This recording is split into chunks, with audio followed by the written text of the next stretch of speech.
PKA 717, our guest, the gamer from Mars. Taylor? This episode of PKA is brought to you by Blue Chew, Lock and Load, and our wonderful merchandise. You can find all of that below. Art, thank you so much for joining us today. We appreciate it. Thank you for having me. I've been a fan of the show for many years, so when I got the message, I jumped at the opportunity. Oh, we nice. were talking pre-show. You just got married. When did you get married? Like what month? I got married in the spring, so it's probably been like four months. Okay. How did you know you wanted to propose? I would say I was just like ready to have like a real relationship and get married. So I didn't waste a lot of time. I just went on like a massive amount of dates, like 30 of them, until I found someone that kind of checked off the boxes. And I didn't waste time. Like after 5 months, I proposed. So wow. I think like 2 months in, like I kind of knew like this is what I'm looking for, but I gave it a couple more months past that. Just like good for you, man. Congratulations. Football, right? He just runs that ball right up the middle until he gets what he wants, pounding against the line 30 times in a row, and then he finds the woman 5 months in. He's like, I wanted a wife, so I found one real quick. See, that's why you're successful on YouTube. Just grind. Keep going. What was there a lot of forethought for the proposal, and what was the proposal? Because I know an associate of ours proposed over Chick-fil-A in a hospital office. So not as romantic as you would like. Yeah. So my story is that I actually saved some money because I got a family heirloom engagement ring from her side of the family because she's the oldest daughter. So I was able to get that off the grandmother, saved me a couple $1,000s there. So I'm holding on to this family heirloom and I have to propose at some point. And we're going off on vacation with her family. And I realized that I didn't want to be held responsible on this trip, holding this on a plane and stuff. So I proposed to her in the kitchen an hour before we left to go on vacation. So it wasn't super romantic or anything. It was more just pragmatic. Pragmatic. I didn't want to. Selfish. I'm sitting on it. And of course, she agreed to my proposal. Yeah. You know, it's been almost 5 months now, and your mom gave me this ring, and I don't want to carry it around. It's a big responsibility. So here you go. You take it through security. I think it was like 2 months, but I didn't want to leave it at the house while we're gone for a week in case it gets robbed, and I don't want to take it on the plane. If it's on her finger, then I can't be blamed for it if something goes missing. So sure, I was in the clear. Well, she expected it. That's though, awesome. So which boxes did she check? Were you looking at like has a hobby, brown hair, over 5'4"? Like what were you looking for? I would say that it's just like family oriented, was looking like seriously at having kids and proceeding in life in a more traditional sense, I would say. And like, live their life in a way that made them seem like they were serious in doing that as their next step. That's good priorities. Yeah. So you started on OnlyFans. Hell yeah. The opposite of that. That's like the forbidden fruit for YouTuber, the OnlyFans girl. Oh my God, of course. They probably get in trouble from that a lot, do they? Or not in trouble, but like scandals, like, oh, this YouTuber's cheating on his wife with, Minxie Fox 666 or something. Minxie Fox keeps her mouth shut because she's getting that cheddar. Oh, okay. I would say that that's part of it is getting canceled, but then the other part is just, if you're a sex worker, it's probably a little bit more difficult to have a relationship with you when your body's on the internet. Probably definitely more difficult to have the kind of relationship you're angling towards. No judgment passed, but it's not my cup of tea. So I'll go the traditional route. Little judgment. Little judgment on my end, but you do what you want to do. It's all good. Un poco. Just a little bit. I think that's right. I don't know Spanish, but that's really good. Seems like you found someone who's right for you. So you're going to be going for kids rapidly then. Yeah, I would say I'm just like letting them, if whatever God intends, it happens. How many kids did you want? Or do you want? On one of the first dates when I talked to her, I asked her that question of how many kids she wanted, and she said up to 10. I don't think we're going to do that on her first date. This is an icebreaker. Date. Maybe like 15 dates in at that point. I've been looking for breeding stock. You're the 30th chick I've talked to so far. How many kids can you produce? Well, I don't know. 10. Better that she has 10 than 1 if you're looking for like a big time family. She's more amenable to it. I mean, if those are the two options, I suppose. I don't know. I'd rather have 1 than 10. You crazy? Yeah, but like 1 kid. What if? Yeah. There's a lot The of alternative's 10, kidnappers. psychopath. There's a lot of kidnappers, murderers, bad people out there. What if your one kid gets swept up by I wonder if a lot of people MS-13? think like that. Like, what if the doc sweeps your kid up under his rug? What if and all of a Dr. sudden- Disrespect gets his fucking claws in my child and I've only invested in the one? That's 100% of my offspring. Now I have 10 kids. I've like forgotten some of their names. Like it's gonna work out okay. Some of them are gonna be good. You do it like Tolkien, like Billy and Willie and Jilly and Millie. like they'd all rhyme. You just have to get them to stand in the right order. Didn't like George Foreman name his kids like George Foreman 1, 2, and 3? Yeah, he did. Who their daddy was. He didn't know his. Great point of shame and for him in his life. He never knew his father's name. Is that genuinely his reason? I heard him give a different reason. I think he says that as like a tongue-in-cheek joke, but also a little bit of truth. But I've heard him say that. Mine is also a joke. I heard him say that he names his kids George Foreman because that is the best name, and he wouldn't want to give any of his kids something other than the best name. That's definitely the joke. Yeah, that's a hype man boxer response. Yeah. And buy a grill. Buy a grill for all your kids. I don't know. Maybe it was for like Social Security fraud. Any number of things it could be. Oh, that for sure. Like I've thought about that so many times. Like if you've got a relative with the exact same name, which is very common, you could do all sorts of fraudulent stuff with. I mean, I haven't put a lot of thought into it, but I'm sure you could with like titles and deeds and maybe insurance and stuff like that. Certainly Social Security. Like you could show up to collect those checks. Yep, I'm Bill. What is the most common kind in of order here? Like, what's the most common kind of Social Security fraud? Is it just pretending to be someone else? Would that pretending they're still alive after they're dead and collecting the checks? Pretending that you're your father or something? Yeah, your dad passes away and you just keep filing his paperwork and accepting the checks or whatever. Oh, that seems really easy. Yeah, the person's not there to call you out for it, so. But at some point, so here's what happened. That's what my loved one would have wanted. This pensioner, I don't recall the country, but they were like, oh my God, you see this? Mustafa here just broke the record. He's 112. Let's go give him like a fucking fruit basket and show up with CNN. And they show up. Mustafa's been dead for like 20 fucking years. His son's collecting the checks. Now he's going to jail instead of getting a fruit basket and a CNN special. Yeah. I mean, but that guy had 20 good years. What was he thinking? He's like, yeah, they'll believe. Bloop. Yeah, 115. Yeah. I wouldn't be that ballsy. Like after 100, I'd be like, you pass away at 100 years old, and then the thing is, people get used to the money. It's like, people cheat at a casino, but they can't help themselves but keep on going back until they eventually get caught. Like lying, defrauding on behalf of a 112-year-old, like that's so ballsy. That's so retarded. You would think it's automated. A 112-year-old is like that's a news story. Like, hey, we have a local 112-year-old. Let's see what he remembers about, I don't know, the Indians or whatever the fuck he was doing. You can't do that. No, not the Civil War. I'd steal from like used to be 80 to 90. That'd be the good range. Yeah, and I wonder, like, there'd be lots of ways to take advantage of that, but you got to know when to cut your losses. Although I get the point, or I get the sentiment. I suppose he was thinking like, dude, if there's no way, there's like a person at the fucking Social Security office who's like checking, millions of people. Wait a minute. This person seems suspiciously old. All of the people in your file are suspiciously old. They're collecting Social Security. So I don't know. I don't know about that one. It's crazy that they caught on to him. They only caught on to him because it wasn't the US. I'm almost positive it was like France or India or someplace where it was a really big deal or that he was that old. But yeah, don't do that, kids. Don't commit fraud with your dead parents' paperwork. That's a pretty big deal here. Like I don't feel like we get a lot of, what are they, super centenarians? Seems like Japan is always. I would want to get. Is that what it is? Is it a centurion? That's cool. No, a centurion is like a Roman soldier. A centenarian is someone. Is that because there were 100 in each unit? That's a unit of 100, right? Centurions. Probably. Taylor could make up words once a show, and I would just chalk it up to his extraordinary vocabulary. I'm going to start doing it. You totally should. Whole cloth making shit up. Yeah, but I bet if I look it up right now, there's not even an American on there.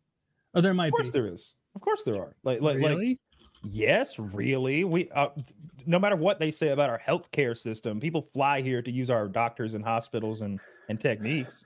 I worry though that a lot of people at the top of the list are fraudsters. 139-year-old Indians. Can't track Mm. that Mm. back. Stealing valor, huh? Honestly, it seems like the people in charge of the oldest people alive list are like doing more due diligence and like uncovering than entire swaths of actual like journalists. Like you'll find multiple stories of people who are like, oh, Hirohito Mayatuki had been collecting money for 40 years until it came out that it was his son who was taking it. And then he was jailed because they don't play that shit about old people in Japan. Yeah.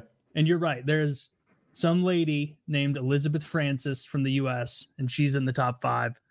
Says she's 115 and 49 days. Damn. That's on the edge of the Woody thing where I'm like, someone better. Is there a birth certificate? Is there a real one? Right? Did she assume her mom's identity? Like, yeah, because that happened. At some point, if I'm trying to estimate someone's age just by looking at them, I don't know 115 from 100. Yeah, I don't either. It really depends on the person because I watch a lot of those YouTube shorts of World War II vets talking about I was on D-Day beach and the machine guns and this and that. Well, I was 5'10" back then, and I'm like, dude, how tall are you now? Like, how much did you shrink? Like he has shrunk so much. He mentions it. I was 5'10" back then. You see, 120 pounds, and them Germans they couldn't hit a stick man. I tell you that. That's what he said. Sideways. Then he started crying and said it was a miracle and stuff. But I'm thinking like, man, he looks so old to me, and I think he's only 90. He's like 90, 95 or something, but he looks ancient. My God, 115. These are all ladies too. Yeah, they live longer, obviously. Yeah, no dudes on the top 50. It's a damn shame. Sexism incarnate. I know it's a big thing with dogs. Like whenever you see a 35-year-old canine, it's like everyone questions it, but there's no proof of when they were actually born. But now that dogs are kind of getting up in age that had the microchips put in them in like the early 2000s, we're going to actually start seeing what the actual age range of dogs are. And, if these people that had 32-year-old animals were just lying about it this entire time. Crazy. I wouldn't be surprised at all if that just went away in the same way that UFO sightings disappeared with cell phones. Now that all of us have cameras in our pockets, no one sees UFOs in the woods anymore, except for the U.S. Navy, or at least not cool, not like the alien ones. You'll see stuff and be like, yeah, that's probably some military thing. But like, what about those lights over in the Southwest back in not that long ago? Was it over Phoenix? Like 2004, right? Yeah, that was crazy. Like there's a few where it's like, what is that? Although it's always weather balloons. Not that one wasn't weather balloons. I remember that was not weather balloons. It's a formation of lights in 2004 hovering over the city. Do you think maybe it was just like some early drone technology though that they just couldn't admit to back in the day? So I 100% think that. You've seen what they can do when they make that. I saw that panther the other day on Reddit that they made with drones. That each drone is a light, and just imagine it as a 3-dimensional pixel now that they can create these moving forms in the air. And it's incredible. And then there's this new Chinese drone technology, some sort of electric ion propulsion or something that's powered by solar. And it's like these 4-gram drones can stay aloft like indefinitely. Like, how long does it hover? I don't know, till it wears out. Well, are there moving parts? Not really. It's like it just hovers forever. And is there a camera on it? Whatever you want on there. Well, I would think weight matters. Like, did they put camera on there? Is there okay? Yeah. So yeah, I was thinking of the military applications. Like if it's a 4-gram, it must be tiny. Dude, and if there's a camera on it, that thing could barely be detected or noticed. It's smaller than a dove. Isn't it kind of lame that it's now, I think, very clear that there will be no step in human warfare where there's like armored, just like jetpacks with steel plates and cool like Warhammer looking soldiers. Like we're skipping straight to drones. Yeah, I think it's almost weird that there's still people in the planes. Like people are, well, I'm sure there's some creative decision making that the pilots make, but also the planes only pull so many G's because of the people in there. The planes have to be so large and have to do so much to accommodate like keeping humans alive when it's whatever -10 degrees out there and there's no oxygen. If you remove all that life support stuff and space and weight that we need to have pilots in there, planes can do badass stuff.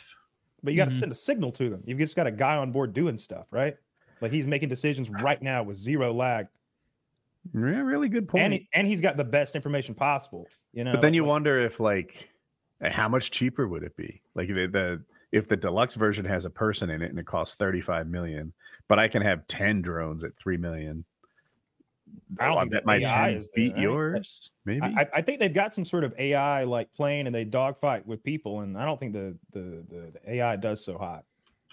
I'm sure the U.S. government just gives out $1 trillion contracts to companies, and then they say, "Oh, well, we'll make this," and then 10 years later, they're just like, "Oh, well, we need actually $5 million more each month to keep this afloat."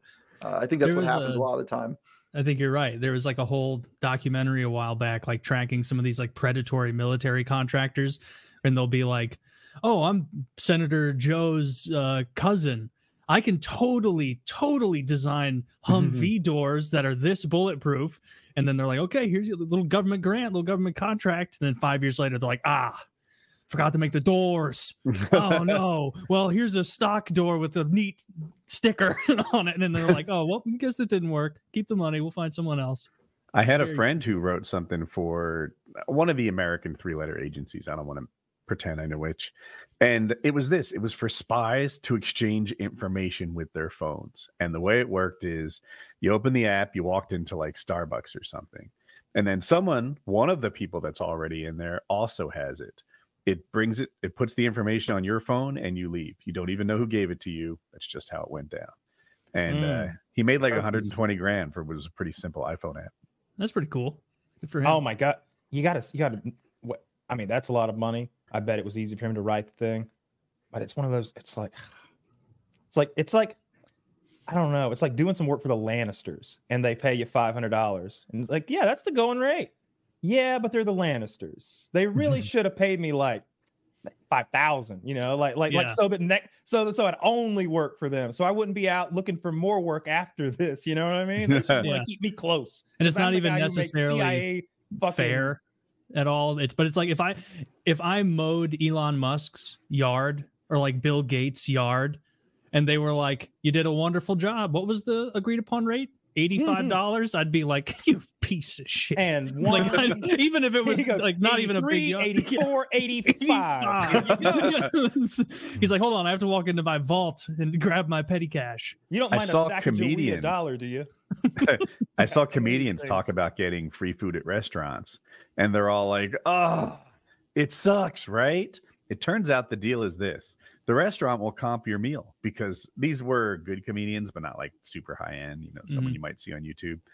And they're like, "Yeah, so now instead of paying $60 for my meal, I have to tip $300 because I'm being treated like some sort of celebrity, and it costs me even more." And they're like, it's not a good deal that you think it is." That's true. That's how Patrice O'Neal died, just being fed to death at comedy clubs. That's not how he died. It was I'm pretty sure series of a cascade rather of poor choices, eating habits, and lifestyle decisions.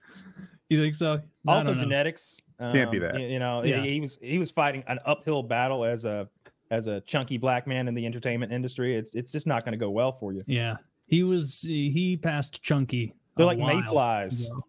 Yeah, the fat black comedians. The fat black comedians. They're like mayflies. You get like one special and that's it. Then they're legends. It's like okay. Patrice O'Neal would have been more of a legend. He just died. Charlie Murphy. He wasn't old. He wasn't that old either. Like 55. I mean, like black men in general have like a few more things wrong with them that us whiteys don't have to cope with. It seems. I feel like they've got like more heart diseases. Obviously, they got the sickle cell. I wonder how much of that is cultural versus genetic. Like the sickle cell is a genetic thing, but like culturally, when I think of like traditional black food, it's not the healthiest. Southern fried chicken. Yeah, I would think like the heart disease stuff. That's got to be cultural because like that would like go in line with higher obesity rates in that community with higher heart disease. Like not it's a genetic thing, right? It's also the lower income stuff too. Like living in. I hear them talk about purple drink. It's like, whoa, bro, come on, you ain't got no Welch's grape. What? I've never liked grape, or I've never been a fan of the fruit flavored sodas as much. As a kid, I would drink them if they were around, but orange and grape, like give me a Coke. Black Cherry IBC would like to have a word with you. You ever had peach knee high? Okay, the IBC part of that makes you correct. The IBC soda.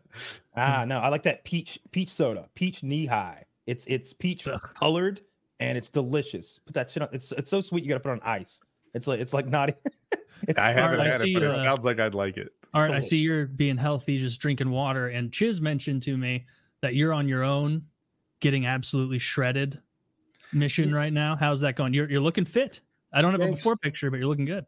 Yeah, well, I mean, probably 6 years ago, I was pretty much obese, and then I started obsessively going to the gym and calorie counting, and I lost 50 pounds and probably put on like 20 pounds of muscle, I would say. Nice. By, just making sure I had my protein intake correct and, counting it to make sure I'm in a deficit. And, it's wild how everybody, like during COVID, used it as an excuse to get fat. When I got out of COVID, like I was in the best shape of my life because there was no temptation. Like I was cooking all my own meals. I'm not going to restaurants. That's exactly what I did as well. I was like during COVID, it was like, y'all are sitting around eating all day. It's like, this is perfect. Like the gym is dead. You can go in there and it was a nice perfect dick, opportunity. Yeah, nice dick. Gripping it. Thanks for backing me up, Kyle. I was afraid I was going to hang up and dry on that. Yeah. I'm going to leave you alone. Like a laborer's tan. I like that. If Zach could show the before picture as well, I think that was the before.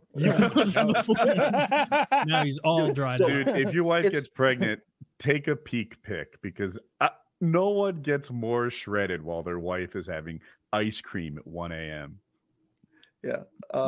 That's actually pretty good advice. I've been trying to lose the weight again because I've put on probably 15 pounds from where I was. No, that's not the before. That's before and after. That's I mean, that's a little too much before. You show like a bloody fetus on the left or something. I don't know. Sure, it's a glow up. Maybe I could send a link to him. There was this meme that went around that screenshotted me when I looked my worst, when I was at my heaviest, and it said I look like the fat version of Mark Zuckerberg or something. And then it started making it rounds on the front page of Reddit every 2 months and on Instagram pages, and people would send it to me, and I just looked terrible in the picture, and that was out of spite to them. I started the weight loss journey. No, that's too early. You don't got you're going to the man's childhood. Me in sixth grade. Dude, who would send you the pictures? Just they didn't even know that it was. They just thought it was funny. They didn't know it affected me poorly. But let me see if I could find it for Zach. I had paramotor friends who would send me the meanest things people on Reddit said about me. And I'm like, you're not even a friend. You're working as a proxy to the people who hate me more than anything. This is the worst. Yeah, why would you share this with me? What was there it took a little while. At first I was like, dude, stop it. And he thought it was funny and a quick laugh. And at some point I was like, I seriously will terminate our friendship. How about this? How about I got some photos of you. We're going to laugh at them on my podcast this week. And then next week, I'm going to get everyone to record a quick little clip of what they think of you.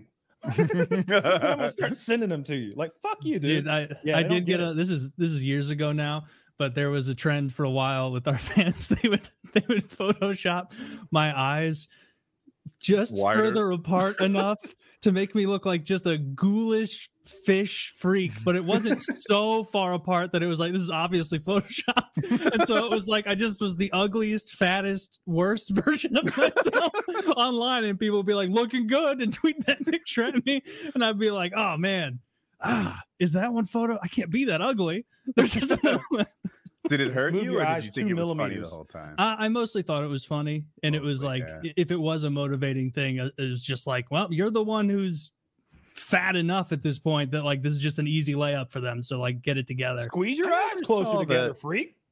I never saw the eye thing as fat adjacent. I don't know where it came from. The eye thing's hilarious. If you ask me, it was pretty funny. It's the eye thing is hilarious because I remember they used to make them further and further apart was the gag. And I like gags like that. I see people do that on Wikipedia. They're 50th day of making Nigeria just a little bit bigger than it's supposed to be. Oh, yeah. No one's noticed yet. Dude, they did another one where at one point on the stream years ago, someone was your head's enormous. Hold up $1 for scale. And I held up $1. And then over time, they slowly photoshopped the dollar smaller and smaller to where it looked like I was holding this tiny little dollar up from this massive head with eyes so far apart. Like Andre the Giant holding a beer can. You're like, are we sure that's a normal beer can? Yeah, that was kind of funny though. I always had the idea of like a business that was just gaslighting products. Like you get a set of chairs and each one's just slightly smaller than the previous one, so you could like put it in your corner and then like just mess with your wife by it like decreases by a centimeter each time. There's like 10 of them. You need an enormous amount of storage for these pranks. Yeah, maybe they fold in. I was just thought of one. This would be fucking diabolical. Measuring cups that were the wrong measurement. Imagine gifting someone like a kitchen set and like it's from quarter teaspoon to 3 cups. You've got the full thing now. Here you go. It was $400, and they're like, oh, I'm so appreciative. And all the measurements are all like enough that it ruins every recipe. That's hilarious. They have to be off by different amounts. You couldn't like make everything 0.1. Right, because ratios would still work. Yeah, the ratios would still work. So everything has to be wacky and wonky. Like that does not look like 2 cups. But okay. Teaspoons and tablespoons are the same size. All right. Mm-hmm. That's an old chef's trick. They want to make it harder than it has to be. It's all just 1 spoon. Dude, so I don't cook, which means that the abbreviation for teaspoon and tablespoon are still a little uncertain for me. Like one, well, it's tisp and tipisp, and so the one with the B is the tablespoon. I know, but so if they're next to each other, it's completely obvious, right? But if you see teaspoon in isolation to a non-chef, looks like tablespoon too. I mean, yeah. I guess. There are. I was with you for the penis thing. I'm here for this. There are half dozens of people who agree with me watching it right now. Yeah, no, I got the teaspoons and tablespoons fucking mastered. Some people refer to me as the Gordon Ramsay of Georgia. Spoons. You know, I look at that. People are saying that. Know. Show me any spoon, I'll tell you what kind it is. This is nickel. That's a good spoon. That's plastic. No, so you're gonna have all these kids. Have you done any like genetic testing to see if your your sperm is good? No, I think that comes if it's difficult. Maybe we'll I assume genetic testing was part of the dating process, though. You brought a syringe. I wasn't that autistic with it. I thought you might have been. It sounded like we were heading that way. I wouldn't mind that though. Like look, if I'm about to I don't want children. I very much do not. But if that was the mindset I was in, I'm autistic enough to get us both tested and make sure that we're genetically compatible and we're not going to make any weird babies or like, it's like, oh, I've got the thing that causes heart failure but you do too. So it's like 2/3 chance. So one of us has got to go, and this is you need to go to China. You need to go to China. You didn't want to be on the deed. Remember, is it Gattaca? The taxes. Yeah, Gattaca. Yes. Fuck yeah. Like go get some CRISPR babies or something, and have them genetically optimized. Well, doesn't like Greenland or Iceland have an app that's like sponsored by the government for dating to make sure that you're not like second cousins with people because there's just so few people on the island? Yes, they do. Apparently, accidental incest is a major concern there. So they do have that app. I remember reading about that. That's a good app to have. We could use that in the South, I promise. In Alabama. You look around, you could tell, but I don't think it's accidental. See, the problem is if they gave us that app, we'd use it as a dating app. We'd be finding people using it. It's actually interesting. Has someone done this where it's like a 23andMe test and then you plug it into a dating app and then you're looking at other people's? It'd probably just be an extremely racist platform if done. Oh, I didn't look at it like that. Yeah, I've always thought it's weird that you couldn't and maybe I don't remember exactly, but it seemed like you couldn't like uncheck races of people that you didn't want to see on your Tinder profile. Yeah, I also believe like you weren't able to check against like seeing trans people on the profile, and I think women aren't able to like choose height on there. Like there's a lot of things that you're not able to select against, I believe, on Tinder. Really? Wait, didn't they used to be able to choose about height? I know like OkCupid you could, I believe, but because OkCupid had those like notorious studies that they then removed off their website showing that guys that were like 5'9" got like 2% of the matches or something like that. Yeah. That incels always sort of like sourcing, and then at that point they like removed them. But yeah, I think Tinder, like they kind of leave a lot of that stuff off. I think it's just favoring it so men could go on there and get the platinum account and then like actually get results without being able to like just taken out of the running to even be seen by women. Sure. Oh, the only thing I remember from Tinder being able to like select was age range. I don't remember anything about like fat or race or like there wasn't it was just the age slider unless I'm I think it was just race and sex that you were trying to select. I think those are the only two choices. Then everything else you just have to but there's there wasn't a race one on Tinder.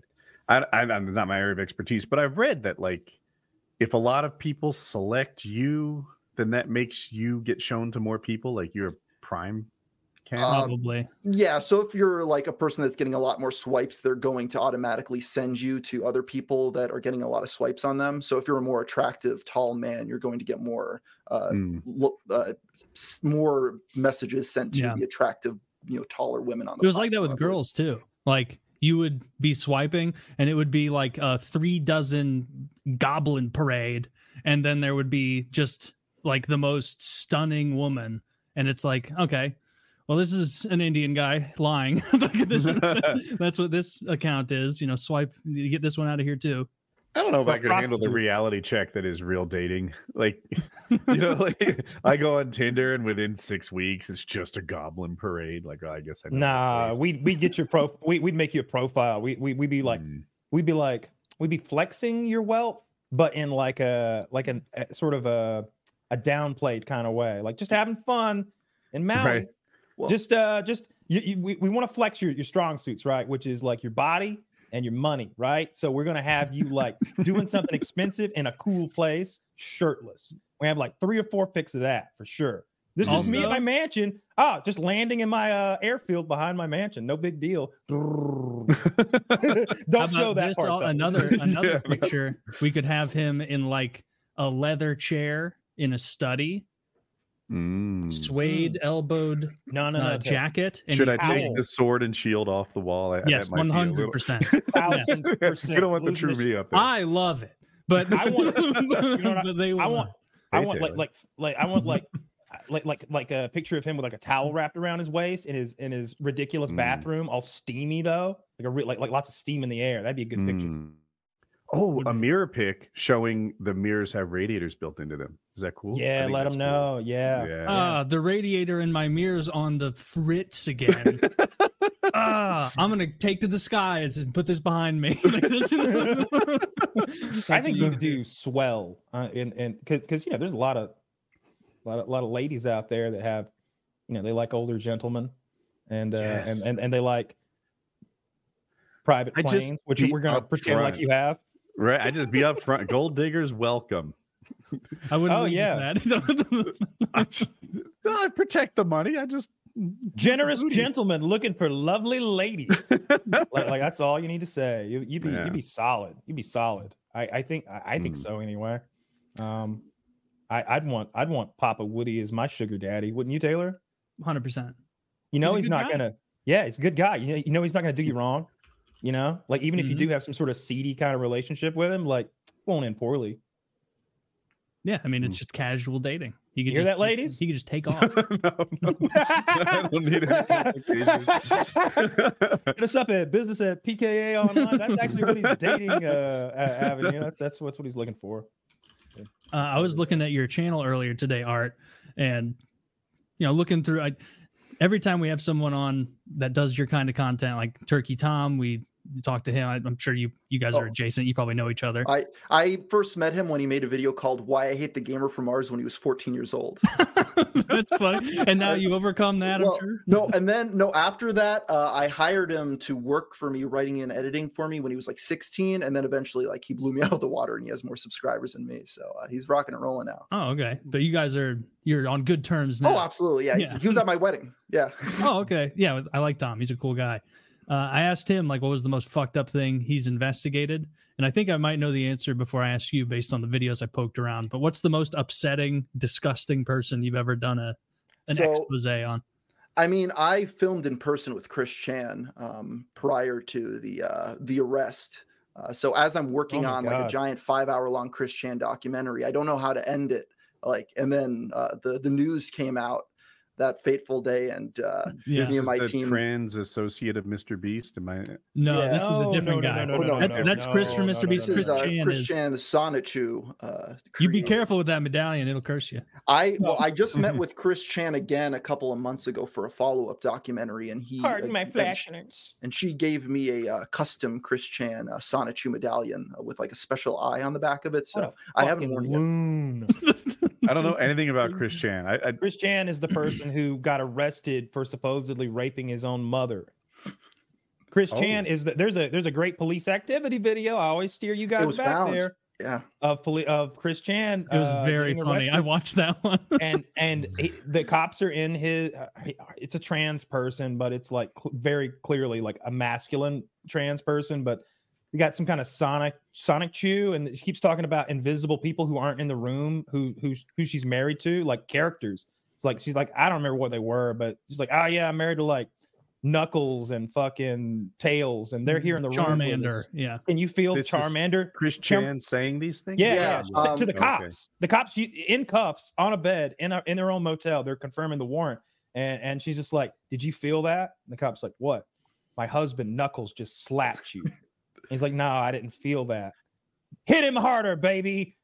And this is, obviously there's an invisible person there, but outside fans have started to gather and they're yelling like, free Chris Chan. Yeah, that's even Ralph filmed that. Is that Chris Chan there? That's Chris Chan. Chris Chan grew up as a boy. Chris Chan. So the story behind Chris Chan is that he was born in the 80s. He was originally named Christopher, but when he was 10 years old, an animatronic bear at the mall called him Christian instead of Christopher. So he started referring to himself as Christian, and his parents were very religious. So they thought it was like a sign from God. So they legally had his name changed from Christopher to Christian because they thought it was like Jesus telling him. So from there, he lived as Christian for many years and grew up, and then found the internet in like 2007 and proceeded to be the most trolled person of all time online, with his own wiki having over 10,000 articles, I believe, at this point. And when he was around 35, I believe, right after his father died, he transitioned to become a woman, is now Christine. When did the alleged sexual assault or whatever go down? So this is what I wonder if it was alleged, the charges were dropped mainly because the courts just didn't want to deal with the situation, and it was like a time served almost thing where she was in prison for pretty much 2 years, and then they just let her out because she has a manager in real life that basically was able to find her housing that was not with her mother to get out of prison. So now when they said, okay, we have an apartment for her to be at and a way to make money by selling medallions online, that the courts were like, fine, just as long as she's living on her own, we're gonna just drop this and move on. Because the mother's like not well, right? Mother's in her 80s, yeah. And she's not in the best mental state. There was actually a sighting of his mother for her mother for the first time in a while. Chris Chan made a homemade Kamala Harris for president sign and posted it in his mother's front yard. And in the background, you zoom in really close and you see her mom like looking out one of the windows.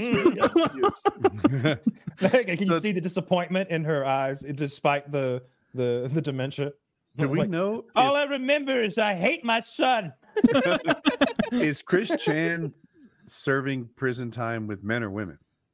So that was a big thing. Tucker Carlson actually covered the story when it first came out, because I think at some point she was in a female facility, but she was bounced around a lot. And at one point she was in a mental institution before they brought her back to the county jail. So it was all over the place. From my understanding, for the most part, it was more of a solitary confinement sort of thing, where she wasn't in the general population at any facility she was at.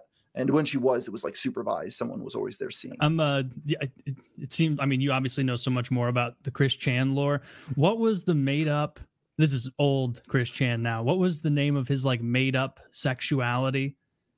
That was like, he defined it as he was into boyfriend-free girls. Boyfriend. Well, when he was at the community college, where it took him like 4 years to get a 2-year degree, I believe, he set up a sign for himself to get a girlfriend, and it had all of the listings. I mean, speaking of Tinder, this is like pre-Tinder. He was ahead of his time. It was looking for a boyfriend-free girl, must have a car, must be between like 18 and 21 years of age, and at the bottom it said like no blacks or something like that. Yeah, it's like must be white. Like he was.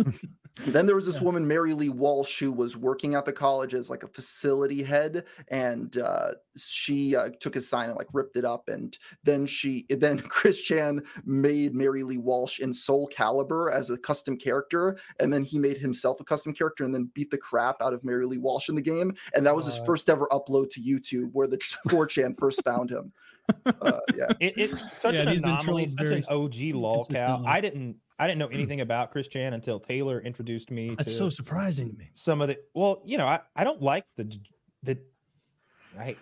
most awful degenerate parts of the internet. Like Chris Chan belongs right there next to 2 Girls 1 Cup and shit like that. It's like a OG. Fucked up OG nasty. And at some point you wonder how legitimate it is. He's the original LolCow.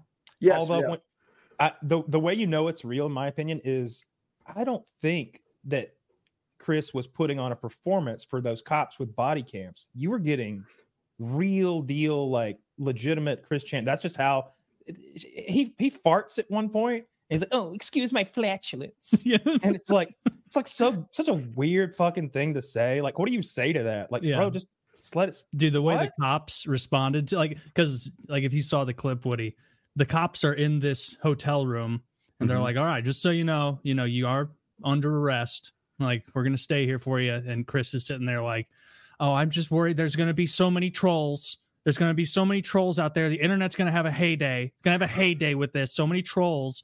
And the cops are clearly like, "Oh, really? That's so fascinating. Keep telling me about your made up reality of nonsense." And then like, as they're parading him out to go get arrested. No, before that, dozens of people are yelling like, Chris, free Chris Chan.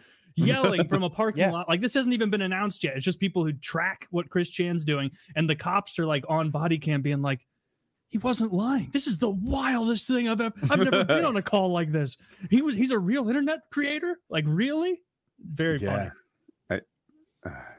It's really gross. Apparently, like the story was that he was sexually abusing his dementia-ridden mother.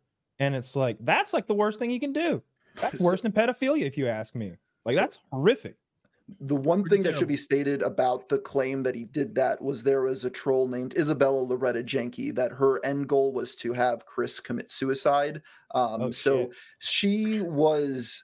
The claim Chris makes is that he never did anything, or she never, sorry, I missed the misgendered. She never did anything. It gets very confusing. She never did anything, but she coerced him into saying those things. So I don't know what the truth is, but that's his defense of it. It's not real. He says that it never happened. This is a person that believes in entities that are invisible, and they're also, he was explaining, all right, what it sounded like he was explaining was some sort of a multiverse. Yeah, So the explanation of the multiverse is Chris Chan, his parents were very dysfunctional growing up, so he obsessed over just cartoons like Pokemon and playing Sonic the Hedgehog, and that was like almost his reality. I'm kind of giving my philosophy and opinion on it. No, I appreciate that, because we're not insane. Yeah, so this is my angle. Like, not even other people might say this, but this is what I learned, or at least my summary. So he just, when his parents were messed up around him, he just fixated in on the cartoons and obsessed over making his own characters and stuff. And as he grew older, he just kept on doing it and kept on making his own comics with Sonichu and all these characters and watching Family Guy, and just there's this amalgamation of all the things he liked in his escapism. And then at a certain point around like 8 years ago, I would say, there was this group of trolls called the Idea Guys that convinced Chris Chan that Quickville, the town that Sonichu lived in, was like a real place and there was actually another dimension.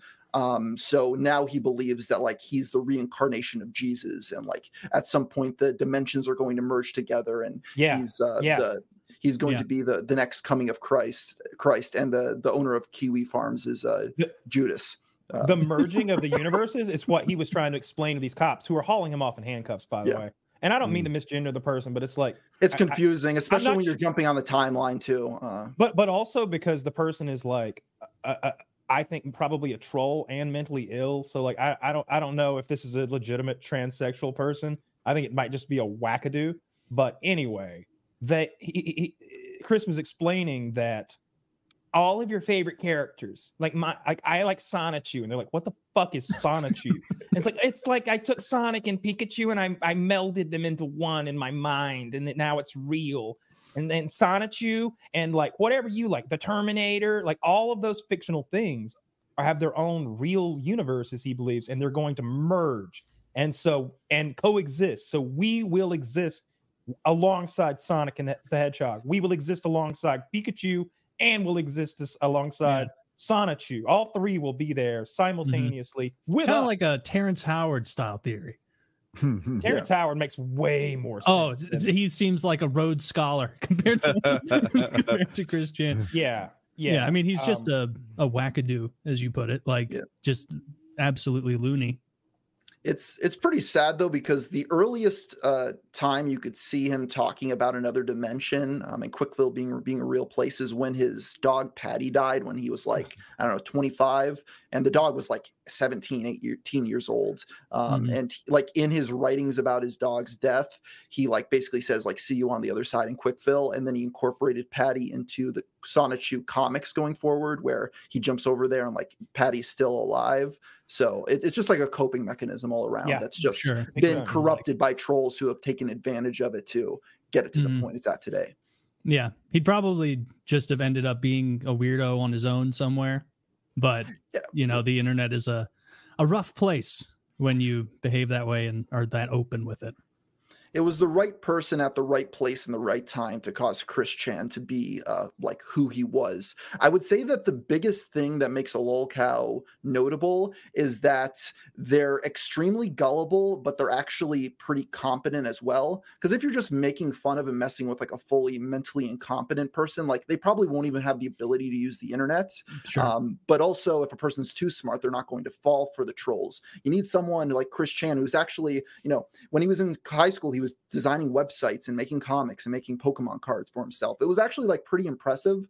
But at a certain point, he just like kind of stopped like growing with his art and his abilities. And, you know, he desperately wanted a girlfriend, and he kind of fed into the fantasies of these trolls online who said that they were dating him, and he just went along with it.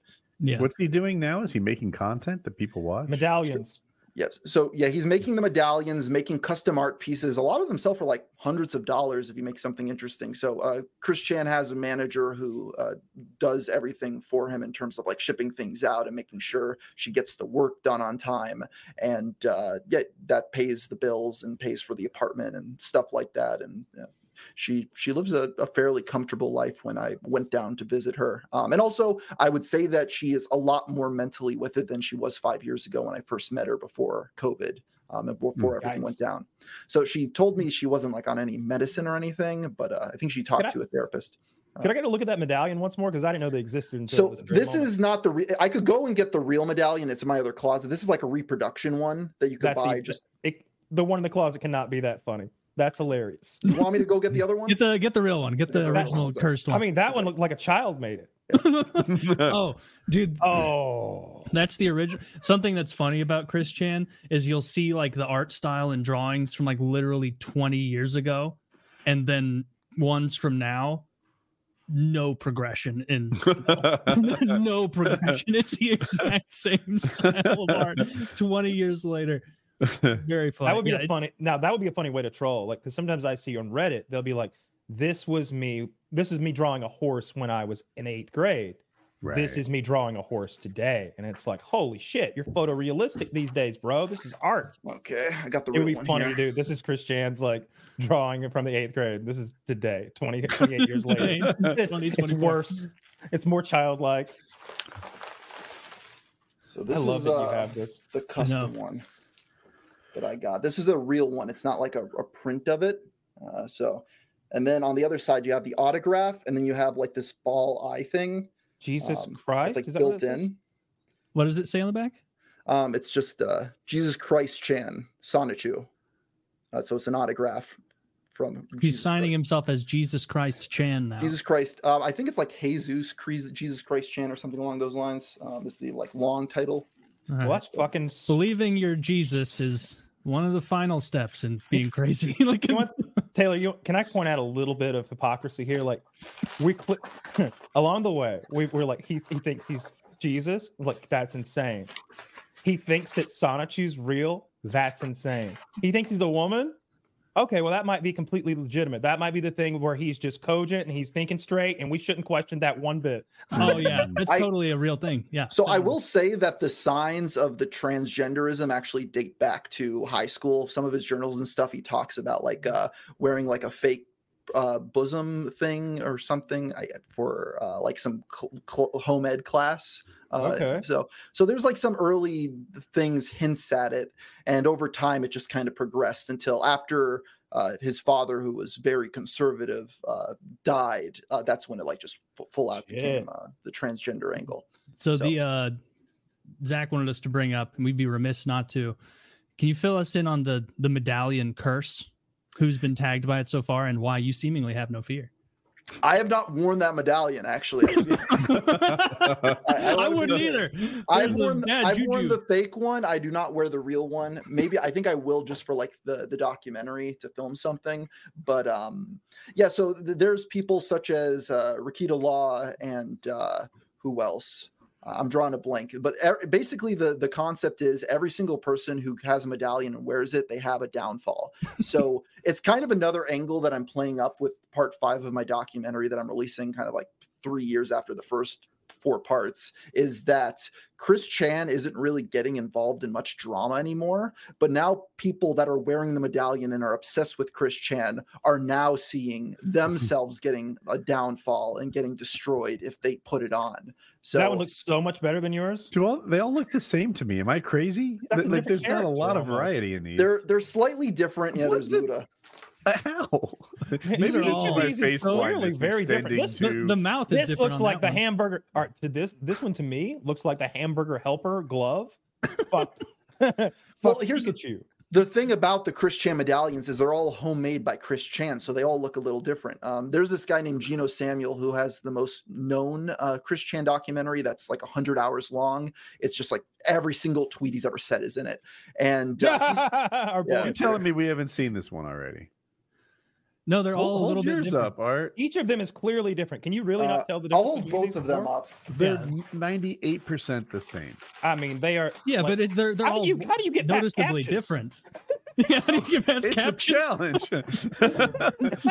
So this one's the official one from the Etsy store. That's like a reproduction, and this is a custom one that Chris Chan made just for me. Right here. Night and day. Right. They're so different. Here's the thing is, you joke, this thing is probably worth over $1,000 if I put it up on eBay right now. Like, people would pay that. Yeah. So that's the thing that I've kind of been intrigued by, is what is the value of Chris Chan artwork? If the original copy of Sonichu episode 1 went for sale, how much would it sell for on the open market? I think there's a possibility someone spends $100,000 on it. Art's worth what someone's willing to pay. Is Chris Chan the kind of like weird person from the internet that you think could get away with like selling bathwater? Someone would buy it. Bring that picture back up. There was a mouse pad at the top, and I want to make sure I was seeing that correctly. What the fuck is that? Is that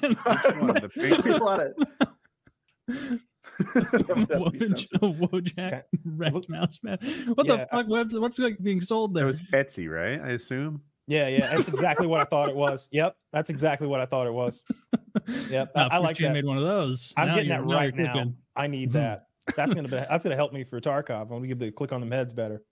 Yeah, I've never read through the Chris Chan comics, but like I've watched enough of the videos on him to have a gist of all of his nonsense. But like you said, the meme video series is, I don't recall who you said made it, but like it's literally 100 parts. Yeah, Gino Samuel made his, and his was before mine. And my original concept of why I reached out for Chris is like, most people are not going to watch 100 hour-long documentary. So let me make a more concise one with like in-person footage of me like meeting the legend in real life. But the thing with Geno Samuel, which is interesting, is that he started selling his own reproduction medallions of Sonichu, and like Chris Chan's pissed off about it. Of course, it's his character.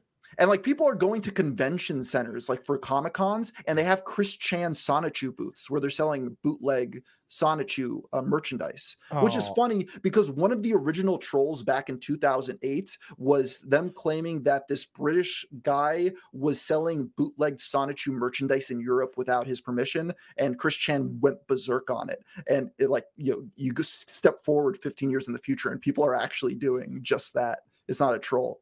There's actually value on this, and people pay for it.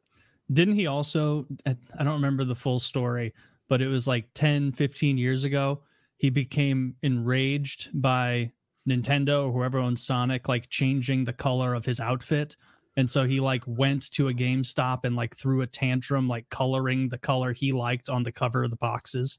Yeah, so I would say that was around 2014 era. Chris Chan was upset that Sonic, one of the Sonic games, I can't remember off the top of my head, they changed the colors of Sonic's arms, and that enraged him. And Chris Chan made a Facebook group protesting it, and he ended up going to the GameStop, I believe, to recolor the arms of the little paper cutout of the new Sonic the Hedgehog.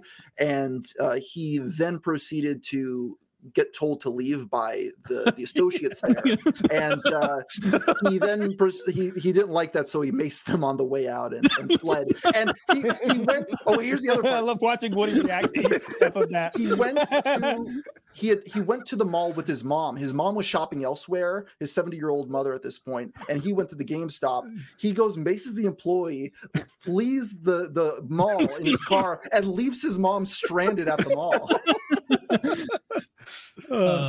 Based? This is the craziest person. But yeah. I guess everyone knows this but me, right? But I'm like, this person literally needs to be institutionalized. I had sympathy for them at first, but now like this is a danger to society. Again, what you gonna do? Color some cartoon posters somewhere? Well, he might do something really untoward with his mom. We don't know. Yeah, I mean, we don't know, and that's none of our business. For all we know, his mom's into that sort of thing. All right, who's judge? Who's the judge? Who's the judge? A demented old woman wants that. Yeah, that's how do you get in the mind of a demented old woman? You don't. You can't. They're demented. They're horny. Fleeting. I'm gonna tell you what I know. They're horny all the time. You think so? I know so. I've been volunteering. You're trolling at the local retirement homes. I've been volunteering. We would play a little checkers, and then we go in the back and play a different game. Has he done? I'm drawing a blank, but I know there's been other violent stuff, right? Yeah.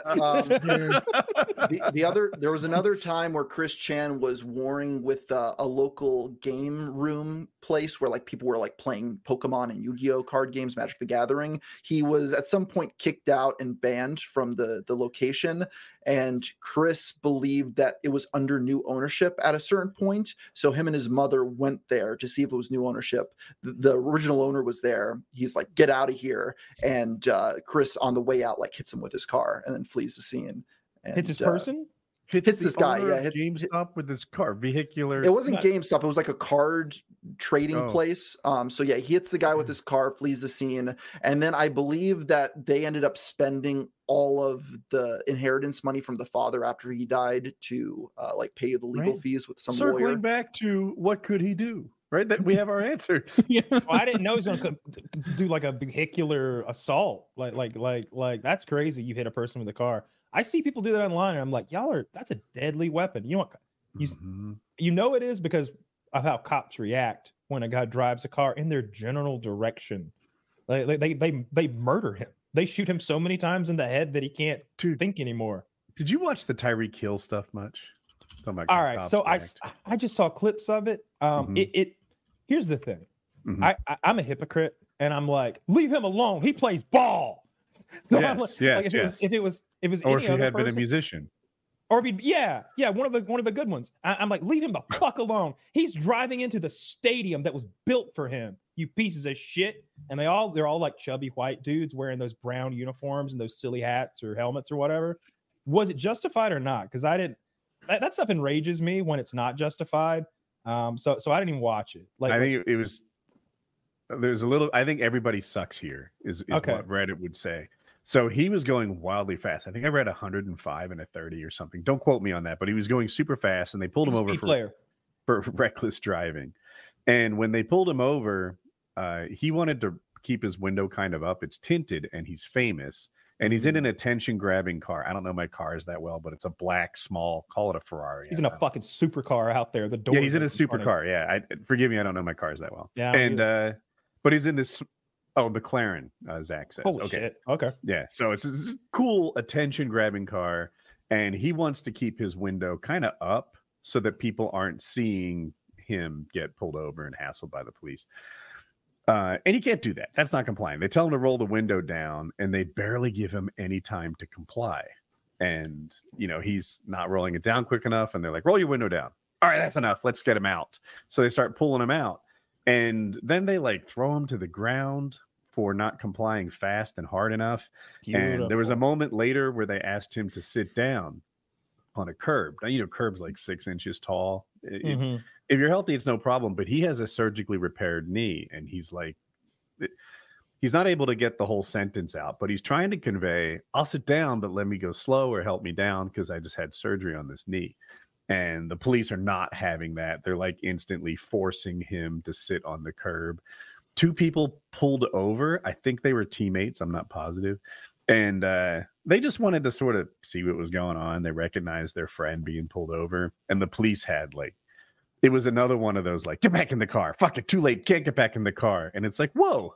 There wasn't even an entire second between do this and now you're not complying with what I told you to say. Now you can't leave. Right. So like Tyreek Hill could have complied better, shouldn't have rolled his window back up, stuff like that. But the cop was also a hothead who way overreacted way too fast and gave off a vibe to me anyway that he was one of those guys who just like, unless it, like complete absolute bootlicking submission, he wasn't happy with how things were going. He needed to fucking super duper alpha this guy.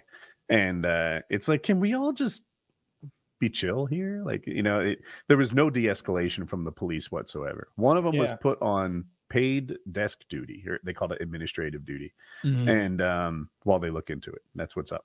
Doesn't get to ride his bike around anymore. I guess he scored a TD that day. You know that you see the touchdown celebration. I did. He put his hands behind his back. His friends locked him up.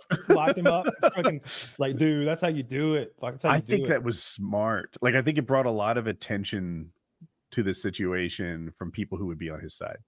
Oh yeah, yeah. I mean, you know, I hate that shit. You know, I watch so many of those police videos, and so many times I'm like, man, this would go a lot smoother if this cop had a better attitude. I saw one the other day where it was, both sides. You know, you never know what you're dealing with, but you're the cop initiating some sort of like friction that we're going to have here. Like you should start, however you start it might just be how it goes. There was a homeless man sitting in like an alcove on a sidewalk in front of a business, and he has the knife in his hand. And he's been called, the cops have been called for this guy, and they're like, hey, Rob, would you at least put the knife down while we talk here? And he's like, no, I don't think I will. All right, well, the reason I'm here today, and they carry on having a conversation, which could have ended peacefully. Now, they killed him a few minutes later, but that was his fault. Yeah, I think I've seen that one, although I didn't process the whole thing as well as you did. He had a knife in his hand, then he said, no, okay. Yeah, he was like, all right, well, I'm going to let you sit there with that. And it wasn't like a pocket knife. He's got like a Rambo, not a giant Rambo knife, but a fixed blade, like army type knife, like if not you're homeless, a cool knife. That could have a lot of like useful non-violent reasons to have that tool. For sure. He might be opening cans with it. He might be protecting himself with it. Like if I live on the street and I have a knife, like it doesn't necessarily mean I'm a predator. I could. Oh deers no, have sure. horns. Yeah, I saw a guy steal a Lambo the other day, and he's black kid sitting in this Lambo pretending like it's his, and the cops are all like, I don't know, man, this paperwork, it's just not coming back, you know, and he takes off. He hit something going so fast, he cut trees down, and they found his body like minutes after they found the car. And this is in a city. It's in a city. It's just like, here's the car. It's upside down and cut in half and smoking. Where is he? Is he in there? And they go, I can't tell if he's in there. And I was like, holy shit, you can't tell? The roof's smushed flat. And finally, they find him. His body has been like thrown and slid down the road. They have to blur the whole thing. Like they can't even show this dude's shoes. I watch a lot of police chase videos.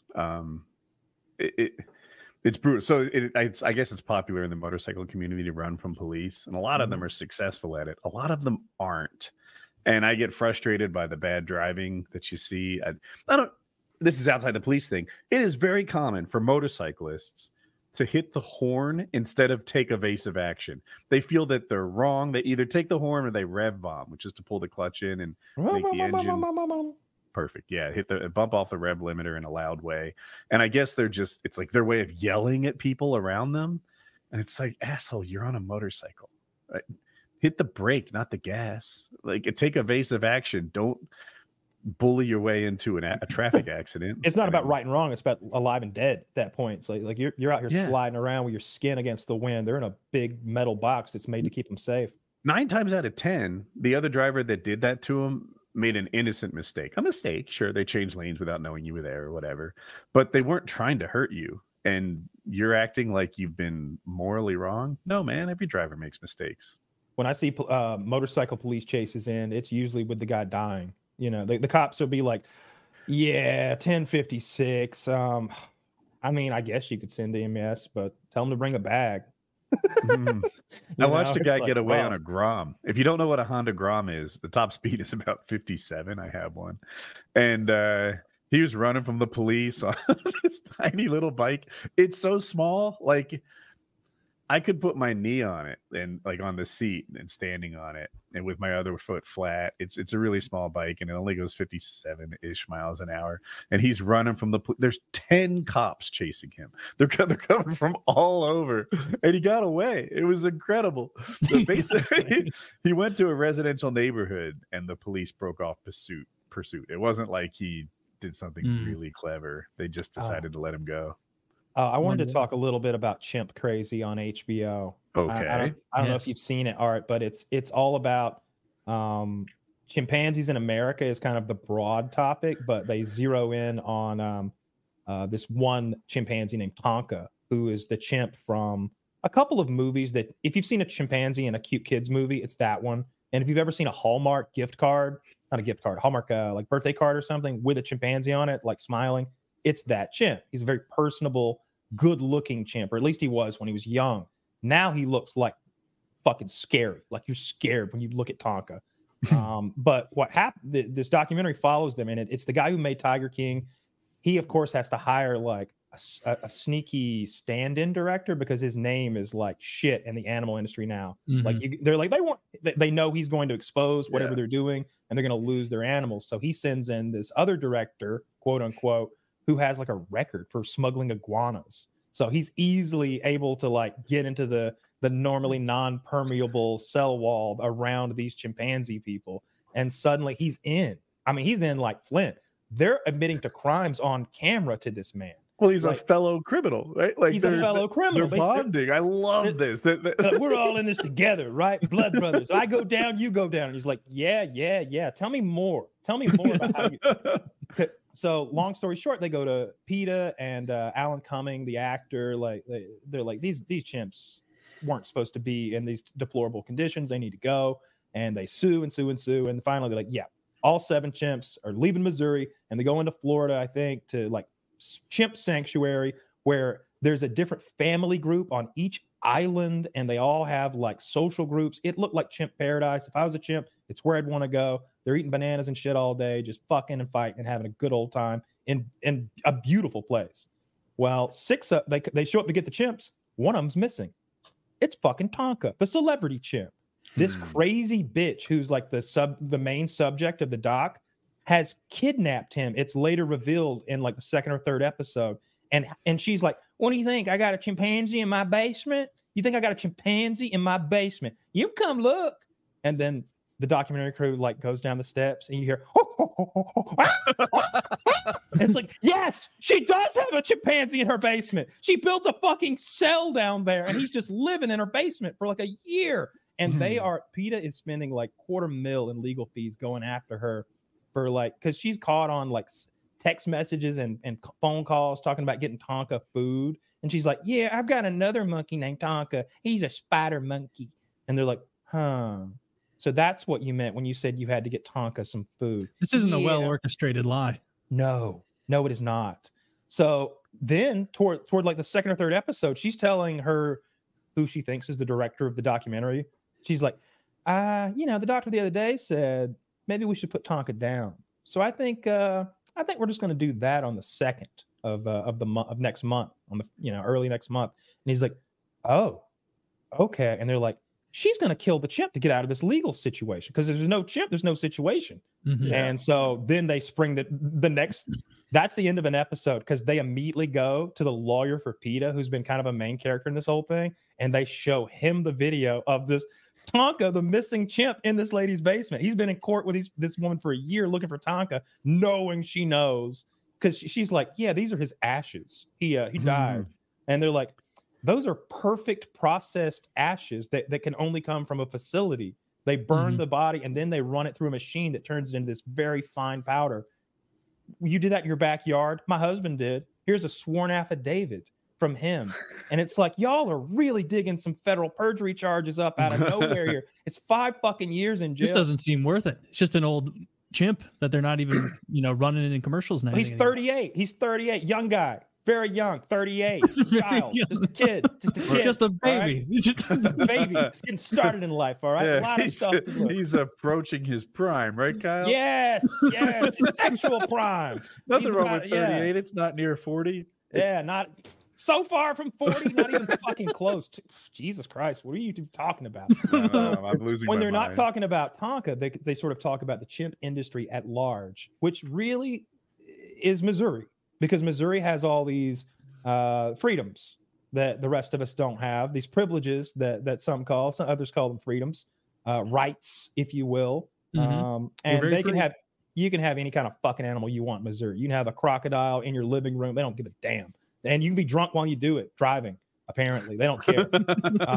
So this one lady is breeding all the chimps in Missouri. She's selling for like 60 grand a pop to whoever fucking wants one. You don't need to be like a zoologist or a primate expert. You just be me. I could get one. I could go right now to that lady and buy one for 60, 50, 65 grand or something. Not right now because the doc came out, but she's fucked now. But they reveal that chimpanzee who tore the woman's face off in Connecticut, Travis, the chimp, if you may remember, he tore her eyes out, tore her jaw off, her whole face. And her hands were basically ruined beyond use. And so they gave her a new face and new hands, and the hands rejected. So she's lost her hands twice now. But her face looks somewhat real. That lady, she had to get a second facelift. Oh, okay. I know the first face they gave her rejected a little. I remember because I made a video about that situation, and I showed her first facelift on the thumbnail of the video, and it disturbed people so much. I had people like threatening they were going to flag my video down if I didn't change it. Was it a facelift or a face transplant? Well, a face transplant, you know what I mean? It's like her face, it wasn't the lady who owned the chimp, it was the lady's friend who got her face ripped off. So like this woman was like, didn't do anything wrong. It wasn't even the owner, just ripped the face completely off. And then if you find a picture of it, it's pretty graphic. Yeah. I don't even know if I want to show it on the screen though. So here's the thing that was revealed that was brand new to me anyway. That lady who owned Travis, who mistreated him or raised him in such a way that he would become mentally ill and do what he did, because that's what happened, like 100%. 1 year later, she purchased another chimpanzee.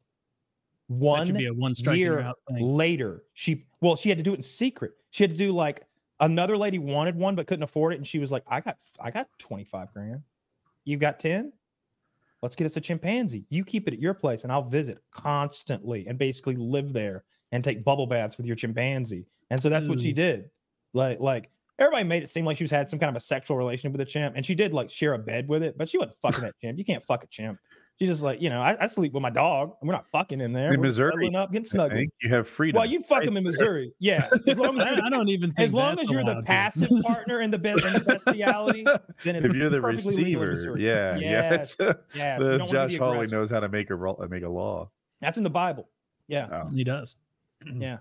But that was horrific to me that lady went and purchased another chimp 1 year later, who's now dead as well. He died at 15 from some heart failure, supposedly. Oh, but The whole doc is fucking crazy. It's 4 episodes. I would say it peaks in episode 2 or 3. Oh, is it over in 4 episodes? Yeah. The 4th episode is kind of like closing the book on the whole thing. You get a bookend for the story. You get to see Tonka be happy finally, because eventually they rescue his ass from this crazy lady.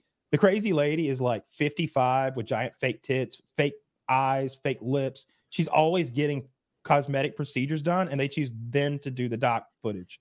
So they're filming her get her lips filled, and so they're pumping some sort of goo into her lips, and then the doctor's like massaging them and making them, shaping them so that they'll be the right. And she's just like, she's got this numbing cream all over her lips before they start doing the injections, and there's blood everywhere, and her eyes are all wacky, and she's like, they call me the Dolly Parton of Chimp.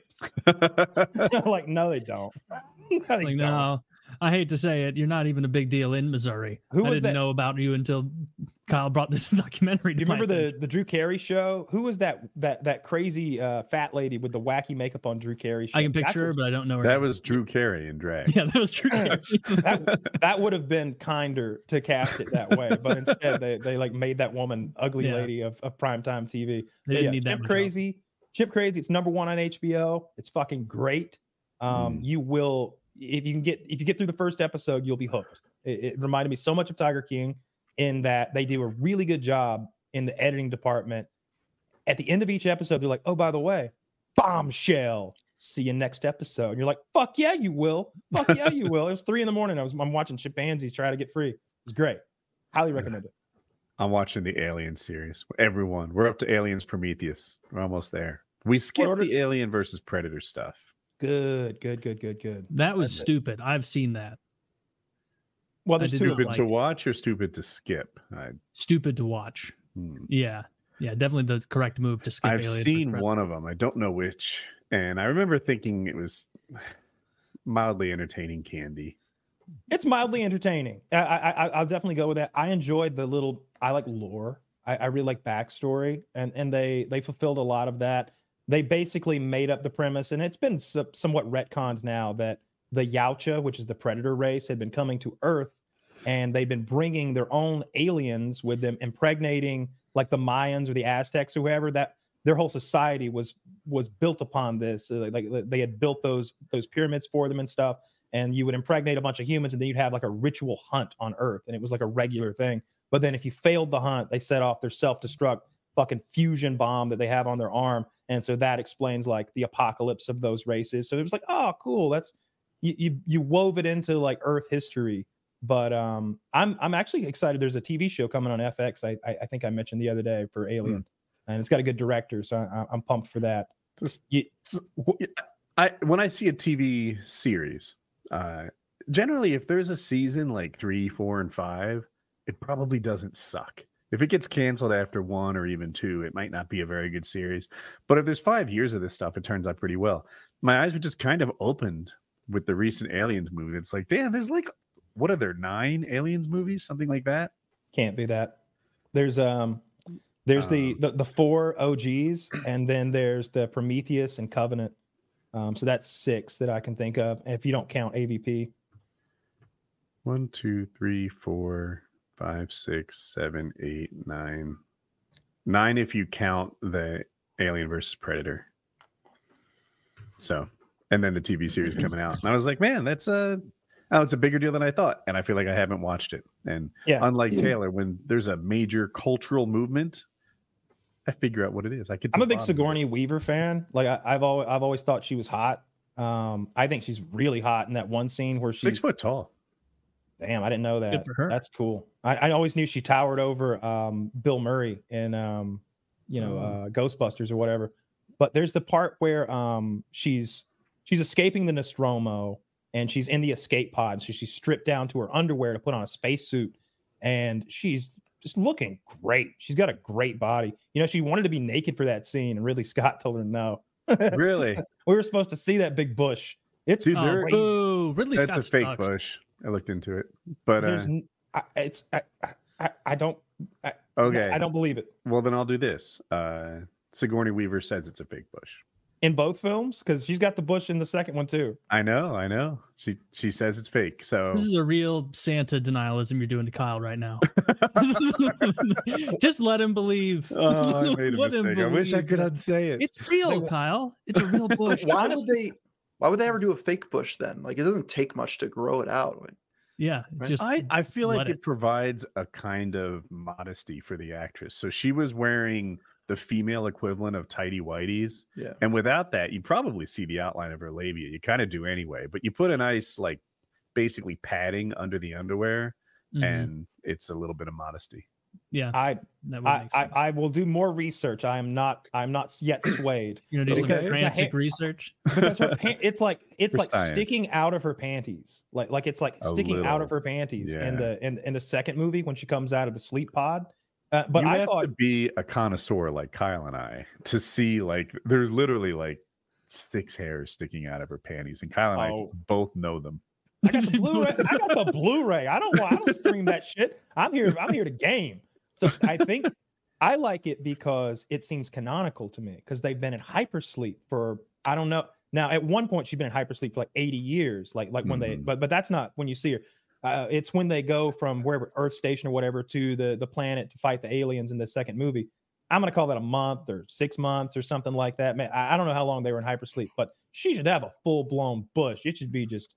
Why? Because you think her hair grows in hypersleep? Oh, yeah. What would be the point of hypersleep? No, but then why wouldn't her hair be 6 feet long? They... Yeah, like what if you're not ceasing the aging process in hypersleep, then there's no point. What's the point? Like it's just a wildly inefficient way to spend time on the ship. If that's the case, you just lose a part of your life. Yeah, you wake up out of it and you're old. You're like, what the fuck? What a terrible deal. I guess that's true. Socialize with that. Could have done I just don't know how you stop the hair from growing. It's kind of ridiculous. It's cryo sleep. You're frozen. It's a cryopod is what they refer. So I'm really current on it. I guess so. Watching it lately. Yeah. I wonder if that's going to be possible for real someday. No, because they got to like put some kind of a slurry inside of us to make our cells, to prevent our cells from rupturing. And then they got to like bring the thing that's in you that is you back online at some point, right? And we don't really understand that. Yeah. Like there'd be a lot of dead people figuring this out.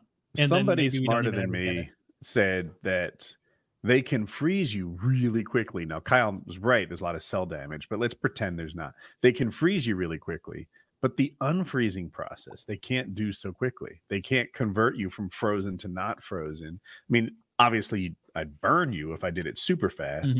So I have to sort of slowly change the temp. And then along that way, like all sorts of damage and half-life. And so we can sort of snap you off, but we can't snap you back on in hopes that you come back. Yeah, I mean, freezing someone to death, so easy. But like undoing that, like where do you even begin? Yeah.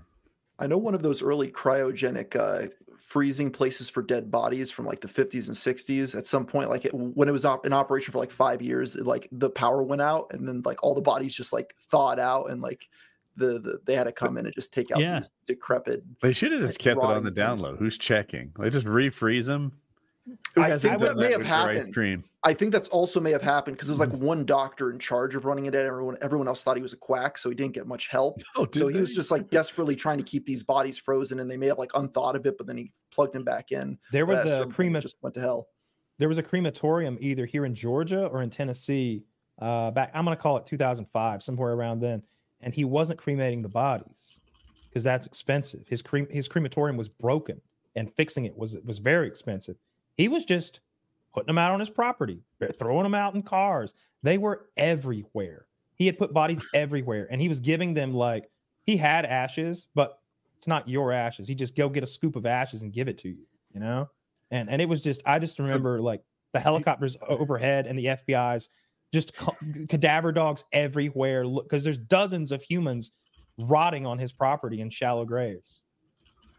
Wow. So they were at least buried. You said something about them being in cars. Like I picture. I think it's been 20 years since it happened. I remember it being like really gross the way he disposed with them, where it was like, you just threw a tarp over that one. Like it was just like whatever he was feeling that day, if I remember correctly. It was fucked because you want to believe that your loved one's been taken care of. Yeah. Woody always tells the pitiful story about cremating his dog, and it's like damn, I just drop him in the freezer, huh? Y'all don't have like a sweet freezer with bows on it and flowers? Like you paint the inside. You don't have a freezer where the light stays on the inside all the time? So his soul doesn't get scared in there. Scared. You know, the Quickie Mart where you sort of lift the door and reach in for your ice cream, the little strawberry shortcake ice cream on popsicle thing. That was the kind of freezer that you just put your dog in. It is a Great Dane. You don't gently lower it into the freezer. I can barely hold it, so you just clunk, drop it in. Yeah, not very ceremonious. I was glad it was just me. Like, I was like, all right, there's emotional damage happening here. I don't need to extend this to the rest of my family. That's kind of you. Dog. It's talking about the cryogenically frozen thing.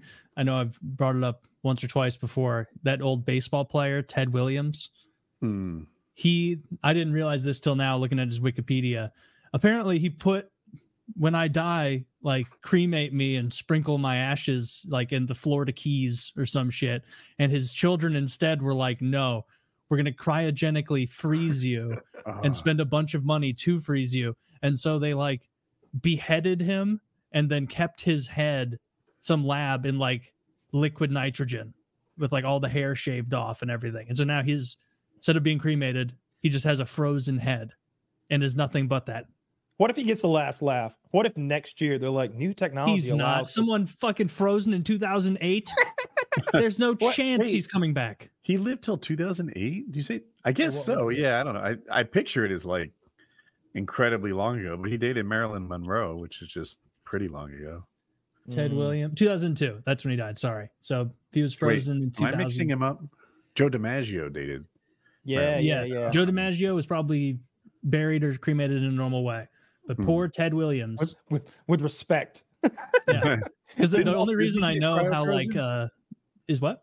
Walt Disney, didn't he get like cryo? No, I think so. That was a rumor. Urban legend. Yeah, it's like an urban legend type thing. Yeah, the truth behind that one is he inquired about it because he was into like tech of the future.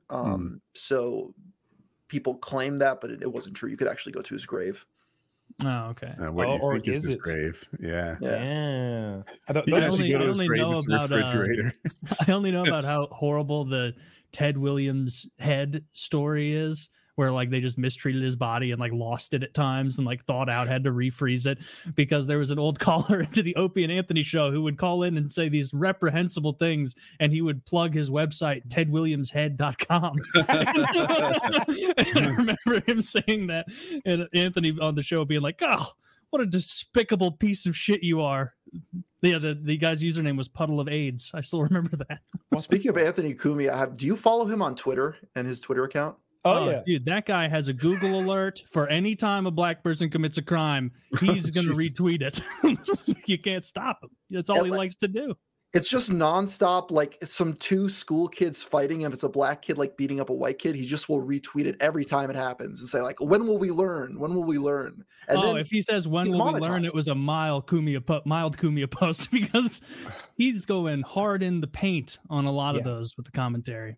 Yeah. It's too much of the same shit. Like, well, you gotta remember, a black person kind of, I don't want to say ruined, but really sidetracked his life in a terrible kind of way. He got canceled before canceling was a thing. Lost that goddamn radio show. He was the second biggest radio show in the fucking world. Lost that radio show. Lost that job. They painted him as like a psychopath, and he's like, dude, I showed restraint. What are you talking about? I could have blasted her. And that made it worse. That story was always odd, though, that he was like in Times Square at 1 o'clock in the morning and like talking to an escort or like some streetwalker. Like, I think some people never added up. They showed up. They were like, this is Obama country. They put a noose around his neck. They poured bleach on him. It's believable. I believe I've seen Anthony Cumia. He wouldn't lie about that. It was also probably a 1-2 punch because I think Patrice O'Neal died not too long before. It was a few years before. Patrice died in 2011, and then Anthony got fired in 2014. So I remember because it was the only thing that like made my days at Enterprise driving around or in the office a little better was like listening to Jimmy and Anthony riff. And then that morning when I got to work and I like heard Opie and Jim being like, we don't know what's going on with Anthony. I'm like, no, not my one thing. Please don't end. And then it did. That sucked. It was such a fucking funny show. Yeah, I've been tempted to make like a giant video about Lady Di and just like the entire story. Oh yeah, that would be a good one. Did you listen to a lot of OA? I've listened to, like, there was a summer when I was probably like 20 years old where the entire summer I just listened through what was probably like 50 hours or something of Lady Di calls, like every single one in chronological order. And it's a wild story. And I just thought to myself, this could be condensed down to like a really solid video, but it's quite an undertaking to just condense that. And then you have to figure out visuals to go along. That would be a like good one. Radio clips. Because she was, for your benefit, Woody, Lady Dianne, she was this off again, on again, homeless, intense, hardcore alcoholic that for some reason was obsessed with the Opie and Anthony show. And they like made it clear, like, you stink and you're annoying and you bother us and you come in here and you're like dry heaving and gagging and being nasty, like a homeless level alcoholic. Like, why do you like our show so much? Like, you don't even get the jokes we're saying. Like, and she'd be like, oh, well, I just like you guys. We're friends. And it continued on. We're like, there are clips from like 2002 where they're like, Jimmy or whoever's like, Lady Di, are you getting a job? And she's like, I'm looking for a job. I almost found one. And then it would be 2013 and it's the same conversation where like she went a decade plus with no work, no nothing, just drinking natty ices sun up to sundown. She must have been good content. They kept having her on. Oh yeah, she was. Yeah, they had her on for an internship for 1 week. It was right before Anthony got axed, like a year before that. And I think they all had like a come to Jesus moment about how intense her problem with alcohol was during the show. Like during the internship, because she couldn't hide it anymore. And so she's just like vomiting, shitting her pants, wearing diapers. And like she's downplaying the diapers. Everyone was judgmental. Yeah. She would vomit all day, every day in the Sirius XM bathroom. And she wouldn't vomit in the toilet because she said that was for number 1 or number 2. And so she was big vomits, like just sitting on top of the sluice grate in the sink for everyone to deal with. And like they had a big to do where they're like, Lady Di, do you realize you freaked out Ugly Betty, the actress from this ABC show, because she went in there and was like, someone's mom's dying, I think. And no, she that would be a great video for you to make. Very funny. The end of her story is like tragic. I don't know if you've listened to that last interview they did. It was almost she's in the Navy. Yeah, she was like in the Navy in like the 80s or something like that. And she called in like 2015 after Anthony's gone, talking to Jim and Opie, like almost like she hadn't been a huge part of the show for a while. Then they're like, oh, Lady Di, we haven't heard from you. What are you doing? And she like she had wet brain. If you drink constantly for years and years and years, and I think it's vitamin B, one of the B vitamins, maybe B1, it gets depleted and it causes your brain to like physically shrink and you just become demented. They call that wet brain? Because all brains are wet. Okay. Oh, well, I guess the wettest brain. She had the wettest brain. Huh? And they were asking her, like, what are you up to? And she's like, oh, I'm just, I'm on a ship. I'm on a ship in the Navy right now, and they're like, oh, really? What are your duties? Because I couldn't tell if she was joking. And like, she just continued to like say that she was still at companies that she had left 15 years ago, had no memory of recent things like her own internship, like entirely demented. She's clearly like talking to a nurse being like, where are we docked at right now? Where are we docked at? Like asking as though she's on a Navy ship. So like fully lost her mind. Do we know why she took a wrong turn in life? So that's the interesting thing about watching it, like in just like a matter of a month or so, is you're watching 10, 15 years of a woman going downhill in the matter of that short period of time, like in real time, where you're listening to these conversations day after day with her and just like speeding past this woman's life. Her husband, who she had a kid with, committed suicide by jumping in front of a train. And then when Opie and Anthony figured this out, whenever she called in, they do train sound effects. That was pretty mean-spirited. It was all mean-spirited. But when she started up, she came on the show and she did a bit with her friend called the Retarded Laverne and Shirley. And then like they just kind of made fun of him and they were just kind of hokey. And she had a son and like she had a job still. And then at some point she had a falling out with her friends. So they weren't doing the bit anymore. She'd call up. Then she lost her job because she was drinking on the job, I believe. She was working at like a beer distributor. And Budweiser.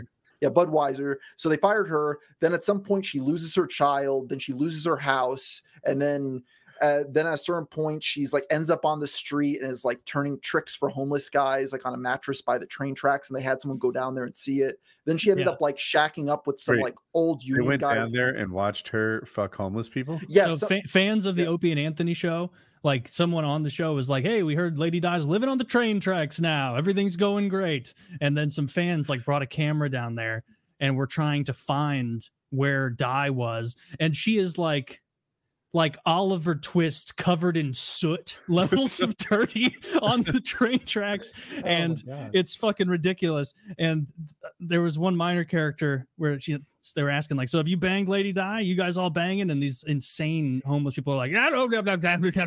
But then there's one guy and they're like, all right, we have to find this guy. They call him the Romeo of the Railroad.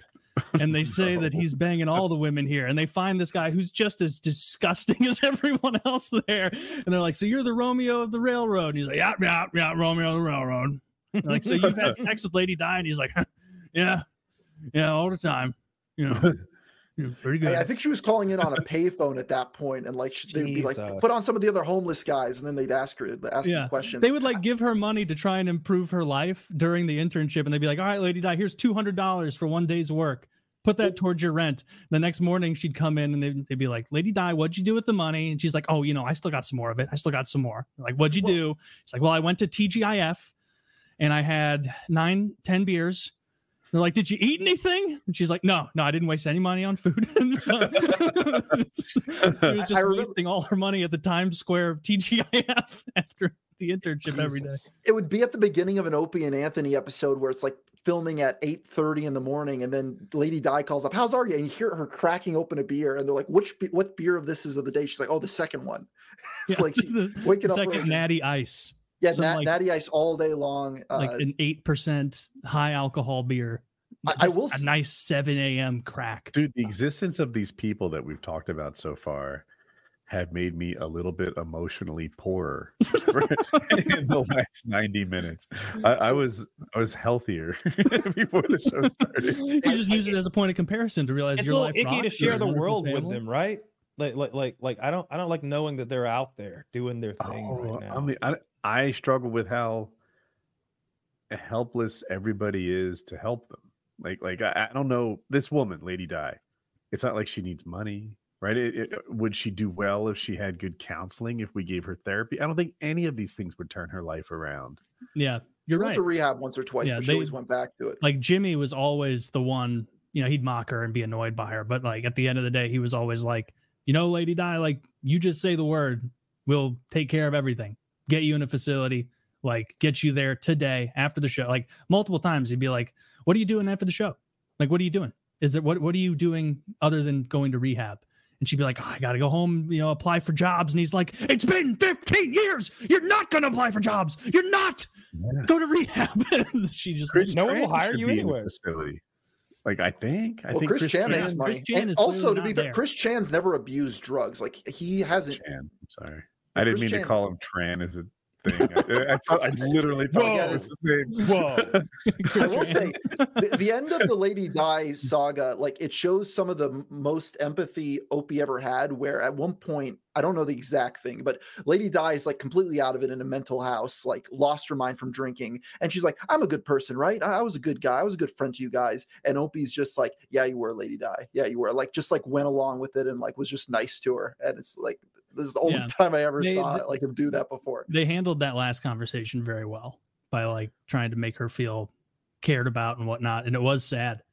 So that's a real difficult one, especially given all the funny content that she provided. I gotta admit, Taylor, you show me that stuff and I'm like, it's not funny. That's mean.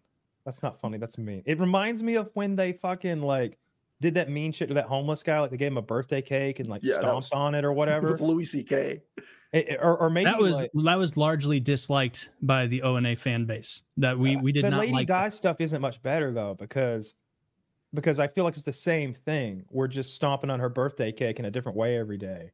and she showed up. She called up. So they never called her. She always called up the show, and they're like, "When are you going to stop drinking?" And she'd laugh and change the subject, and then like, "You lost your child. You need help." And she just keep on laughing, changing the subject, and have like some stupid bit about like the political election or something that they didn't care about. And she lose her child. I thought Train hit the kid. No, Train hit the dad. Train hit the dad. The kid lost the kid because she was a drunk. Train. Yeah. And she lost. Did social services take the kid? I believe her father took the kid, so he was being raised by the father. I thought lost her child meant death. Yeah, me too. Oh, lost the child. I mean, like to the custody. To the courts, custody. Yeah, my bad. Okay. Yeah. Yep. Yeah. Hopefully, her son's doing okay. He's the real kind of victim. He's the heir to the throne. Well, and even Lady Di, well, it's hard to call her innocent. She's been grown up with agency. Maybe headed down that path when her husband committed suicide. Yeah. And it's a rough. Alcoholism is weird. Like, it's really good for making you feel better about like bad things. It's great. I mean, anybody out there is hurting right now, I'll tell you, you're a few cold ones away from all that going away. And what are you talking about? And they're cheap. They're cheap. And like Taylor said, Natty Ice. It's funny. I'll agree. It's funny. This is medical advice, by the way. I am giving you actual. Yeah. I'm a doctor. Kyle, did that motivate you to drink when you were facing prison time? Oh yeah. I feel like that's where this is coming. Well, they also took my weed away. So it's like I need another substance. I need another thing that makes me chill out. Because if I'm 100% sober, I'm very on edge all the time, and I'm prone to anxiety about little things that don't matter. And I can get in like this reciprocal sort of mindset where I keep thinking about the same thing over and over. And it's like, I just need to chill out. That doesn't even matter. We're gonna deal with that tomorrow. Like it could be dog shit in my shoe treads that I want to clean. I'm just like, fucking dog shit in my shoe treads. Is it gonna smell? Am I gonna know it? And I'm like worried about it. So yeah, I started drinking that disgusting Grand Marnier, that peach liqueur. Nastiest thing. Because I'm not a drinker. I never really I hate alcohol so much. I was never really a drinker. That was the best drink. Kyle suggested it to me, dude. When you unscrew the cap for the second time, there's sugar crystals all over it. Yeah, Kyle was onto something. I left some Grand Marnier in, I had a little Scotch glass, and I'd had my Grand Marnier, but there was a little residue in the bottom of the glass, and it sat there on the nightstand for 3 days or something, and it turned into a rock candy crystalline structure that was so pretty that I added a little more Grand Marnier and checkmate, Taylor. When you're right, you're right. Add a little bit more, and it kept growing into this beautiful peach colored crystal in the bottom of my glass that I eventually washed because that's disgusting. But yeah, I mean, if you're feeling bad, alcohol is really good at making you feel better about things. But it's a trap. But it's a trap. It's not really good at solving these things that make you feel bad. No, then it's poison. You'll be hungover the next day. And you'll be even more anxious. I don't get hangovers. That's the other problem. Is I receive almost no ill effects from alcohol. My grandfathers were both severe alcoholics. They both died of it. They drank so much. One of my grandfathers was a bootlegger. He died of cirrhosis of the liver at 35. I've witnessed. I get food poisoning. I've had a stomach flu. No. It is possible for Kyle to drink a lot and hang his head on a moving car and puke on the side. That'll theoretically. Yeah. No, I can drink too much, too fast, and I used to do that too because again, I didn't know what I was doing. You're not a real shotgunner. People would buy me so many goddamn drinks that we would sit down at a table and there'd be 5 drinks in front of me, and it wouldn't even be the same drink. I'd have a boot-shaped glass full of beer, and then I'd have a white Russian because someone thought, hey, just like you. And then I'd have a shot of tequila because that's what I actually wanted with some lime. And then there'd be 2 more nonsense vodkas or something. And it'd be boom, boom, boom, boom, boom, boom. And I am shit housed, and we're 10 minutes into the night. And I can specifically remember being in the bathroom, wasted, vomiting, with all my friends outside and lots of girls outside, thinking, you've done it again. Just saying it to myself out loud as I'm looking into the toilet bowl that I'm about to vomit into. I'm like, you did it again, dummy. Ruined the night for yourself. It couldn't be much better that if you weren't just so sick, you're in the bathroom vomiting. Right? There's people waiting outside to take a picture with you and ask for an autograph. They're playing your videos on half the TVs in this restaurant, and there's hot girls everywhere. And where are you? stinking like vomit in a bathroom. Nice, smooth asshole. I'm having this full conversation with Inner myself. voices are brutal. They are. I'm saying it out loud. There's the guy in the next stall is like, dude, go easy on yourself. Hey, it's gonna be all right. They got a lot of apps to fill your stomach up, soak up the booze, switch to Try water. the mozzarella sticks. That'll work. It's like, no, I had a boot-shaped beer and 8 shots. I'm fucked. So like on the way back, I'm genuinely vomiting out the side of a moving vehicle. I don't know why y'all didn't stop. I wasn't driving. I know. I said y'all. I don't remember who was driving. Joe must have been somewhere because Joe filmed the vomiting, so he had to have a hands-free. I don't know who drove. I don't recall. I don't know either. It wouldn't be Kitty. She can't fucking drive. She don't know how. It was the worst suggestion. I don't know. Yeah, then she's probably not the one you want. I have a much better grasp on alcohol these days, and for the last few years or whatever. Like, we haven't done a drinking episode in a coon's age, but I remember last time we did one of those, I put away over a bottle of vodka, like a full fifth of vodka. I put away in this 4-hour time span, and then like cracked open another one and went to work on it, and that's the drunkest I can remember being. Like, that's the only time I've ever blacked out and had like memory loss. That was fucked. Yeah, I'm good not doing drinking episodes anymore. No, yeah, I'd rather do like smoking episodes. We could do one of those for a change. That would be much easier, but I don't want to. I want to do my sin of choice. Can't we just down gummy worms for a whole episode? You guys want to have a candy episode? We're like a jelly bean episode. Why'd they have to pick peanut brittle? It's the most awful thing to listen to. Just crunching. Like that would be a good episode. Who was Rogan? I would love to do a snack episode. No one asked for it. It's so boring. It's the worst content ever. Idea. But we're sorry you didn't like snack night. Where we eat as much as we want and we don't. What'd you say about Rogan? He had a Rogan did. I can't. Maybe it was when Elon Musk was on, and Musk was like, "I'm a little hungry. Can we get some pizza? Want to get a pizza?" And Rogan's like, "You want to order a pizza? That'd be novel." And then it's like they order a pizza and smack on it while they do the show, and and he's like, "People are gonna hate this." And I'm like, "Yeah, they are." Why are you doing bad? That? Did they have the audio? Was it an audio problem? It really doesn't bother me, but I bet if you're audio only and you're like, you got some high quality earphones in or something, and you're like, ooh, that's disgusting. But to watch it on video, which is how I take Rogan in, I didn't mind. It's just two guys eating pizza to me, having a conversation. I don't want anyone to eat into the mic. Can be, you know where my head's going to? Wings of Redemption did a video, and I bet you'll remember it, Kyle, where he sniffled loudly like midway, and then maybe he sneezed and then he sniffled, and you could tell there was more like rubbing, and it was just audio assault. Like it registered in my soul as the grossest thing a human you could do. See it.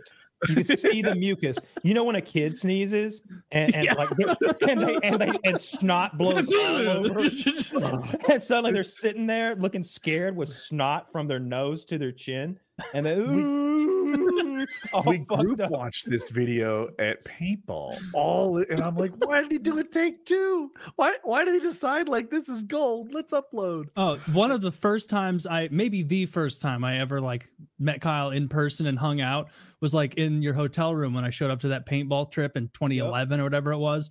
And immediately I walk in and Kyle's like, "Hey, have you watched the most recent Wings video? Oh, you got to see it." sat down and was just laughing at the Wings video, and I was like, "Oh, this is pretty funny." A whole room of us, and he was supposed to be on that trip. He refused.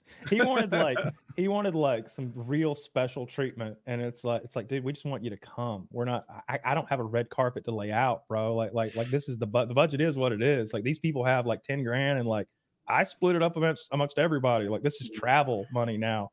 And it was like, I expect to be in a VIP room. I will not play paintball. I will sign autographs. There will be an autograph session. It is kind of legit because he's not a coach size man. Mm-hmm. Well, somebody was going to have to pay for his passport. He thought because he thought he needed to go to Chicago. He thought he required the passport. That's OG. I thought he doesn't. He's flown several times now. Yeah, no, I went to a billionaires bash challenge with him in California once. That was maybe the first time he flew. I felt bad. He had a lot of anxiety about it on the way out. The person who sat next to him was unkind, and you can see it. Like the person who's next to him is kind of the victim, but and Wings doesn't mean to be the assaulter. He's just big, and made him feel terrible about himself. And then the whole trip while he was out there, he was dreading the flight back, the repeat of it. And so, hang on. And so, what was he considering doing? Oh, he was going to drive back. He was going to rent a car and drive back, and he wanted you to like share the load. Why didn't you just buy a second seat on the plane? Because he didn't buy his own ticket. And he wasn't rolling in dough or anything. Yeah. Can you imagine being on a flight from I'm going to guess Charlotte or maybe Atlanta, because he's in Myrtle Beach. Yeah. To LA, which is a 5.5 hour flight. And here he comes coming down the aisle, and it's gonna be a show. Everybody's gonna like, oh, here he comes. Because he's bumping everybody as he slides. Mm-hmm. You've walked in an aisle. We're grown men. You gotta turn sideways to get through. I'm a sideways guy. Yeah. I turn sideways to be courteous. And I'm like, who gets the ass? Who gets the cock? You never know. Hey, you, ma'am, you get the cock this time. Like, what's your preference? What's your preference? One way or the other, because it's that or elbows and hips are hitting you in the side. I always ask the gentleman as I go in, would you rather be near my dick or my asshole? They hate it. And he's double our. He's double. Like I'd rather you not ask. When I've flown coach, it's like, fuck, man, I'm kind of squeezed in here. This is very uncomfortable for a long flight. 2 hours, no big deal. 4 or 5 hours of sitting back here. Plus, if there's a long like boarding and deboarding, I've been on some deboardings that took 45 minutes where we've sat on the ground looking for a gate. Like, sorry, folks, we still don't have that gate. And I'm like, I wish you'd tell us the truth, because I bet it would piss us the fuck off. I bet some person fucked up. Or like, American Airlines usually extends the courtesy, but they're refusing. Like, I bet it's something like that, but I've sat on that plane for 45 minutes next to people I despise. I have to piss, and I have somewhere to go. It's infuriating. So now imagine this 420-pound man all over you, and I don't care how good he smelled when he got on there. By the time we land, it's not going to be holding up that well. So yeah, he was going to drive back. But then recently he flew to England. He flew to London. He fought. He fought that boxing kind of thing with Boogie, which is the coolest thing he's ever done in his whole life. Boogie. Mm-hmm. We gave his flowers when he did that. Like it was when he came out rapping. Oh my gosh, it was really good. I was super hyped, and I when I like in the first 3 seconds, I'm like, oh my god, he's gonna do his own rap song as he approaches the ring. I'm concerned that this won't be good. 5 seconds later, oh, I'm psyched that it is good. Like it's that so was good. Yeah, I was. That was his moment. Like it when he's.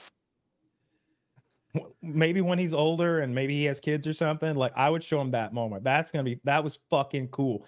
That was Wings night. He owned that night. You know he how came out rapping on a mic in front of a huge audience that most people will never be in front of, a live audience, and then he whooped another man's ass. I sometimes laugh that on my resume of lifetime accomplishments, dancing champion belongs on there. I won $37,500 as a dancing champion. How many can say that with my level of talent? Wings has professional athlete, professional boxer on his resume, and I think I was a fighter back in the day, undefeated. Better still. It is. I mean, even if it was Boogie that he beat the tar out of, man. I even underestimated how lopsided that fight would be beforehand. Like, we all knew Wings was going to win. We all favored Wings. I didn't know. I'm not sure Wings got hit. No, like Boogie was just arms by his side after the first couple seconds. It seemed. He couldn't lift his arms. He couldn't keep his shorts up either. Oh yeah. And even they were on the mic, like the pre-fight hype. At one point, Boogie's like, I'm going to kick your ass. He's like, I couldn't even beat those stairs on the way up here. Like 3 stairs with a handrail that he struggled with. That was a sick tear. Bad luck. So, I think I was texting with him ahead of time, and he was confident going into the fight. Oh yeah, he had every reason to be. Yeah, clearly shown. We talked about some of the sad downturn people you've covered, Art. Yeah. As far as like a more optimistic, positive one, Airsoft Fatty. So you did a video about him 6 months ago. I know he's still continuing to lose weight. Maybe what do I not know about his improvement? I know he's in the Sam Hyde universe. Sam's helping him a lot. Yeah. Around Halloween time last year, I went up to Bangor, Maine, and filmed with him for a weekend. And there's this guy Blaze up there who's in the weed industry, of course, and he got him a tiny home and has been helping him out, helping him lose weight. Like there was a lot of people saying like, "Oh, is this guy like nefarious, just like a troll?" No, this Blaze guy is like really an amazing dude. He's been helping him like eat healthier, go on walks, you know, make content for his channel, just like out of the goodness of his heart. And you know, Airsoft Fatty's killing it. Now he's in the Sam Hyde verse doing all these projects. I think Sam pays him some money to do that stuff. So it's actually a very positive story, especially considering one of the things that surprised me about doing it is when iDubbbz made his Full Force documentary 5 years ago, he just made Chris and company look like just a bunch of bumbling idiots from like the middle of nowhere rednecks. And then when I talk to them, it's like, you know, these are real people. Like I don't have to demean these guys. I don't have to make fun of them. They're just guys doing their best. They're not doing anything super malicious. Yeah, that's him now. He's lost probably 200 pounds, I'd imagine. Really? Oh yeah. Oh my, if you see pictures of him from even season 1 of Fish Tank, he's like, so he round. was way bigger than this. Dude, he looks really good here. Yeah. Really? This is the thinnest I've ever seen him. All right. So, I mean, you look, I don't want to be mean here, but his midsection is so spherical that it's reminiscent of like a Pac-Man type character or something. Like he has maybe this is just internet hokum, Art can correct it, but he has some genetic thing that caused his like, I believe some people just have big rib cages, and there's nothing wrong. No, with that. something happened when he was being born. Elon Musk. I'm just, that's him from like looks like season 1. He has outstanding lung capacity. He's probably a swimmer. That's cool. He's got cool hair now because he keeps having to shave it for the show, seemingly. So he just picks a different style every time. But yeah, good for Airsoft Fatty. Glad he's doing better. Seems like he's a good fit in the Sam Hyde verse, getting some positive attention there. Everybody seems to like him. I mean, speaking of people that are like doing better, I would say that it's crazy looking at Wings of Redemption on the LolCow podcast that like he's the most normal and like reasonable of the three of them on that show. It's him, Boogie, and who's the third one? Keemstar. I would say Keemstar. Okay. Oh, there's Keem Tommy. Goes on the show. Tommy got fired though, didn't he? I haven't kept up. I don't know. Yeah, Wings has always been like a regular guy. He's just eccentric. He has these weird takes that take you by surprise. It's not that everything that comes out of his mouth is wackadoo. You'll have very normal conversations about this, that, and the other, and then all of a sudden they'll be like, whoa, what'd you say? What?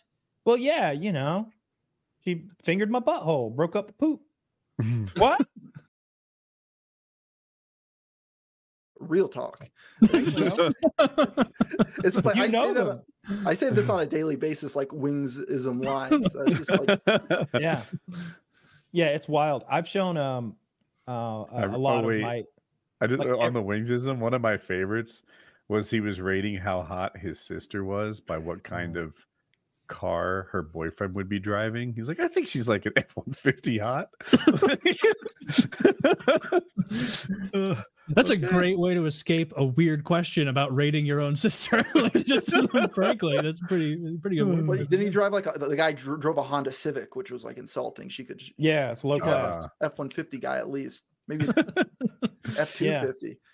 Yeah, but that guy was like, there's always like so much drama, and he's always so open with it. And it's like, man, these are like, some of this shit's criminal. There's like drug stuff, and then the cockfighting.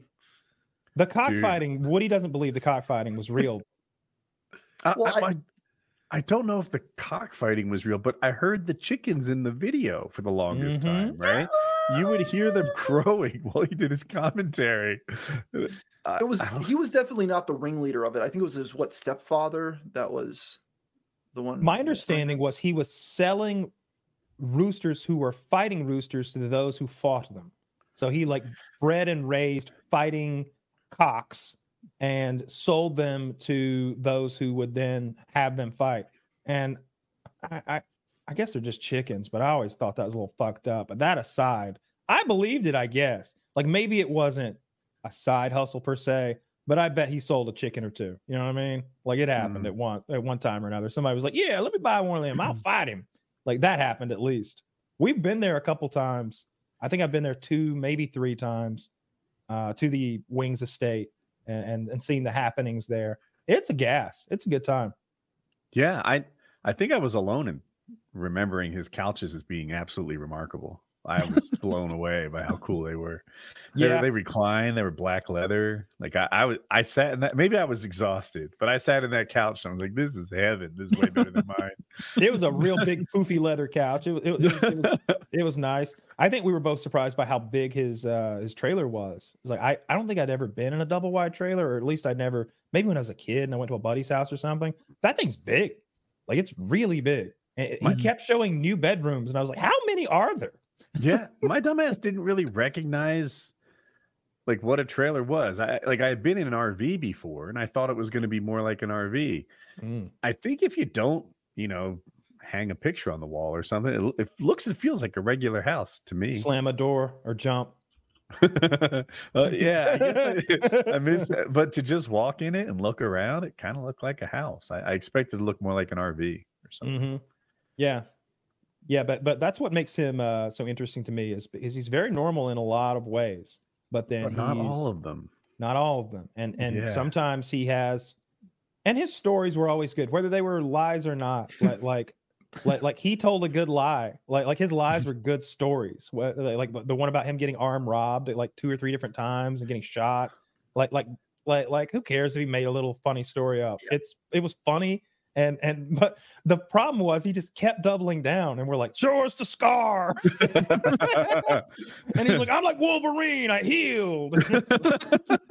I don't believe you now. He could have been like, it's ugly and it's high on my thigh, and I'm afraid I'm gonna like show my side. He could have like made something up, and so he's like, nah, it's healed up. You can't even tell. And I'm like, I don't know. I've got little nicks I had when I was a kid, and I can point out the scar. You know what I mean? Like scar.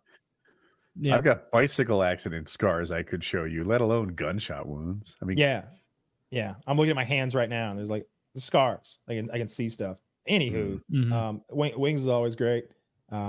He can be awful at times, but it's almost a part of like what makes him funny is the awfulness. Because I don't think his awfulness comes from this calculated place of like, you know what? I'm going to do this, and then that's going to happen to him because fuck him and I don't like him. So let's go.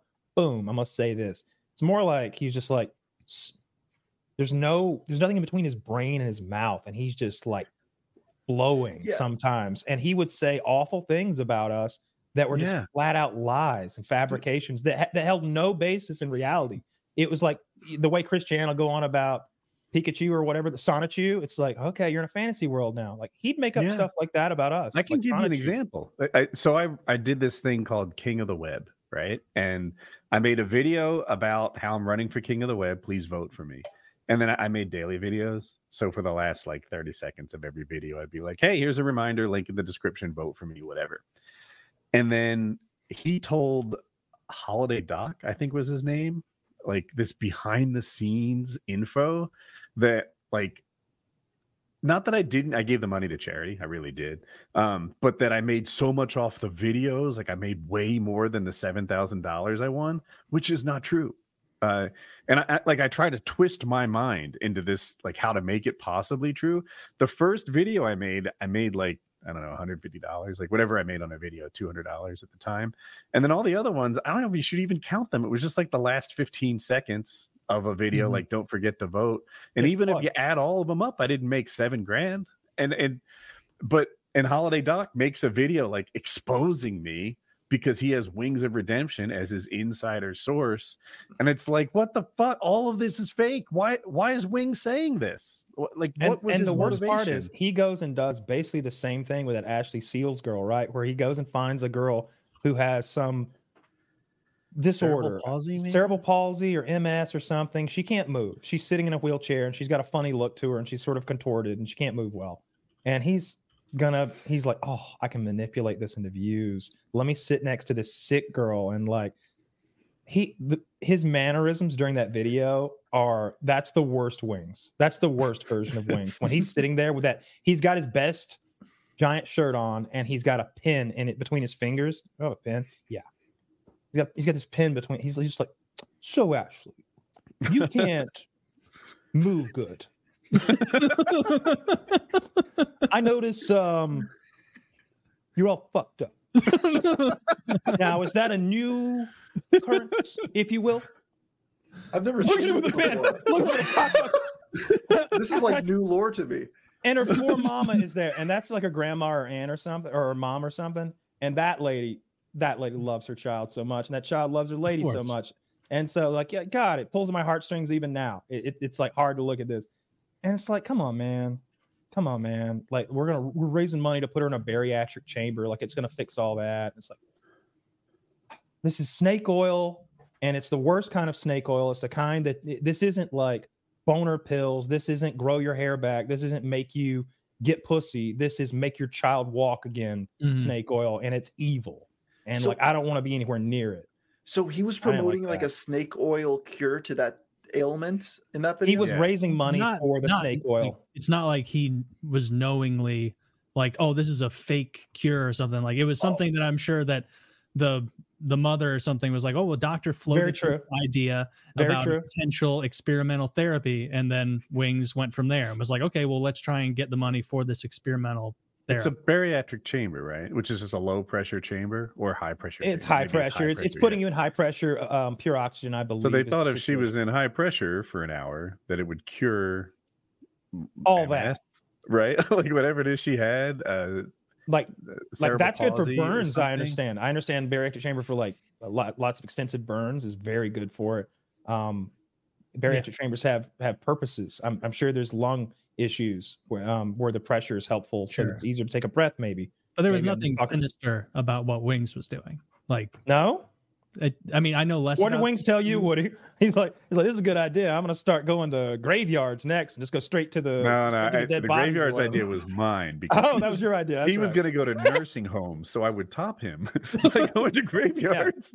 Yeah, he's going to start going to like hospices and be like, this is Elmer. He's a 93-year-old diabetic black man. We want to put him in a pool of salt water. We think that if we brine him just right, you know, it would be a good bit for that is everything is a bariatric chamber. No matter what's going on, it's a bariatric chamber.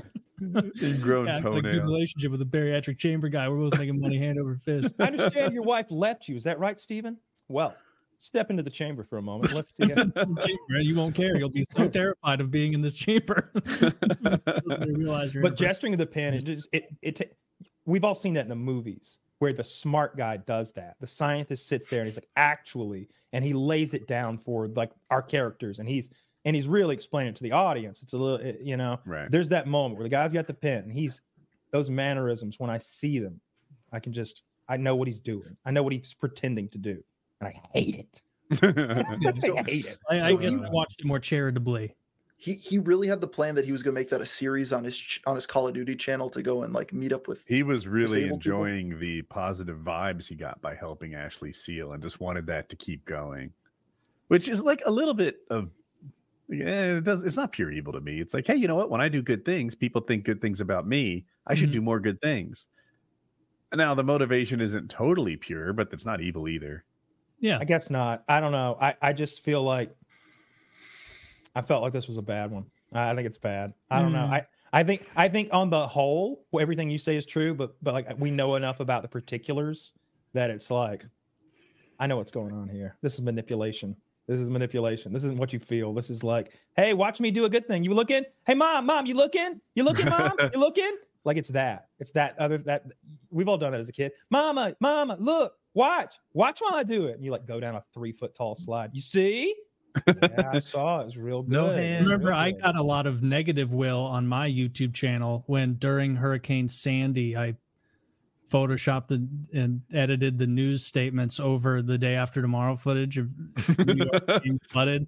That was a very polarizing video. People either loved it or they really hated it. That's your most viewed video, isn't it? I don't know. I don't think so. Probably some zombie tutorial or some shit is my most. I remember watching that and because it's they're talking about real sad shit that was happening right now. Like and the New Orleans is flooded and we're imagining as many as 800 dead in the lower city area. People have taken refuge at the Superdome. The flooding is just nonstop. And meanwhile, it's waves washing over the entire coastline of America. It's like, like Mumbai is like drowning, like the Eiffel Tower is halfway submerged. World War Z footage. Yeah, it's like the most zombies stacking Michael up against Bay the wall. shit. Yeah, here it is. I'm not going to flag us. Yeah, play it. They won't hit us.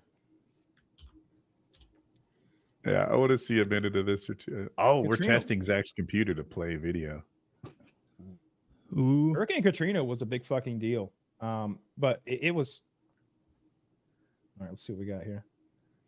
Earlier this morning, we heard from Chip Reed in Ocean City, Maryland. Since we talked with him, Oh, Sandy. Okay. started to get very rough. Chip is with us again, but he's on the telephone. Chip, you have seen a few of these. Tell me, when you're looking at this now, at this moment, how is it different from what you've seen before? Well, I'll tell you, Charlie, I was here late. The walk in the park compared to this in the last half hour. We were starting to get a little nervous, thinking maybe we should move higher ground. So my camera crew went looking for another location, and that's when this or the day after tomorrow. I'm not sure which. It's like 2006. Okay. Whoa. Yeah, this is the day after tomorrow. Guys. Is it? Whoa. Okay. Yeah. Wow. I love the guy going, whoa, whoa. That burn was about 6 or 8 feet, and it was only, the waves were only touching the burn on the other side, and that wave just came roaring over. Chip, my heart was racing as I saw, of course, that water come right up on you. I could hear you say, whoa. How quickly were you able to get out of harm's way? Everybody okay there? Well, my first instinct was to grab the camera tripod and keep the camera. The camera is the only thing that did not go down into the foot or two of water. That's great. That's great. Yeah, that's a terrible movie. It was a bad movie. I've seen Man, it. we were into those disaster movies in the 2010s. Everybody wanted to see. CGI had figured out how to do water so well, and like big like earthquake type scenes, and all of a sudden it looked good, and it was like, let's blow shit up. Roland Emmerich kept destroying everything.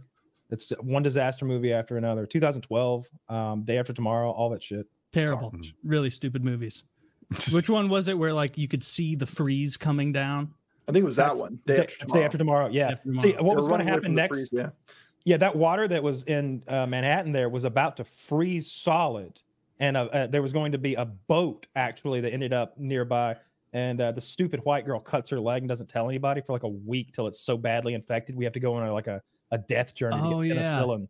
Man, and wolves are there. Wolves. What causes the Day After Tomorrow? Is it nuclear? Global Is it warming. asteroid? Global Warming just hit Al all Gore warned us. Yeah. Yeah. I think it was, I don't remember. It was global warming, but in one day. Yeah. Basically. So some sort of like crazy thing, maybe with the oceans. I think it started there. It had this quick snap thing had happened where, because one thing stopped. The long story short, it was bringing this super chilled air from the upper atmosphere down to ground level rapidly, and just like insta freezing everything. Like helicopters are freezing out of the sky. They're like jet fuel freezes at negative 40 degrees, don't you know? And like all the planes are falling out of the sky. And it's like, what a bunch of nonsense. It was a running engine. Yeah, it's a running You can't make you can't make a running engine stop with cold. Well, if it's that cold, It's pretty cool. No. and you're making a movie that dumb. Before we jump to the Very next thing, we're going to hear from a couple of wonderful, wonderful sponsors. This episode of PKA is brought to you by Blue Chew. Let's talk about sex, guys. Shouldn't you always be at your best? 2024 is the year to maximize your performance in the bedroom. Listen up, BlueChew.com. Blue Chew is a unique online service that delivers the same active ingredients as Viagra, Cialis, and Levitra, but in chewable tablets and at a fraction of the cost. You can take them anytime, day or night, so you can plan ahead or be ready whenever an opportunity arises. The process is simple. Sign up at BlueChew.com, consult with one of their licensed medical providers, and once you're approved, you'll receive your prescription within days. The best part, it's all done online, so no visit to the doctor's office, no awkward conversation, and no waiting in line at the pharmacy. Blue Chew's tablets are made in the USA and prepared and shipped direct to your door in a discreet package. Blue Chew wants to help you have better sex. Discover your options at BlueChew.com. Chew it and do it. And we got a special deal for our listeners. Try Blue Chew for free when you use promo code PKA at checkout. Just pay the $5 in shipping. That's BLUECHEW.com, BlueChew.com, promo code PKA to receive your first month free. Visit BlueChew.com for more details and important safety information. And big thanks for sponsoring the show. Again, that is BlueChew.com, promo code PKA. Just pay the $5 in shipping and enjoy the high quality hard dick. Hey, I don't want to tell on myself here, but with Blue Chew, I get the biggest plan. I get the largest pills, and then I get as many as they'll give me a month. And they piled up. I had too many. I overestimated my fuckery. And so I went on and I clicked the pause button just like I did when I went to prison. And it asks you, hey, why are you taking a little time out? And the options are like, I've got plenty of medication, or like, it's not working great for me, because then they want to hit you back. I'm like, oh, maybe sildenafil or something like that. And I was like, I wrote in going to federal prison and immediately accepted my pause. Well, kicked it back off when I was a free man a few years ago. And recently I was like, dang, they're piling up again. I got way too many pills here. It's starting to look like I'm a dealer or something. I wouldn't want to be caught with all these pills. It seems like too many to have. And so paused it. Keep coming, Taylor. I'm not paying. They're coming. And now I might need to become a dealer. So if you find Blue Chew to be too expensive. This is a terrible ad. All right. Not that. Blue Chew's very affordable. And the best part about what Kyle's doing, totally legal. A totally legal venture. It's reselling. All right, I won't sell you Blue Chew. You need to go straight to the source. But bear in mind, they don't keep good books over there. They might end up giving you some free pills. I did the same thing. I still have so much Blue Chew, and I've been paused for like a year and a half. I really, really let it accumulate too much. And so if I took one every day, I have got easily a year. Okay, easily. That's a lot. Like it's so many. You know what I want to do? I totally forgot. I would just get the envelope and I'd be like, rats, forgot to cancel that. Definitely going to remember this time. And then you know what? Do that. If it didn't look sketchy, I would tear them out of the packages and put them in a pill bottle just for storage purposes. But that would look super sketch, you know? Yeah. Like I just don't want all those little tiny packets, because there's like 100 of them. I've got an Aldi bag in my bathroom under the cabinet, just full of pouches. I don't even. I have envelopes that haven't been opened with them. They come in this. I'm saying this nice, those envelope packages. I have those. Yeah, they come in this like discreet envelope. You wouldn't know what's in there, and I don't even open them. I've got like 3 that are unopened with like 90 pills each in them or some shit like that. So don't overshoot your fuckery. You're not going to get as much pussy as you think. None of us do. But highly recommend Blue Chew. You will be a superhuman cocksman. Okay, your penis has never been this hard before.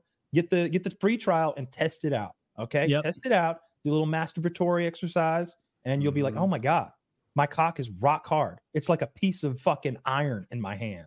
I could knock a lady unconscious with this cock. You could hammer a nail in. Not just that, but round 2 is right there. If you're in the mood for it, your dick is ready for you, whether you like it or not. I was looking at the plan names, which is pretty funny because I think they describe sex lives. Like the lowest level plan is active, then busy, then popular. And the highest level plan, 28 packs a month, is pro, which makes sense too. So if you're a man whore, get the pro pack. Yeah. And I wouldn't recommend this, but like hypothetically in Minecraft, I'll tell you, I might double up on my own dose with the, you're not supposed to do that though. They told us not to tell you to do that. So I'm telling you not to do that, just like they told me to. They do have. It was directed. It may have changed since you saw it. They have 6 and 9 milligram doses. So I guess pick what you need. I think Kyle has the higher dose. I do. I take the 9 milligram. It just seemed like what we quibbling over 3 milligrams for? Give me it all. What are you doing? You leaving some on the table? No, give me all the pills. Yeah. Give me all the dick. I'm eating this sour candy anyway. What's up with that? Why can't they make why can't they make the flavor like sweeter instead of more tart in this candy pill? Candy tablet. I like it tablet. I don't like sour. Well, sometimes I take them right after I brush my teeth. I'm like getting ready for the evening, and I'm like it's like orange juice after brushing your teeth. I pop them like pills sometimes. I've done that before too. Where just swallow it like a regular pill. Yeah, but genuinely can't recommend it enough. My dad gets Blue Chew from using our code, of course. Can't recommend. His dad has an outstanding dick. Just saying. Yeah, and my dad's dad too. He also uses Blue Chew, and it works great for him. It gets better with every generation. Every generation, yeah. Can't recommend it enough. Also, check out Taylor. Also, check out Lock and Load. Because while you're having your nice hard dick, you're going to want to come nice. You want big comes. Big comes. You don't want little comes. You want big comes. And so check it out. Lock and Load. Code PKA or code Jizz. We will be back in stock very soon. So until then, go ahead and just buy pre-workouts, workout supplements, protein powders, all of that. And hopefully the next re-up of Lock and Load is a significant shipment. Because it goes quick when we have it in stock. Yeah, we need to get like 20, 30,000 bottles at a time or something, like so we don't run out. It's crazy. Yeah, we need a lot. And then, of course, our merch. Yep, PKA 10. Use PKA 10 for 10% off any of our merchandise. You can get hats, you can get t-shirts, you can get hoodies, mugs, stickers, anything and everything you want. Well, not anything and everything, you know, basic clothes options. You get very specific clothing that we picked out. Very specific clothing. If you're looking for anything, you've come to the wrong place. The hello, my name is Woody shirts. They only come in blue. Because he's a blue boy. Blue shirt version. That's how he's energized. And that's all our wonderful sponsors. Check out the links below there. There we go. We should talk about the debates a little bit. They were excited. So Taylor, you didn't watch. Kyle, you didn't watch. I saw clips of it, but like Age of Mythology rules. I've been having fun with that. It is hard to do better than I got Spacemarine too. I was playing that. Oh, I've heard my brother's trying to get me to buy it. We'll talk about that afterward. If you're a Democrat, it was a good night to be you. Pretty much universally agreed. She baited him. He took every piece of bait. He looked kind of cuckish. God, you may have seen the thing where he talked about his crowd sizes and how people aren't bored. That was his response to the immigration question. They asked about immigration. 3 of the first 4 questions were like pro-Trump, and one of these first 4 was immigration, and Kamala made fun of his rallies. And the moderators were like, hey, Trump, tell me what you think about immigration. He's like, before we get to that, my rallies are great. People love them. They're not leaving bored. She's lying about that. And it was like, dude, you're fumbling your immigration question. This is your best issue. Yeah, immigration should be 5 questions. Home run one. There's 5 questions that you're going to get at that presidential debate that matter that you need to prep for. They make it sound like prep for this thing is hard. It's not. Right. It's like 5 issues that matter, maybe even 3. You could focus on 3 and be fine. And what she did there, it's simple. It's like, you're right. There aren't as many people at my rallies lately. I don't know if you heard, there was an assassination attempt just a month or 2 ago. Media out there doesn't like talking about it very much, but a madman came and tried to murder me while I was trying to save the American people with my justice and goodness. And I don't know who sent him, but we're going to find out. Yeah, until the end. I love that answer. His was terrible. He just made it sound like his feelings were hurt. He was on defense all night long. She played him like a fiddle, and it made him look like some sort of easily manipulable cuck. And there's almost no one who doesn't. Fox News is echoing the things that I'm saying right now. It's hard to find anyone who didn't think less of Trump after that debate. So exciting time if you're in for Kamala. It was pretty funny, though, when he started talking about the Haitian migrants eating dogs and cats. I mean, I don't think that helped his case, though. Like, everyone is just it's memeable now. Are they? No. Probably not. If they were, it's like a very fringe case. There's this town in Ohio that has like 60,000. Like a cannibalism roving gang problem within the last calendar year. These are legal immigrants, by the way. Like, these aren't illegal people. Yeah, Haiti's just a mess. So there's like a lot of refugees coming in from Haiti, and I guess like 20,000 of them went to this town in Ohio with only 60,000 people in it. So a lot of. If anything, that's the thing to bring up to harp on about immigration is he should have not talked about dogs and cats and shit and been like, hey, this is a town that's being destroyed because they just dropped 20,000 people in there. They don't have resources to provide for them. Here's a million videos of people on the ground saying they're having trouble getting their benefits, saying that they're being, they can't afford their housing, that they're, having difficulties. So I've done a bunch of as much research as you can do in 2 days. I don't know, 4 hours worth. And I saw a PBS special from 2 years ago. So it wasn't current political, and they were loving the Haitians, their work ethic, this, that, the other thing. I saw a town hall meeting on Our Conservative, the subreddit, where they were hating the Haitians. They were saying, this one woman said there was a person who didn't speak English in her front yard harassing her, and a couple other things. Someone said they killed a goose, I mean to say. And so let's just a little of this, a little of that. I don't know what the truth is. It is a shrinking Rust Belt town. The population dropped from 80,000 to 60,000. And now there are legal immigrants coming and repopulating it, and they're working, they're contributing to the tax base, etc. The town is having some growth problems. Contributing to the tax base? Yes, they are contributing to the tax base. They're employed, they're buying homes, they're renting homes. They are putting strain on some of the like resources, like the police and the schools and stuff like that. Yeah, but I live in. So if you were net taxpayers, I'm still going. In the area of North Carolina that I live in, it also has like explosive growth. So they put strain on like people like me moving from up north. Put strain on the school systems, all the public utilities, etc. I think the water. There was a water problem. Not that welcome. Southerners don't like Yankees, and there's like the town I lived in particular was dependent on the town next to it for water, and there was like this big conflict that we could take showers or whatever. And this is what happens when a place has a lot of growth. It would be nice if the immigration maybe didn't let everyone go to the same place, because I have some empathy for how they changed the culture in that area. Like there's a state fair or something, and they're playing Creole music. I'm probably 80% right on this. I don't even know what that sounds like. But, you know, when a town of 60,000 swells up and gets 20,000 immigrants, it changes it from the town you used to know, right? So wouldn't it be cool if they spread these people out and had them do, you know, instead like of they knew that would happen when they bring 20,000 people in from Haiti. Like they knew that would be a result. And like the idea that they're like pumping more money into that community than they're taking out via social services, I don't think is correct. Like, well, I think you're making it up, because I looked into it and like I see the city council say, you know, talk about the extra tax revenue. These are not like homeless. Well, there's more money coming in, but how much is going out is the real question, you know?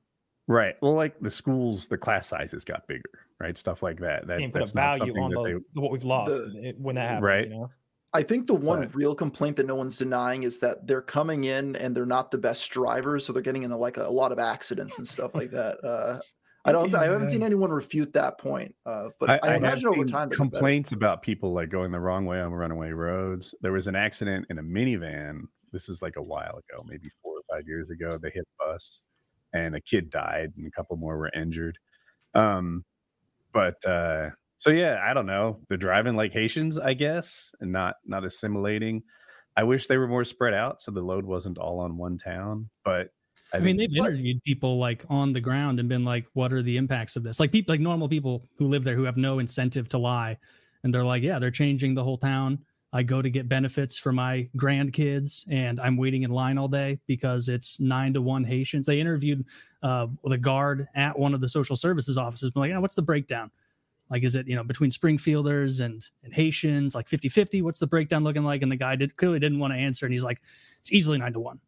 Yeah, I've seen interviews in both directions. I've seen interviews, like you mentioned, people on the street fussing. I saw the interview of a CEO of a manufacturing plant who's like, "Oh, well, he's going to love it. His labor cost is down."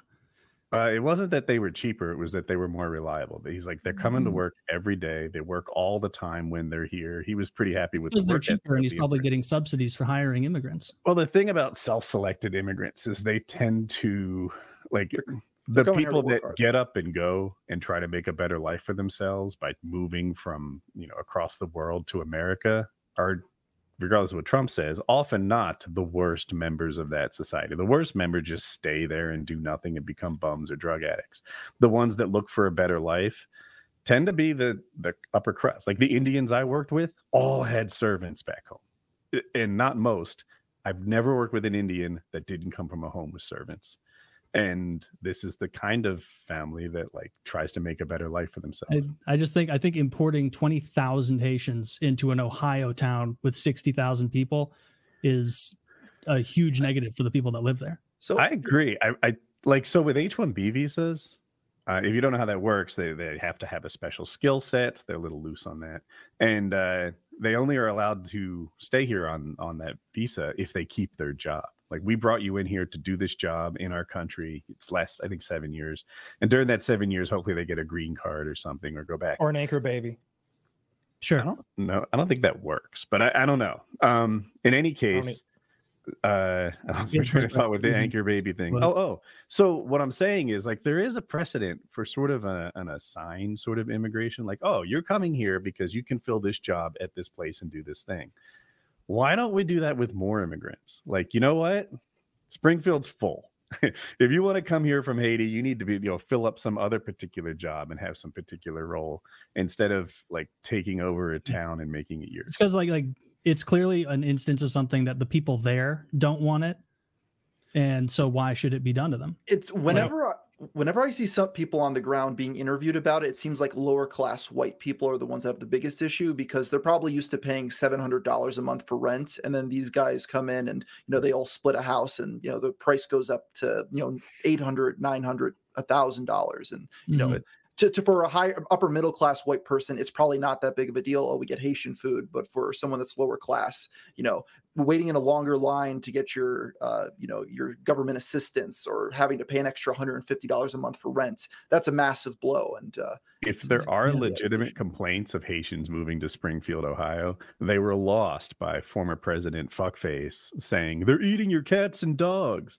And now it's become a meme because he can't make articulate points like a normal person. He has to lie and exaggerate. And that's all people heard. Well, yeah, I was cracking up during that just because he says that. And I know because I'm on Twitter what he's talking about, but like the average Fox News viewer or something probably has no idea what he's rambling on there. He just Twitter brain was apparent the entire interview. Like the lies that he was telling are only, it's bullshit that you hear on Twitter. And the moderators were fact checking along the way, and it made him look bad. He said that he won the 2020 election, and they fact checked him on 3 things. There was the eating people's cats, winning the 2020 election, and a third one I can't recall off the top of my head. But they were the most egregious. Was it killing babies 6 months after birth? It was killing babies after they were born. Was the other one they fact checked? Yeah, they said that's not legal in any state. Yeah, the infanticide one. It's like. I want your receipts, dude. Like I can believe what it sounded like he was inferring or suggesting once was that there was a governor in Virginia or somewhere who at one point had said something like set the child aside and will decide after. And I'm sure it's taken out of context.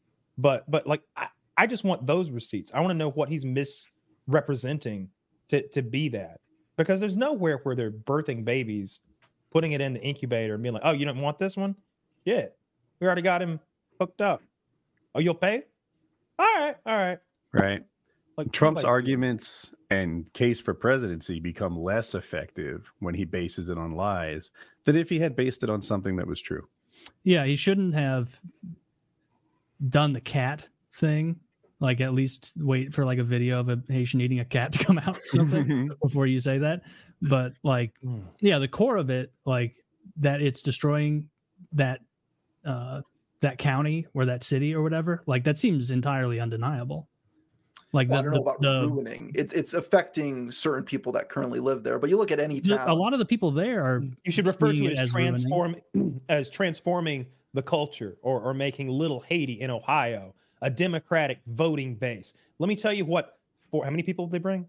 20,000. The estimates are. Let me show you the margins in the last few elections, and then you break it down. That's what he should talk about. He should call it voter manipulation. He should have called it importing democratic votes into a state that, for some reason, has been red for a long time now. Didn't he win it even in 2020? Didn't he win Ohio? It's been red for a long time. Yeah. He just doesn't know how to pivot, and he doesn't know how to do that. And he doesn't know how to tell the truth. And he doesn't seem to recognize that all of his lies hurt his case. They don't help it. I think he's lived a lifetime of exaggerating and lying where people think, oh man, if even half of this is true, then I'm on board. Sure. And now it's hurting him. They're like, I'm so sick of everything you're saying being bullshit. Yeah. He doesn't know how to rebut them. He's just like, no, it is true. My crowds are big. You don't even know. Your crowds are small. I'm like, no, my crowds are big. Like, no, they're not. Are you fucking serious right now? Why don't you have stats, dude? Why don't you have like zingers? Why is no one coaching you? Again, you need bullet points to do this debate. Like say what you want about Kamala. Did I say your name right? Yeah, you did. You did. Like Jesus Christ. Like punctuation.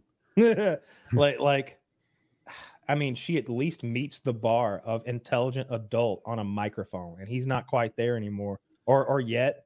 I'm sure next time around he'll be able to swing it. But like, God damn it, don't get suckered into it. When they insult you, rise above it, hit them back, but don't defend yourself. Never defend yourself. Never say no, I'm not. He defended. No, I'm not. That's very true. Nuh-uh was the core of what he said. He had a lot more talking time than she did. And by the way, by interrupting and bullying the moderators, he got the last word on not most topics. Every single topic, he got the last word. He's domineering. It's but it is. He was domineering. I agree with that. He's got nothing to say. But it didn't look good. He lost the first debate to Biden by being so domineering. Like he was dominant, and there's no arguing that. But that was the one where he was like, "Will you shut up, man?" Because he wouldn't let him get a word in. He ended up being viewed unfavorably after that debate because people didn't like him. And so he's domineering, but he's not frame things. He I'd be like, if I felt like I was being perceived as rude, I'd say like, I know I'm coming off as rude here, but let me just be very clear. I'm being rude for the American people, not for me right now. I'm not running for president of ABC News, Carl and Diane, whatever their fucking names are. I'm here for the American people. And you go back to your core shit. I want America great again. I want our manufacturing to be the great. I want our technology to be the greatest. I want a war machine to be the most powerful. I want our people to be the most prosperous. There should not be a soldier in the street. There should not be a woman who's afraid at night. I want a strong, brave, prosperous America. America great again. Red, white, and blue. Rock, flag, eagle. Who is this lady? Where's she from? She's darker than me, and I'm orange as fuck. We got off the rails. like if he could do that, if he could pick on himself, whenever he's he's not self-deprecating. Yeah, he's not good at that. It comes up. He's done it occasionally. Like he'll give his hair a hard time. He's giving his weight a hard time. I guess, okay, the hair and the weight, but other stuff he doesn't. Okay, I guess when he does it, it's charming. When he does it, it's charming, but it's not really built into him so much. And she made this case that foreign leaders can manipulate him easily, while she manipulated him all night long. Right before the part of the debate where they had a fevered argument about who loves Israel more. They're talking about who's influenced. But like Trump's case of Viktor Orban thinks I'm great. I don't think that was the flex he thought it was. No. Well, most of the voter base has no idea who Viktor Orban is. I think he leads Turkey. Who fucking cares what Viktor thinks? Erdogan leads Turkey, right? Yeah, Turkey's another one of those wild, like... I might have fucked it up. I don't know. Yeah, I'm not a fan of Turkey. It just came out Israel's fucking selling avionics to Russia. Like, you know what I mean? Dude, Israel is always losing me. They're always losing me. I'm there for you, Israel, but you keep fucking people with dogs and blowing up hospitals. So hard to support. Yeah. Why are both of our parties so beholden to this country? I swear to God, like Israel, the noggin jogging. Israel is like a Warhammer 40K villain. And you're like, they do what? Yeah, they take people and they turn them into furniture, ever-suffering furniture, and they laugh about it because it charges their soul energy and allows them to live forever. Oh, man, my God, the Dark Drukari are horrific. Oh, no, that's Israel. They turn our greatest ally. They thought it was funny. They turned the Palestinian into an Ottoman. Get it? Yeah. I saw that clip from the debate where it was them. Clip? The Israel part where he's like, Israel's not going to exist if you don't elect me. And Kamala's like, I love Israel. I'm the most pro-Israel. It's like... So Kamala's take was actually, I support Israel. They have a right to defend themselves. We need a two-state solution, and it matters how Israel does it. So she was trying to have it both ways. She was a milder version of Trump, but I'm not sure it makes... She called for, but I'm not sure it's going to make a difference in their policy. If they're going to do exactly what they're... I think the smartest thing the Republicans could do is if they started taking the Palestinian side and get the Muslim vote just away from the Democrats. I think they could pull it off. They would lose their biggest donors. Like, I think the biggest donor to the Republican Party this election is Miriam Adelson, right? Are the evangelicals really going to go to the Democrats, though? Never. But they won't vote. No. They'll stay home. Like, they're spiteful. I feel like there's a Muslim population in Pennsylvania and Michigan, a lot of swing states that I agree with probably you. shift it. The Muslims aren't going to switch to the red side over the blue side. Like if they're the ones supporting Palestine, I think they would. Yeah, you will.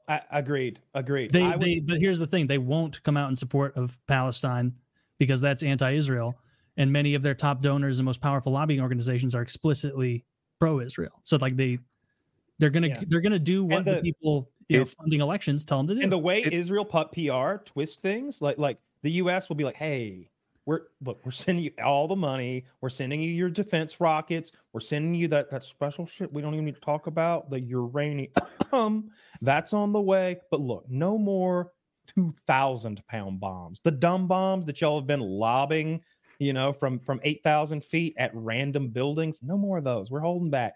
And all of a sudden, Israel's on fucking like Twitter.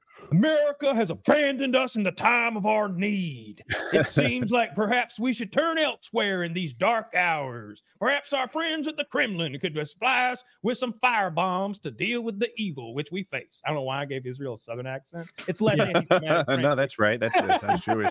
It's you're 100% right. It's absurd.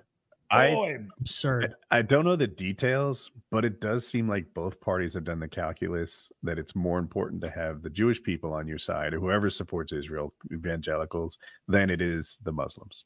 Yeah, scores posted. We spent the last 20 years making sure that Israel's always going to be there, and we're going to destabilize anybody who tries to fuck with the global hegemony. Is that the word? Hegemony? I only read it. Regional hegemony. Israel is. It's not the global one that we're on top of. That any sort of economic, financial system, any sort of military power, any two or three guys, by guys I mean countries, start getting a little too close. We're destabilizing that. And not just one. We're not just going to make one policy. There's going to be like boots on the ground, fucking with your economy. There's going to be a weird house fire. Somebody's going to fall off a fucking roof. Your president's going to have a scandal. Like that's our fucking jobs, to stay on top. So but like the idea that we just have to support these endless wars in the Middle East. I don't know, man. They pay our politicians off really well, apparently. Somehow, I don't know where they got all that goddamn money, but they got it. I don't know. Taylor says it's money. Sometimes I think it's votes. Like I've tried to make this comparison before. The NRA doesn't contribute a lot of money, but they do direct a lot of votes, and that can be just as important. And I don't know how Israel does it, but they're doing something important that makes politicians fear them. AIPAC does. They invest huge sums of money. How much? I don't think they do. I think that if we looked at how big they were on the list of donors, they'd be in the 30s or 50s. I mean, all you need of America is number one at $28 billion a year or something. I mean, you can also just look at like what the proof is in the pudding, right? There's a list. What's the biggest political committee, conference, whatever, every year that almost every major politician goes to? It's the AIPAC conference. Realtors Association of America. I think they give $28 billion a year, and they're like, AIPAC's not on the list in the top 10. AIPAC brags that they win like 94% of elections that they put money behind. Well, that just means they're good at picking candidates, right? Yeah. We always pick the guy ahead. Just like circumstance. We always pick a feller we think's going to win. You just have to look at, is there a lobby for this foreign country in America that spends money to elect people that will do more for them? Yeah, yes. You don't like that, and I don't like that. If I found out Russia was doing that shit or Italy was doing it, I would equally like it. I found it on Open Secrets. AIPAC is the 25th largest donor organization. There's a whole nother list for individuals, but for organizations, they're the 25th largest. Yeah, they seem to get whatever they want. Yeah, right. But it seems like their influence is much bigger than the 25th. I didn't look for NRA, but I bet that's way down on the list also. Not a lot of those places. I'm sorry?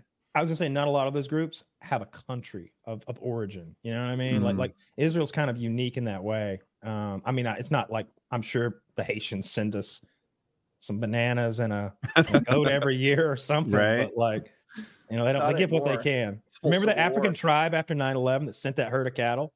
That was nice of them. Shout out to them. That was fucking sick. I think we took those cattle and like sent them somewhere nice so they could like retire. Like we did something chill with the cows. Yeah, like we didn't like take them and butcher them and sell them on the market and like turn that into cashola and throw it at the national debt or something. We did something chill about it. We all agree Israel's influential. I just don't understand how they're doing it. I don't think it's having the 25th largest donor. I don't know. They're influential, but it's like, when the beacons were lit, Rohan answered. Really?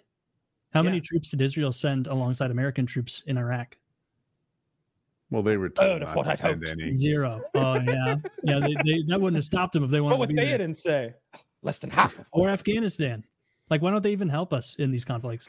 They've got their own things to deal with, Taylor, and, they're under siege. Because when you're trying to win the hearts and mind, you don't send Jews to a Muslim country.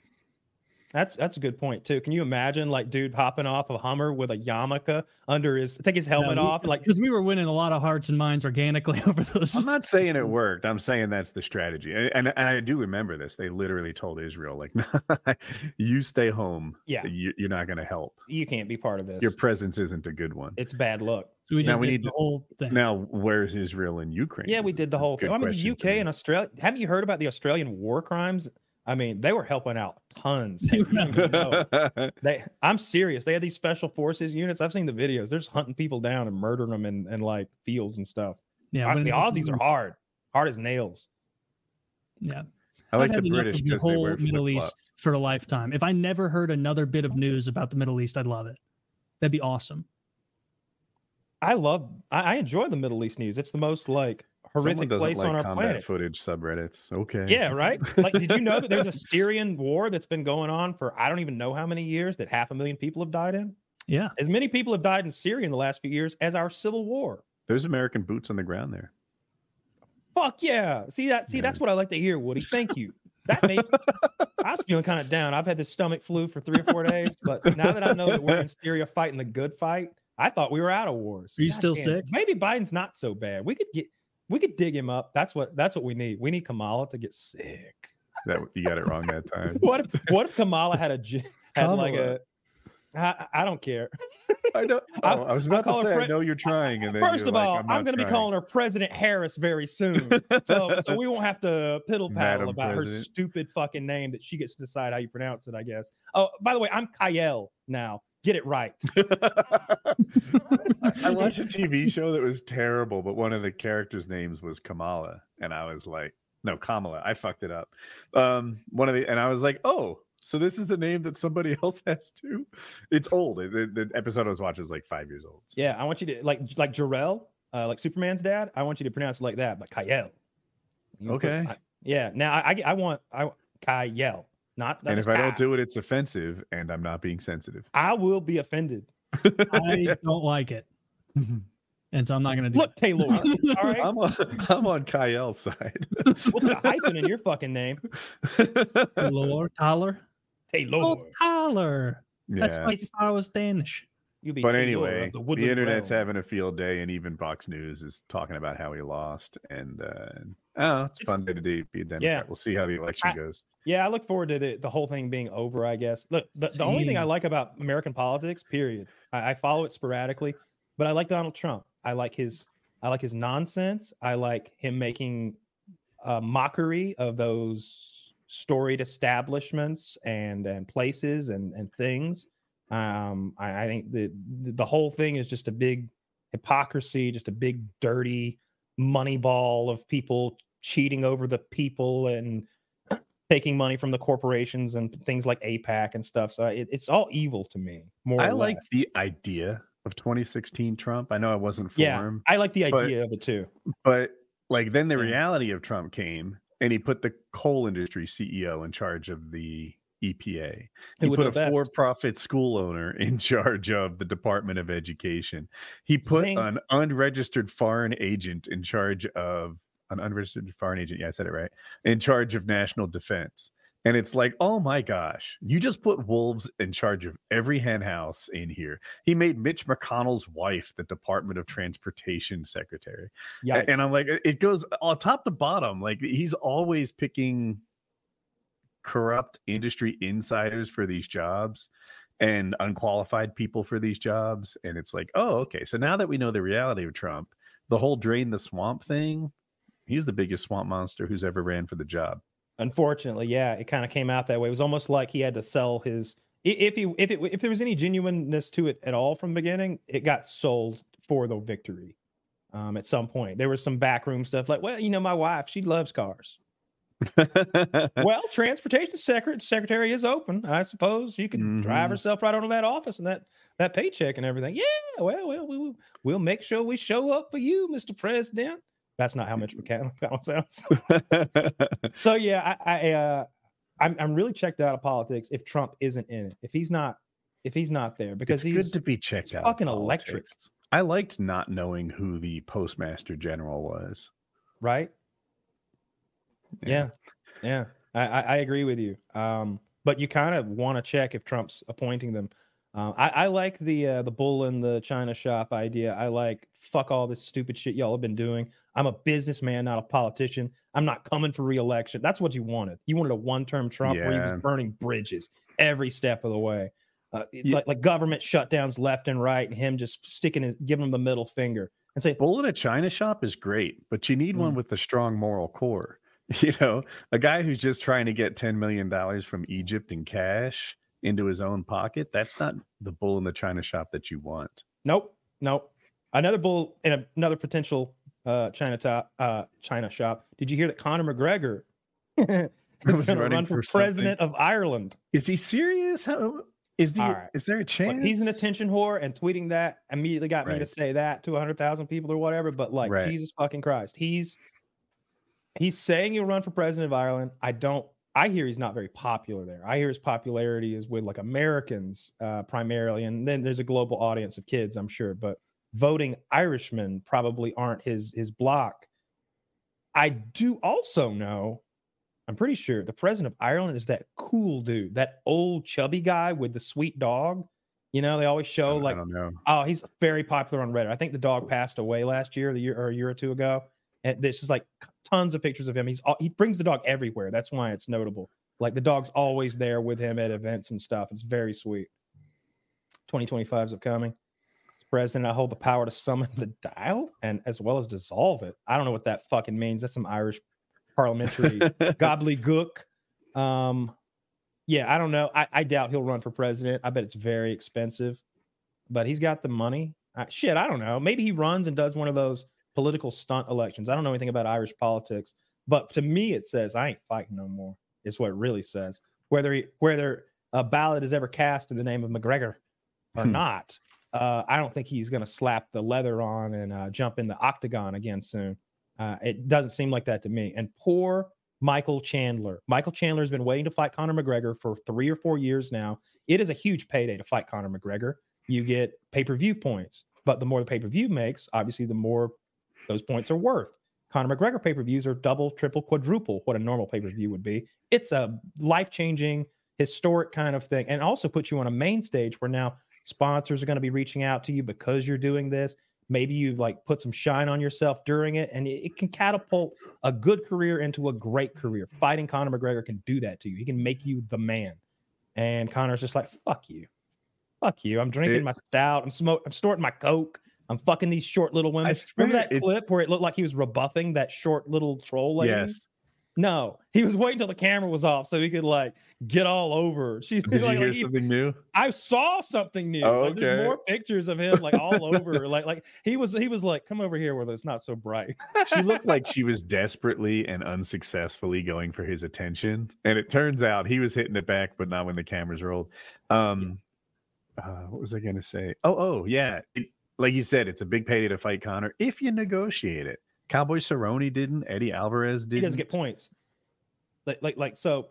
Cerrone doesn't. Alvarez was the champ. That's who he took the belt from. Oh. So he just got his regular deal. I assume it was a good payday. Mm-hmm. Those are the only ones I know for sure. Yeah. So you've got what Dana will say is he has a contract. What are you talking about? This is another fight on his contract. We don't get a new contract for each fight. He has a 5-fight deal. So he's fighting Conor McGregor.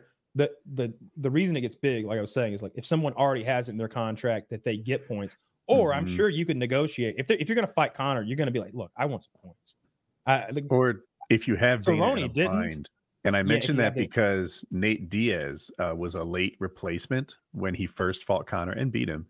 And Nate tells the story. He's like, you know what? I told him, back that truck up, give me some money. So they did. And I said, nah, more. So they did. Now I'm fighting Conor McGregor. And I don't know how much he made. I have $5 million in my head, but I'm low confidence on that. Yeah.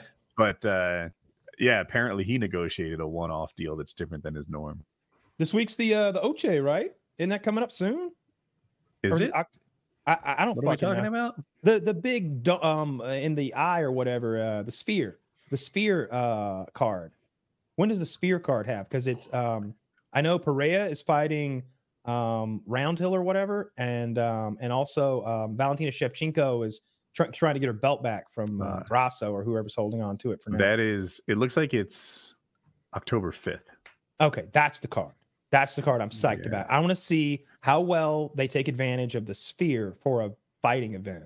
I'm hoping that the ceiling is like lava or something, and some guy's knocked unconscious and wakes up and thinks he's in hell.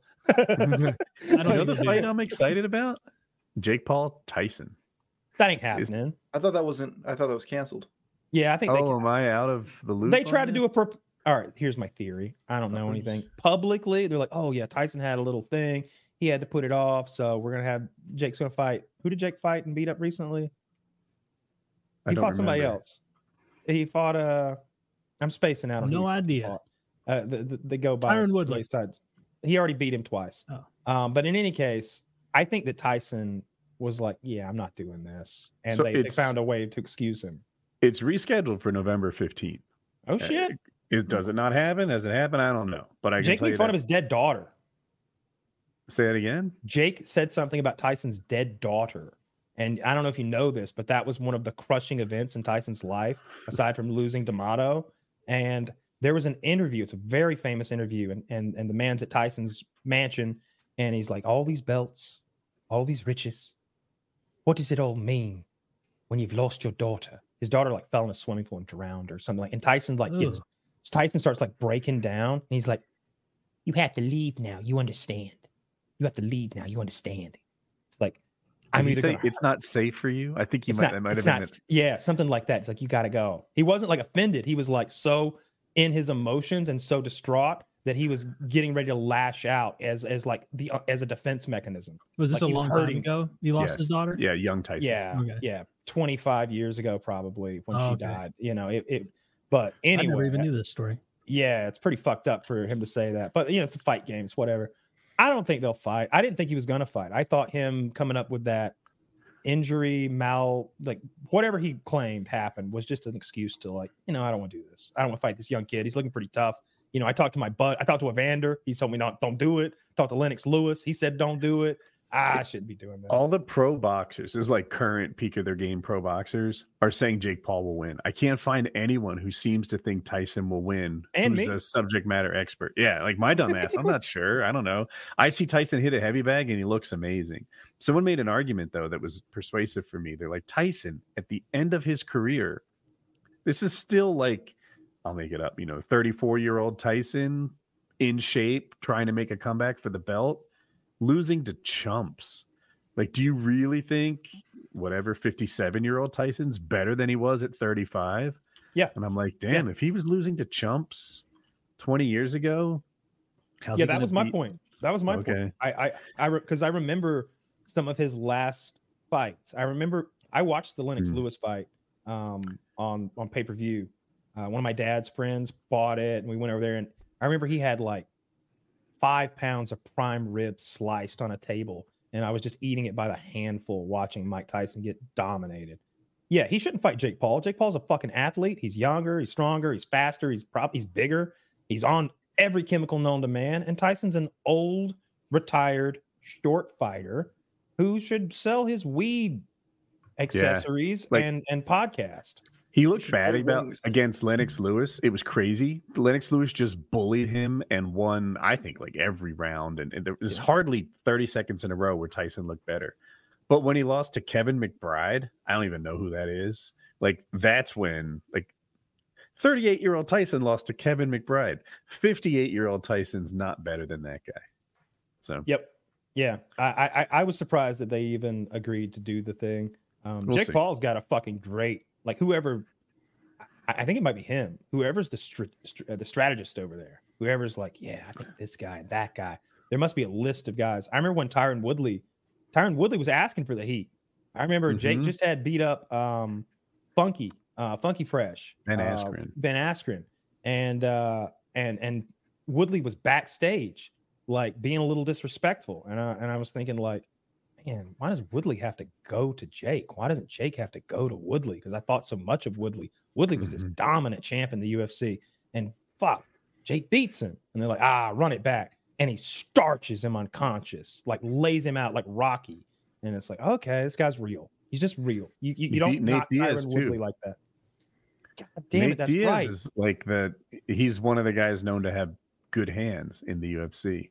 And he's not at his prime, but he's not like over the hill like Tyson either. Yeah. Late 30s. Yeah. So anyway, Jake's that's probably enough fight talk, but yeah.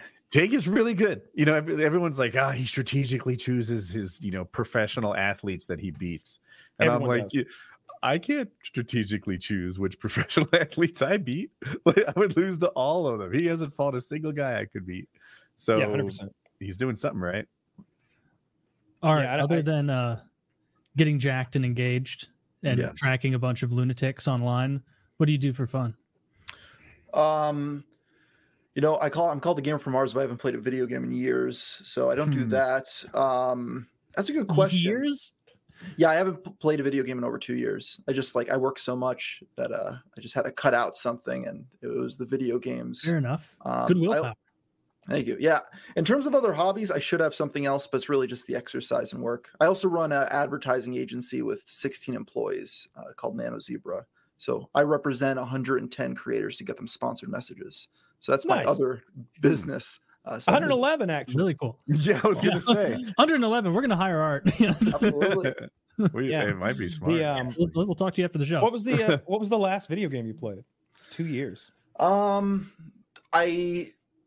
I bought the new Legend of Zelda Tears of the Kingdom, and I never took it out of the packaging. Before that, what was the last video game I played?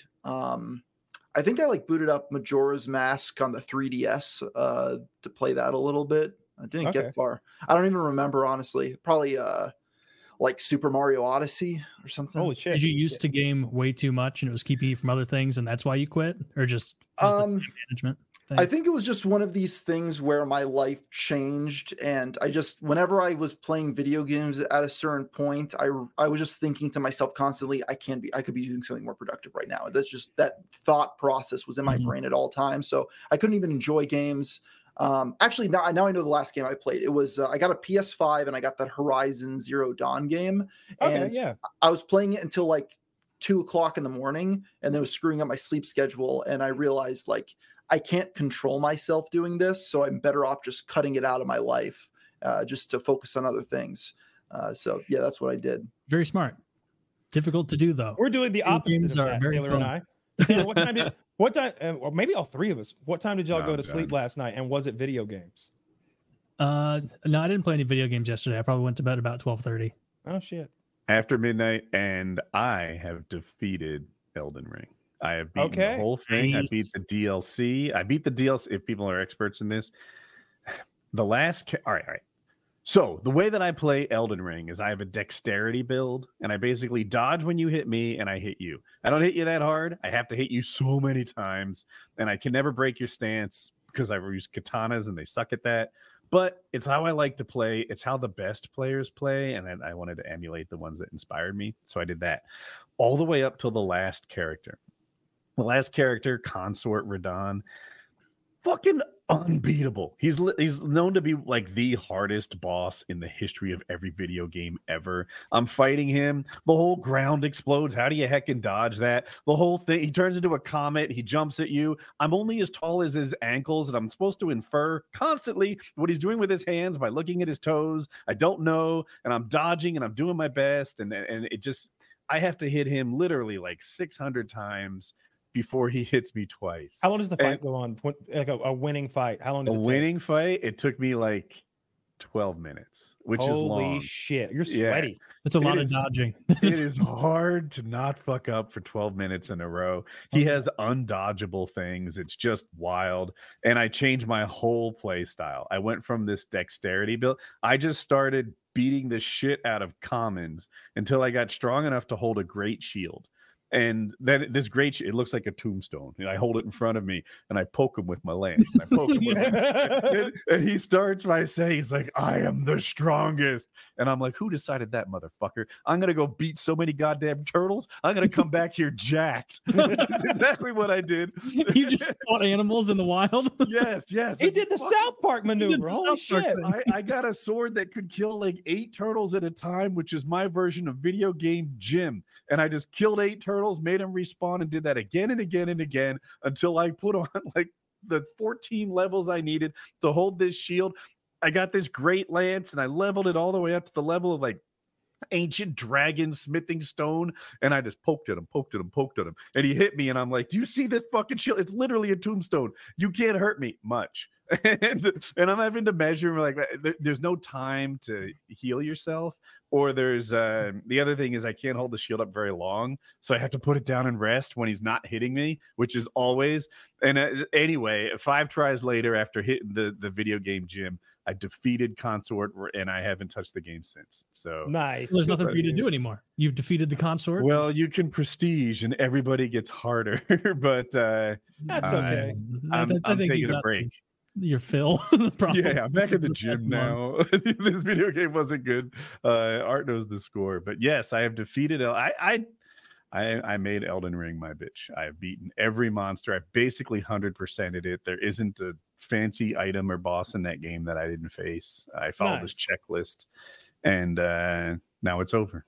I'm on a similar journey with Tarkov. I got Kappa, and now I'm trying to fully unlock Lightkeeper. So I've got a ways to go. But as soon as I'm done, I'm like done. Like I've never even seen that done. Like I couldn't find YouTube videos of people fully unlocking Lightkeeper. Oh, it takes a minute. I'm pretty deep into it now. I probably got. The problem is they time lock the quest, so you finish one, and they're like, come back in a couple of days, I'll give you another one. It's like, fuck, man, I can hammer these out. One of them, and it might have been bugged, but one of them took a week. One of them took a week for the next quest to pop up. I thought I was like, I remember I told you my game's bugged, I can't progress. It unlocked yesterday, and I got to do the next quest. I'm like, holy fucking shit! It was a week, and it was almost exactly 7 days, I think. So I think that was it. I've also been playing Space Marine 2 that came out Monday for plebs who didn't want to pay $100. Jesus, game companies are evil these days. I don't like it. I like the story. I would like to watch the movie that is the cinematics, but I don't enjoy the gameplay. It's a little too hack and slash. I don't like the way you progress and like earn better weapons, and I don't find the fights to be interesting. It's very repetitive. Lots of just smashing things with your chainsword and shooting things with your gun, which I get is the game, but like it's not fun to me. I played for 3 hours last night until it was kind of late, and then I asked for a refund. So we'll see if that comes. Oh, you did? Okay. I was like, I really didn't like it. It's really not fun. I played for 3 hours. It's messed up my sleep schedule. I was there till 2 a.m. I'm like, I'm also ill. Like I couldn't go to sleep. Yeah. Like I've been sick, and so like I've had this stomach flu for 3 or 4 days. You thought it was food poisoning on PKA? I did, because I was vomiting and I had chills and hot and like cold sweats and just suffering through the night. Art, how often do you get food poisoning? I don't think I've ever gotten like a true case of food poisoning, to be honest. There we go. Yeah, I think some people just have stomachs of steel. I think. Well, me, you, and Woody are in that camp because Kyle is always and ever afflicted by these. What, you don't eat Captain D's stuffed crab at 11 p.m. when they're closing? No, I'll do it. That's the most baffling thing to order to your home. Dude, I wanted those stuffed crabs so bad. They're so good. Put a little tartar sauce on there. Get the fork. You're gonna do it again, aren't you? I mean, you can't stop someday. me. Someday I will. You're not the boss. Yeah, they're fucking tasty. I know what it's like to eat a bunch of shit. It makes you feel. But I don't think this was food poisoning. I think it was a virus. I think it was some sort of stomach virus thing, because it's been days now, and it's weird because the first night I had just a nightmare, just throwing up, cold, just shivering and then burning up, shivering and then burning up, sweating through multiple like layers of like I was wearing sweats because I was so cold. I'd sweat through all that, take them off and change, and then repeat the process.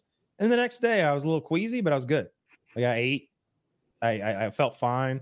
Then nighttime comes around, bedtime comes around, and it's nightmare mode again. So I start shivering. I'm like, oh, wait a minute, what's this? And there's like goose pimples on my like shoulders, like pop. I'm like, feel my shoulder to my girlfriend. You know, like, why does it feel that way? This does have COVID vibes. Just so maybe you know. it could totally be COVID. You got the Rona, but it's I don't know. I've probably got a test somewhere in a drawer.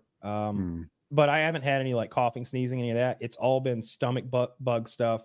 And but like still today I've got like diarrhea. It's fucking gross, and I don't feel good. And I haven't eaten today. I had one bite of white rice. Yesterday I had a bowl of white rice and some chicken. That's the best part about being sick, is the weight loss, carefree weight loss. It's all water weight. It's all water weight. I'm just dehydrating myself. Well, the secret is not to drink on the other side of the sickness. Be disciplined. Mm-hmm. Just dehydrate yourself. Stay parched and cracked. Yeah. For life. Yeah. I'd kill for a 2-week cleanse right now. just getting totally ill. Start drinking salt water. Start drinking salt water. Those guys that shipwrecked, they always got that Jesus-like V. You know, they always look ripped when they rescue. Is that starvation? Yeah, and salt water. You know, a little crazy. Did you remember the one guy? He was shipwrecked. I don't remember exactly what happened. He was either shipwrecked or he fell off a cargo vessel. Anyway, stuck out in the fucking Pacific, and he survived on like ketchup packets and relish and shit for like not a short amount of time, like maybe 3 months. He's like eating relish and like seagull blood. And they rescue him, and I think Heinz sponsored him. They're like, "We want you, dude. We're putting you." The last thing he wants. Yeah, he's like, "You lived on our shit. Like a bottle of ketchup saved your life. Well, do we have a commercial for you?" They hooked him up, did something. Oh my god, he would never want. He's gonna be like an Oklahoma City bomber at the Heinz factory. He is the Heinz PTSD. I bet. Like, I can't listen to that I Need a Hero song without remembering my near-death experience. He must think that about ketchup. Oh yeah, the sight of a burger, you start shaking. Probably. Yeah, I would like die before I ate relish packets for that long. I think. I mean, if there were seagulls around, I would have been like lighting things on fire, like trying anything. Like the Haitians. I'd be I'd find a nice Canadian goose. Yeah, put his head off, make a nice tasty meal. You know, I don't know who's pro goose in this situation, but it's not me. Fuck not me goose. either. They're frankly. all mean. Yeah, if Haitians are eating geese, dude, you can do that. It's okay. They're free. Go get everyone you want. You know what the problem is? Really, they're literally one of the birds that you're not allowed to do that with. There's a whole bunch of like animal protection agencies and like the EPA are like, oh, we can't. Oh, Canadian Taylor and his big government pro geese agenda is those bullshit. Are federally protected. No, I'm coming down against it. I want us to wage war on these Canadian geese. Yes. They're so uppity. They know what they can do whatever they want. Taylor rubs Vaseline on their eggs when he finds them. What does that? What does that do? You don't know? Does it? Let me guess. It suffocates them. It does something to him. It kills him because that was a whole Letterkenny. Otherwise, I'm wasting a lot of Saturdays. There's a Letterkenny episode. A waste of time hobby. Yeah, remember there's that Letterkenny episode where over at the golf course they're wanting to get rid of all the Canadian geese, and they're killing them, and all the characters from Letterkenny are super angry about it. They're super defensive of the Canadian geese. I better not be a Canada goose. You know, yeah, maybe they really do have pride over their geese up there. I wouldn't think so. They're all birds are assholes, but geese are amongst the top. I've seen geese bully bulls. How's that happen? When I hear that Haitians are killing geese and eating them in parks, I'm okay with it. But I bet if I saw it, I'd be shocked and disturbed. Because here's what I imagine. I imagine that we're all having a normal white people day at the park with like picnic baskets and shit, right? And then we glance over and there's a bunch of dudes that sound French but don't look it.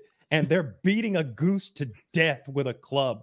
And then they're plucking it while having a casual conversation at the table next to us. And while the other one starts a trash fire in one of those publicly provided grill areas, you know what I'm talking about? And then they proceed to roast. And then they got to rip the guts out, which are going right in the same trash. I'm pro-Haitian. I really prefer they burn wood. That's the part of the story I didn't like. No, we burn it on Coors Light boxes. It is off-putting. I don't like it. Yeah, I wouldn't like that's what went down, right? Like, there's no way they were like had like normal cutlery and like no, they like plucked they murdered probably a beloved bird. That was like Ernie the goose. The guy I saw walking across the street with the beheaded goose did not. He wasn't giving off Gordon Ramsay vibes. Oh, that's Chef Jean Pierre. No, it's not. That's barbecue. The Haitian cannibal. Yes, he escaped. He's gonna eat. Remember that, right? Like I'm not making that up. There was a Haitian warlord cannibal. There was. He was one of the Haitian warlords. There were some other cannibal rivals. We didn't know their names because I guess they weren't as good at branding as Taylor, are there any cannibal warlords of note from your state? St. Louis, maybe. Actually, maybe St. Louis is a bad place to live on. There's probably a cannibal in the city area. You know, my point is they're not sending their best. Okay, they're sending their warlords. They're sending their cannibals. They're eating our gooses, folks. A lot of our gooses going missing. I hate them too, but they're American. Like he'd even get that wrong. Like American goose. That's a noble bird. It's a noble bird. They're not noble bird. Or, I mean, maybe at their best of days, it could be a little bit noble. Swan is a noble bird, but swans also they're dicks too. They're pretty ornery. I think they're less likely than goose to get up in your business. Like I think they want to get away from you. Find a cool bird. I challenge you. But go ahead. Take a domesticated parrot and put your finger in the cage. See how that works out for you. It's gonna bite you. Oh, I don't know. I've seen ducks cuddle with kids. They wrap their long little neck around the kid. That's AI, Kyle. No, that's fucking real, dude. Ducks are so sweet. I saw a chicken run up to its favorite kid and jump into its arms and it's like nuzzling. When I see shit I do have a the other day. Let me tell you the other sad fucking shit I saw the other day. I saw a crippled pig and its brother is bringing it food. It's getting a big mouthful of like hay and it takes it out to like the little doghouse that the crippled pig lives in. And the camera lady's like, "Oh, you looking after your brother? That's a good boy." And I was like, "Fuck, I eat those things. I've got a whole pork loin in my fridge." Their names were bacon and sausage. It was. Look at that guy. Look how sweet. It's like a puppy dog eyes. You look deep into those eyes and you see evil. That duck has plans. I could become a vegetarian if they could just make some artificial meat that would convince me. I absolutely would stop. Reddit poisons me against hurting these things. I think so sweet. Of the bird world, ducks are probably the cutest. But I don't other than that, I don't even think there is a close second. I used to be more merciless when it came to maybe a hummingbird. Eat them all. Hummingbirds don't bother anyone. They're just doing their own thing. I caught one the other day with my hands. It got really? Yeah. It flew into my gym and it's got a high pitched ceiling and it was up there hovering, like clearly panicked because it couldn't stop hovering and it'd been up there a long time. And I know they got like a weird metabolism, like it burns really fast, so that can be dangerous for them. So I get on top of my dip machine, and I mean standing on the tippy top of it, and it's rocking. And I've got a blanket in my hands trying to capture this motherfucker, but I can't grab him like he's a baseball. Yeah, you're gonna hurt him. He's the most fragile creature I can imagine. But I caught him very gently, and I had him like this in the blanket, and he's going like a puppy. It sounded like a crying puppy, and my dogs are losing their fucking shit. Let us eat it. Yeah. But remember, I'm tippy top of a dip machine. I'm 6 feet. My feet are 6 feet in the air, and I'm standing up tall, holding this thing. And the dogs are on the machine at the bottom, rocking it. And I'm doing like a slow crap, like squat to lower my center of gravity, and using my elbows and knees and crawling down with no hands because I can't release this thing without hurting it. And finally get outside, and I'm like, "Please fly free." And when I open my hand, sure enough, he flew off. Good. Into the day. I was so happy for him. Good for you. Way better than my experience. I saw a hummingbird. I put gasoline in the jar and held it up against the ceiling. I was like, "Oh, that's wasps." That's wasps. I did that, and he hated it. Poor little guy. He went into a deep sleep, and I left him outside to recover his own pace. And then when I let him go from the gasoline, he just flopped to the ground. Kyle did it better. Yeah. Well, good for you, Kyle. That's a very kind. I guess, what are we, great ape? Great apes that are pretty chill to little birds like that. Chimp would have torn it up. Hominids? Gorilla would have probably ripped it up. Oh, of those things. That's a great Family Guy bit, by the way. There's a gorilla petting a kitten, and Lois walks up and she's like, "Oh, isn't that cute?" And Peter's like, "Yeah, it took a while, but he stopped tearing them in half." They pan over, and there's a huge pile of kittens torn in half. So it's kind of the same as that Chappelle joke where he's got the monkey, and he's like, "You want to go out tonight?" "Nah, ninja, staying home with my monkey." Yeah. He taught the monkey to suck dick. He's like, "You know how long it took me to suck dick without peeling it first?" I forgot that one. That is a good skit. If there's a spider in the house, you kill it or set it free or leave it alone? Depends on what kind of spider. So there are those, what I call house spiders, are very slight. Like every part of their body is very thin and tiny and wispy. Even they'll just be in a corner somewhere. I'll leave those. If there was one in the bottom behind my PC desk right now, I'd leave it there to guard the place from mosquitoes and such. wolf spiders is what we have down here. They run around. They don't make webs. They're like pouncing predators, and they get pretty big. I don't want to exaggerate, but like they get big enough that you're intimidated. You're like, I gotta take you out. Oh, way bigger. Yeah, way bigger. I leave wolf spider. I'm on the other. To me, a wolf spider is the perfect like roommate. We name them Henry, every one of them, and I see it, and I'm like, you don't make a web, so you don't make my house look unmaintained, and you eat cockroaches and all the other things I don't want in the house. When I see a wolf spider, I leave it alone, and I might even shoo it away so my wife doesn't discover it. I kill it as fast as I can, and I prioritize its death over everything else I was doing that night. Like, I will tear a room apart to make you die. I can't stand for you to coexist with me if I know. I was on the couch one night. I've had them crawl over me twice. Spiders. Like once I was shirtless in bed, one crawled over me. I like tried to smack it, but instead I like flicked it away. I tore the whole bedroom apart before I found it. Like I was going to go to a hotel that night. Like because it was a big boy. There was nearly a fire. I was spraying so much poison that eventually, like, he got a contact high, and I found him crawling out from under like a piece of furniture that I had. Meanwhile, your entire room just poison. Poison. He killed his food source first. And then, like, maybe a month or two ago, I was on the couch and I looked, and there's like one here, like fucking crawling on me. Wolf spider, really? A big fucking spider, and I go to smush it and I lose it. I can't find it. I've got like a blanket and a pillow, and I've got like my like shit, my phone's on like another pillow. Like I've got my whole little, and there's dogs all over me. This is how I exist on the couch. And like, I have to tear all that apart. My whole couch is a big U-shaped sectional, like three quarters of a square. And I'm completely disassembling it. All the cushions are out. We had to find that motherfucker. Can you change your couch into a square? I don't think it'll go completely into a square now. Yeah, but it will have an L. It'll get it gets much deeper though. Like it can be it could be a line that's just deep enough to sit down on, or it can be a shorter, or it can be like a U that's very deep. Like it could be 2 cushions deep so that you can make like a giant bed out of it. I love my couch. I think it's the perfect design. It wasn't like super expensive. I don't think I got a great one, but just the type of couch where that you can rearrange all the corners and stuff and make, because I redesign it maybe every 3 or 4 months and like try something new. And you know, we got 4 fucking dogs. So when there's 2 people and 4 dogs on a couch, you need a big fucking couch. I've been considering getting one of those Colorado king beds, one of those gigantic kings that's like extra wide. I don't know the difference. I know there's like Alaskan king. Yeah, that was the biggest one. Isn't there one with an M? Is it a Wyoming? There's a Wyoming, I think. Yeah. And they some of them get wider and some of them get wider and longer. But yeah, you can get some truly gargantuan. California King's not much bigger. People think, oh, California King, holy smokes. No, it's actually it's bigger, but it's smaller in one dimension and bigger narrower. in the other. And so it's like, is that what it is? It's just longer. Yeah, it's stupid. California King's thing. That's what we need.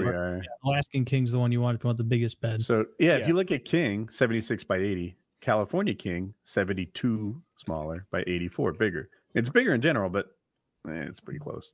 I didn't need California King's for tall people, like clearly. Well, my argument for California King, we don't have one, but it's you could have dogs at the foot.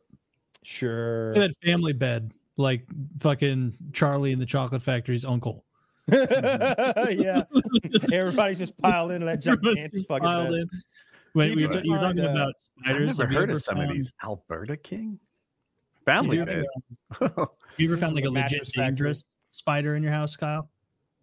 Black widows we have down here. I don't know what brown recluse look like. It's possible that I've seen brown recluse. So unremarkable. I just can't identify them. I also can't identify snakes. Like people are like, that's a water moccasin. I'm like, those are kind of. I'm like, I don't know what that is. I'm with you. I know the brown recluse body shape, so I kill every unfortunate spider who's shaped like a brown recluse. Yeah, and I know black widows, which are pretty rare, but I've seen. Yeah, them. they're easy. It's very easy to spot a black widow. We have so many brown recluse here in Missouri. The whole Midwest is just rife with them. Because I'm sure, and I'll kill them in my basement pretty regularly.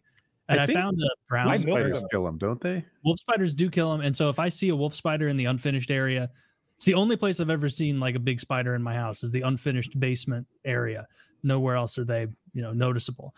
But if I see one that's like a reasonable size, I'm like, all right, I don't like that you're here right now, but you're not going to bother me in my lift. So hopefully you just go away on your own. I found one that was like, I have a shooting area with hockey pucks and like a hockey net and sticks and everything that in between sets. Sometimes I'll like shoot some wrist shots at the net. And like this wolf spider was every bit as large as a hockey puck.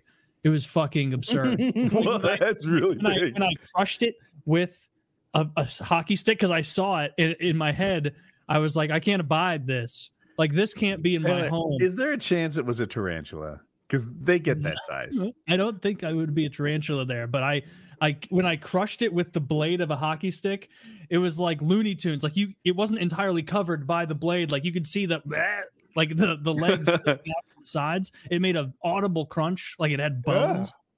Like it was not. It did not have bones. It sounded like it had bones. They don't have bones. No, they don't have bones. Hydraulics. But it sounded like he had bones. That's how big this fucker was. And after I killed him, I did like feel a little like maybe I should have left that guy alive. He's clearly like the most successful hunter in the history of my basement. And that was probably a year ago. And there hasn't been an influx of bugs. So maybe he was resting. You ever see Arachnophobia, the film? No. You're muted, Kyle. I don't know why, but it happened. Art, do you kill spiders in the house or do you set them free or what? I'll kill them, but I don't really see that many spiders in my house. I'm pretty fortunate. Yeah. What state are you in? Pennsylvania. Yeah. If it's any other kind, if it's a spider that's even vaguely shaped like a brown recluse, I just kill it. Like every single time.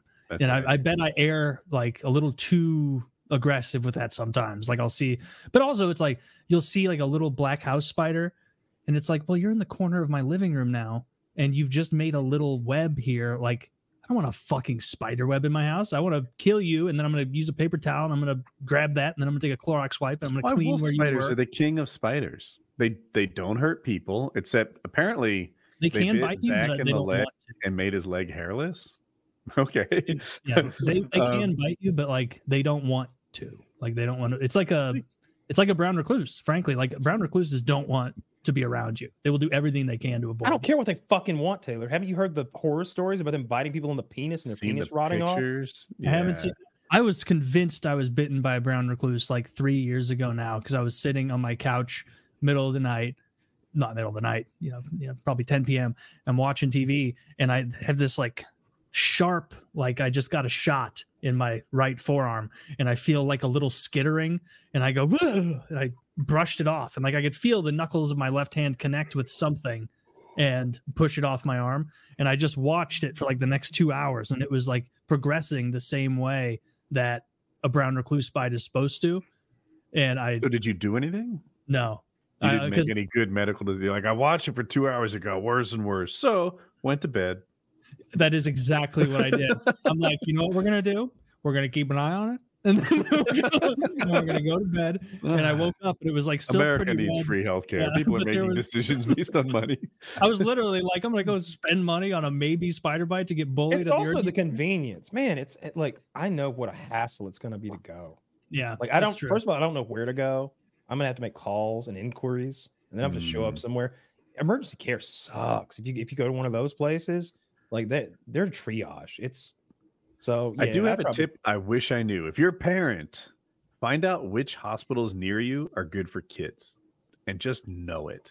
Because you might be surprised to learn how many hospitals are not equipped for pediatrics and how much shit needs pediatrics. Like if there's any anesthesia involved, any medicine, any whatever, they just send you somewhere else. So know in advance which hospitals do kids. They don't all. Yeah, that makes sense. Shit. Yeah.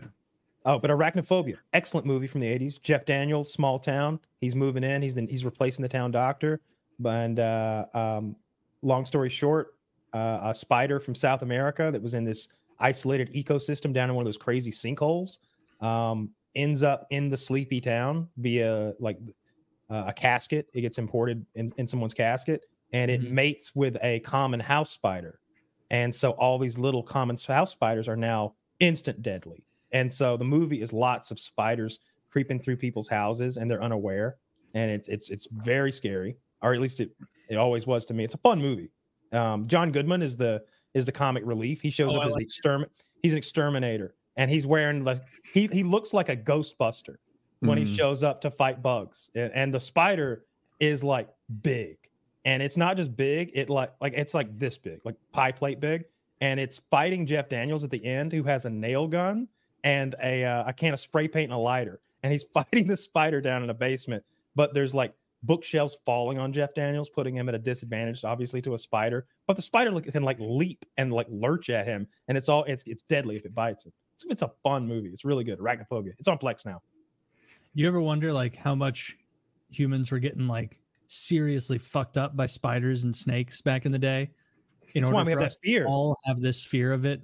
Like, so even when you talk to someone who's like, oh, I'm not afraid of spiders, or I'm not afraid of snakes at all, it's like, yeah, there's one on your shoulder right now. Still steer clear of them most of the time. Like, there is at some point in history, like we were getting owned by just scary bugs biting us in our sleep in the woods or some shit. It's awful. What else are we unnecessarily scared of? Because there's something we're more afraid of than we should be. Thunder. I'm so when you think about like the base ones, ocean water. Well, I mean, that almost makes sense. Like, there's stuff in there you don't know. Surely a lot of ancestors died trying to explore. Saw a Reddit post. This guy, he's on a cargo vessel, and he's like, it's a rite of passage to like hop off when we pass the Marianas Trench and take a swim, because you're, all that ocean water below you. It's the deepest point in the ocean. 29,000 feet. Does that sound right? It's crazy. Yeah, I think it's deeper than Everest is tall. Yeah, which I think is 32. I don't know. So it's but they'll hop off and swim, and I know like logically, it's silly to be more afraid of that than it's like falling, right? Like, call it 200 feet is unsurvivable. Maybe 100 is. Sometimes you see weird shit, but like 200 feet, you're dead. What's the difference between 200 and 500? A little more fun. Yeah, a little more time for regrets. Another second and a half of fall time or something is the real answer. But I'm going to tell you right now, I'd be way more afraid on top of that Mumbai Tower than I would on top of like Acrophobia, the ride in Atlanta here. Like that's 200, 250 or so. It's scary up there. But when I saw Tom Cruise on top of that tower, I was like, I'm a little scared in my house. like I know you did that last week, and I'm scared for you now. You see Will Smith duplicate it, and like he's all harnessed up and strapped in, and he's sitting down. Tom Cruise does it. He's just up there raw dogging it, standing. Tom Cruise, look, I hate Tom Cruise the man, but I love Tom Cruise the performer and the celebrity. He is a bad motherfucker. That dude's like 5'4" or something, and he owns it. He's a the same way. Look, Arnold Schwarzenegger has this great story. He's like doesn't speak English, has a stupid fucking accent, gap in his teeth, big muscle bound goober, stupid, clearly can't act. He became the highest paid actor in Hollywood and the governor of the fucking state. Married a Kennedy. All right. Holy fucking shit. But then when you look over here at Tom Cruise, I mean, he's good looking, and he can talk, but damn, he's so short. But what he modeled himself into, he didn't become some Woody Allen type Oive character. He became the badass of badasses. He plays Jack Reacher in 2 movies.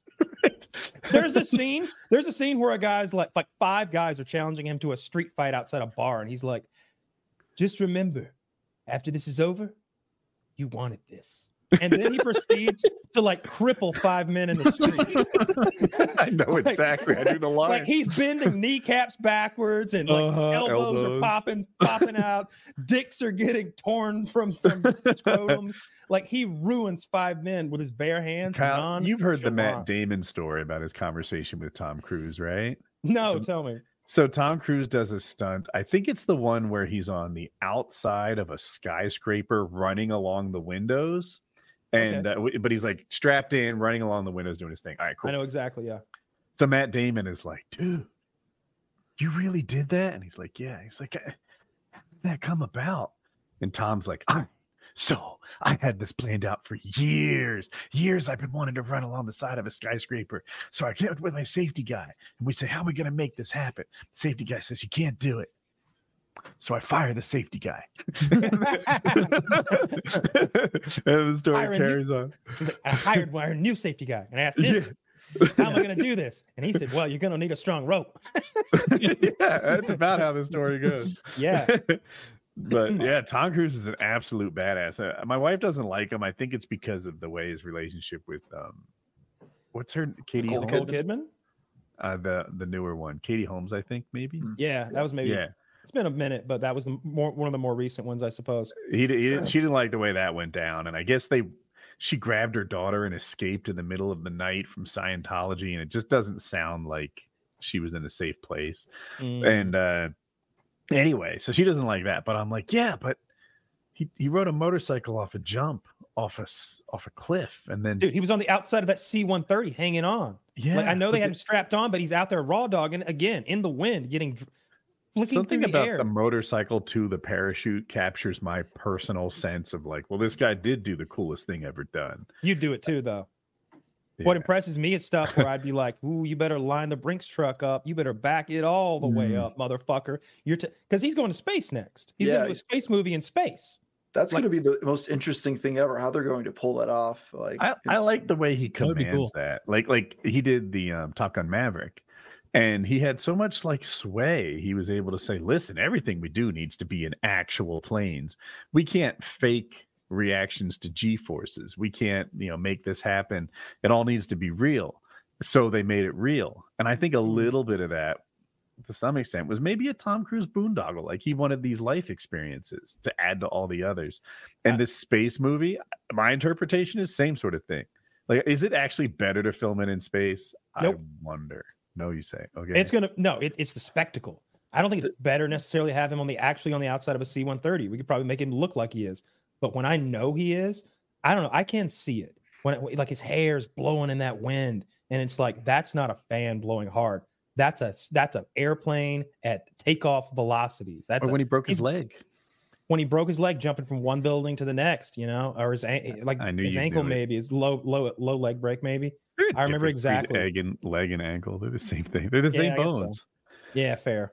No, I got a lot of respect for him, his career. I like his fucking movies, dude. What was A Few Good Men? Or is that the one where he's like, you can't handle the truth with Nicholson? What's that? Yeah, I think it is A Few Good Men. I had Officer and a Gentleman in my head, and I was so sure I was wrong. Yeah, that's a different story. Yeah. But A Few Good Men with Nicholson is fucking great. I can't remember who was telling the story. It's one of the lesser actors, but he was talking about Nicholson. He's like, nobody's there, cameras aren't on, and we're running the scene, and Nicholson's up there. He's like, you can't handle the truth. And I'm like, hey, Jack, you can pull it back a little, nobody's watching. He's like, I came to work or whatever. Like, I always give 100%. And I was like, that's fucking cool. I like that more about Nicholson. The other Nicholson story I love, Nicholson was apparently, I don't know how you'd make this up. He was apparently in the middle of a very long lovemaking session with this woman, like along with some sort of marathon fuck fest. This is in real life, not on film. Real life. Okay. And stopped and excused himself, ate an entire apple pie, and then returned to the sex. And I was like, you don't make that story up. I just feel like that happened. It's not even remarkable. It's just weird. Taylor's like, I call that Friday. Taylor's like, I mean, I go with blueberry, but you gotta carb up for a fuck. Wow, fest. One pie, big man. When you down a salami, call me. Oh yeah, eat a whole salami and then I eat Oreos until my fingers are tingling. And then I hate politics, but I'm fucking obsessed with celebrity. I don't like the like I don't know, like the entertainment news type shit. I don't care about their dirty laundry. I want to hear good things about them. I like good celebrities. I love Keanu Reeves. I've never heard anything but charity and kindness come out of him. The thing about Keanu Reeves, I don't think he's a great actor. He's a great man. He's not a but good actor. You've made me appreciate, this is your influence on me, I think, really good acting. Every so often I'll like step in and be like, you know what? This acting is amazing. The Good Doctor. It's not a show I recommend for you. Jackie and I loved it, but I don't think you would.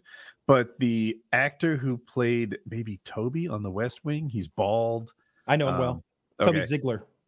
He was on The Good Doctor, and he played the president of the hospital. And it's like, God damn, he is delivering A+ performances. And a few of the doctors on that show delivered A+ performances. And I'm like, this is fucking good acting. This silly show has no right to be this well acted, yet it was. And every so often I'll just get like engaged in a movie, or I think it's called Sin Scenes. It's a subreddit, Cinema Scenes, but it's CIN. Cinema Scenes. And they'll just put on outstanding scenes, and oftentimes the acting is A+ in those scenes. And I never really gave a shit about acting or really judge whether one actor was good or another. I just judged whether the movie made me happy. Now I'm like, this guy is killing it. He's doing great. There's a few people out there that just every time they hit it out of the park. Paul Dano's like that. If you remember There Will Be Blood. Him. Remember There Will Be Blood. He's the Daniel Day-Lewis. Yeah, he's Daniel Day-Lewis's foe. He's the one who with the church. Yeah, Paul Dano's the one, and he's also the Riddler in the new Batman movie. Spoilers. But he's been in tons and tons. It's a big spoiler. Yeah. I don't know this person. That he's the actor. That he's the Riddler. It's you don't know who the Riddler is until the very end. His face is okay. He wears. So you don't know it's the eccentric weirdo that's walking around being like. I promise you don't.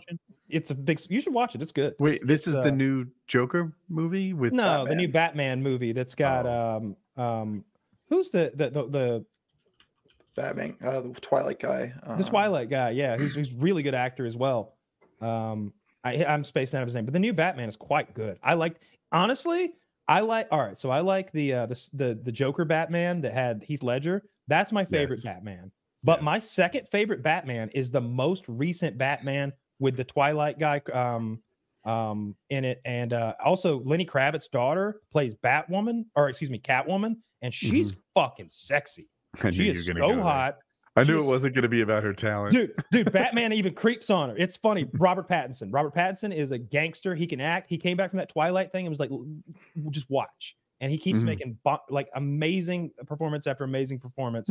But there's a part where he's following Catwoman around trying to discover what she's about. He's like on the other rooftop watching her, and she like starts undressing and getting into her sexy ass panties, and he's like, all right then, yeah. And like he doesn't turn away. I feel like other Batmen would have like averted their gaze, or they'd have like, all right, I gotta go there. They really do the gentleman. Clearly there's nothing here to see. But he's just like, all right. You said it was a surprise that Paul Dano is the Riddler. The trailer I just watched shows him, an absolute weirdo, drawing question marks in the foam on top of his coffee as he's getting arrested. This is not a sneaky scene fellow. Happens. That's all right. It's like a 2.5 hour movie. That's 20 minutes before the end. That's the very end of the movie. That's what they catch him. Like, no, they shouldn't show it. No, I don't watch trailers. I don't watch trailers for anything. I don't watch. When did you realize that he was the Riddler? You don't know that Paul Dano's in the movie until they show his face, which is in that scene that you just saw, which is 2 hours into the film. So he's not even in the movie? He's in the movie. He wears a mask, and he disguises his voice in such a way, like he's fully covered. Not one of those. And it's not one of those question marks on it. It's not one of them superhero. No, it is not a funny mask. He tortures people to death in like horrific ways, and like he's really gruesome. What's his best riddle that you couldn't figure out? He wasn't that kind of Riddler. I mean, he did have a riddle, but he was just sort of he was like something about a rat with wings. But that applies to like 3 different kinds of. They're like, no, he didn't mean a bat. He meant a penguin. I'm like, I don't think he did, guys. I don't know. Did you, fellow officers, did you guys notice that man in the question mark top hat looking at us from across the way? But look, I promise you, second best Batman movie I've ever fucking seen. Robert Pattinson. He's not big and bulky, but he's lean and ripped. He looks like Sean O'Malley, like that kind of body style, like a 145-pound UFC champ. When he steps into a crowd of hooligans, it's like lots of like movement and lots of quick jabs and lots of gadgets. And he fucks them up, and he's scary. His car has a jet engine coming out of the back, and it's like a big V8. It's when his Batman mobile does not look lame as shit like those old ones. It's like a hot rod that someone could actually make. It's like his motorcycle is just a cafe like bike. I almost bought that bike. Like that. It's a sick bike. When did this Joker movie come out? It's a Batman. Oh, the new Joker movie, the Joker 2, right? Oh, October 4th. Oh, it's this year? A musical. Yeah, it comes out in like 3 weeks. Yeah, it's a musical. I asked because it's a musical. It's been getting on my I don't see many ads, but my Roku home screen has some. Yeah, and I saw that it was coming. Yeah, it's a musical with Lady Gaga as Harley Quinn. Harley Quinn, yeah. Huh. I'm pumped. I think she's super talented. You guys really liked Joker 1. Kyle was Joker for Halloween. Oh, yeah. just reminded me is coming up. I need to get a costume. Pressure. Yeah, we do. Remember Joker. Joker was good. I'm sorry. Go ahead, Art. Remember when the first Joker came out and like they banned people from dressing up as the Joker because they thought they were gonna like, shoot up the theaters? That was so ridiculous. Oh, right, because there was that Colorado shooting where the guy had orange Joker hair vibes and orange hair, and and he was like, "What movie?" He was the guy who came out and he's like, "No, I'm just crazy." Like, was it the Joker movie? He did it. Yeah. No, it was a Batman. The follow up to the Dark Knight Rises. Okay. Mm-hmm. Yeah, he just had crazy colored hair, and it was a good, way to, I guess, promote the story. It's like, oh, he's the Joker. But I don't know if it was good promotion, but well, I mean, just to, like promote as in like for like news outlets and stuff. You ever take a gun to a movie theater, Taylor? No, I think that's frowned upon. How about you, Woody? You ever wear your piece into the theater, especially after that Joker incident? In the car, but not at the movie theater. I used to always rock one in the theater. I was like, is that allowed, dude? What are they gonna do? I'm not gonna get it out and they wave don't it have around. guns, Art. What are they gonna do? I don't know if it goes by state, but I don't know of any states that allow you to take a gun into places where you buy a ticket. Yeah, but it's a rule, not a law. So they can ask me to leave. And I Wait a minute. I think it's a law. I think it's not. It's a policy, right? No, it's a local. The AMC is like, hey, no guns, no pets, shirts and shoes, boys. And I'm like, it's in my jacket pocket. Yeah, don't pat me down. And along with the burrito that I'm smuggling. The burrito's in my girlfriend's purse with her burrito, and I'm carrying the hot sauce. Okay. In North Carolina, it's a law. Section 14-269.3. It's unlawful for any person to carry a gun, rifle, or pistol into any assembly where a fee has been charged for admission. Ooh, you know what? Shit. That's the that's the literal and figurative ticket. Yeah, that's it. You nailed it with that, because that makes it a public gathering under many statutes, which negates carry permits. I was breaking the law, but I was doing it. I was doing it for your safety. This is in Minecraft. He did this. No, I did it in real fun. I did it in Atlanta, Georgia, at the Mall of Georgia in Buford. They got a 70mm projector, and you best believe I was packing during Hateful Eight, just in case anybody 70mm up there. 9mm down here. Yeah, and I was brandishing. Ask anyone. I was twirling it along with Clinton. I was using it to gesture at the parts of the movie I enjoyed. I like that guy. What's his name? Right there? No, I genuinely did. And it was after that Joker thing, because I was like, damn, theaters are like a target. Like I would hate to be stuck somewhere in a crowd. It's like this, and I got one of those AMC cards. I don't remember what promotion they had that year. But my God, it made movies free, and it made movie snacks affordable. I paid a good bit of money, a few $100s maybe, but I just remember I was like, honey, we're going to take advantage of this. And so we would go 3 nights a week to Buford and watch 2 movies every time. And like after a while, you're watching shitty movies. You're watching like X-Men 12, the one that's got the Sansa girl in it from Game of Thrones. Yeah. You're just there because they're going to be losing money not to see another movie. It's what it felt like. It's like they're free basically, and they were. I think I just got admission free, and then like 60% off snacks. It was wild. Like it was like, yeah, get 2 popcorns, get 3. Hey, y'all want a popcorn? How about you, Art? Do you ever bring guns into school zones? Yeah, no, maybe one of these days. But Art's more of a something high capacity school zone kind of guy. My favorite movie experience was during COVID. Like they couldn't have theaters with random people come to them, so they allowed you to rent out the entire theater for yourself for like $200. So like you could just get your own private screen and invite whoever you want to. Nice. I remember seeing that as like a possibility. And then like looking at the movies out, and I'm like, "Fuck, I don't." Well, they re-released Jurassic Park. There's like a back catalog of old movies they allowed you to watch. But I remember Tenet was like just came out when that was going on. I watched that. I like Tenet.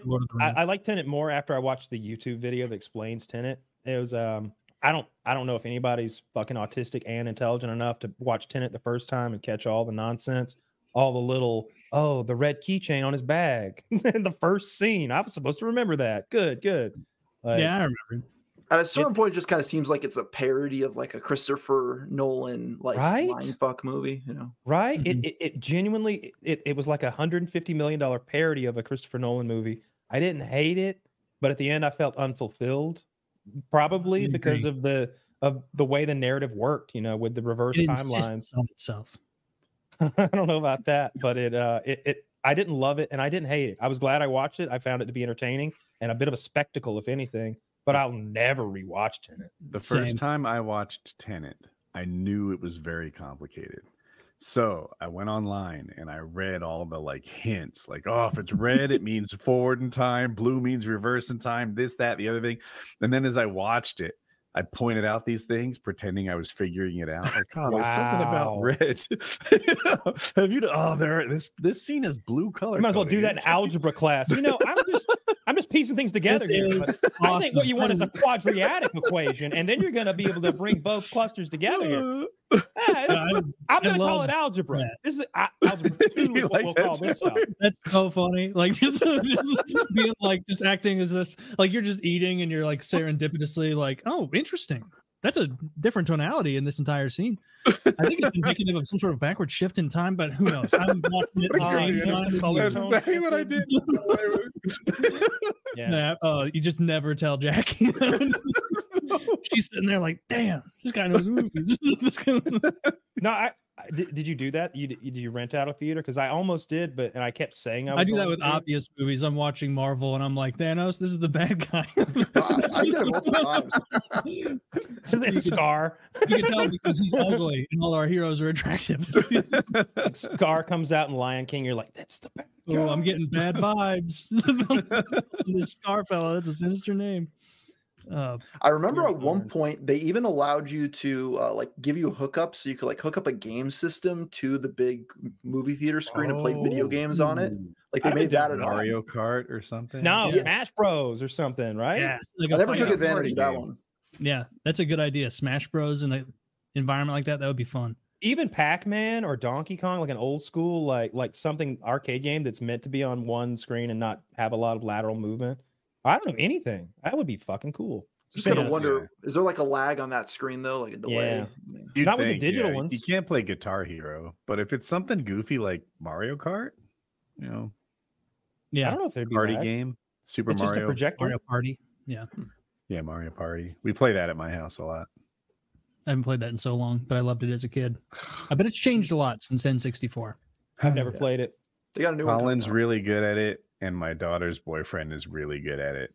And I just try to copy them. Like, what moves are they making? Okay, they think fucking double dice rolls is a smarter move than big mushrooms. Okay. I don't know. Did you guys see the PS5 Pro that they released? How much is it? I heard it was $700. There's no disc drive, and you have to pay for the side stand for it. I saw a lot of people ripping on it. Like they're trying to milk it. You know what happened, right? I mean, I'm sure it's what I read happened, and I agree. I should say they watched all those people buying them on the black market for $700 a year or two ago, and they're like, holy shit, people are begging to pay $700 for one of our systems if they can lay hands on it.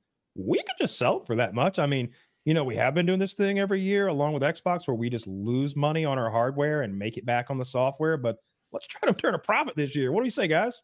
And so they are. They're probably earning a meager profit at $700.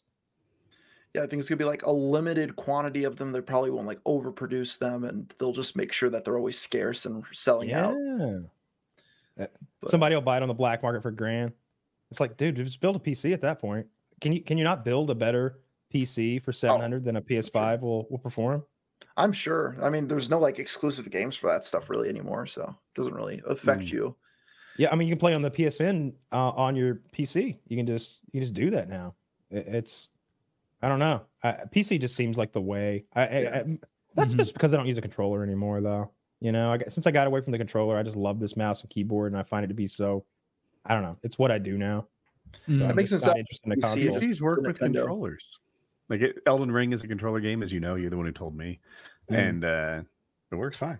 Okay. Yeah, you just plug it in your PC, obviously. Yeah, or you can do it wirelessly, I suppose, right? You can. I don't know.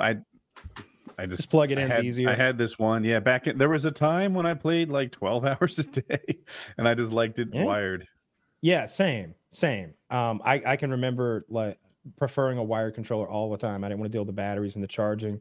People would because occasionally somebody would die in the middle of a match, and it's like, oh, my controller died. It's like, what the fuck is your problem? You're not a professional. Wire that shit in. We're playing for reals in here. Like, you wouldn't be on a battlefield with like weak ass batteries. Plug that shit in.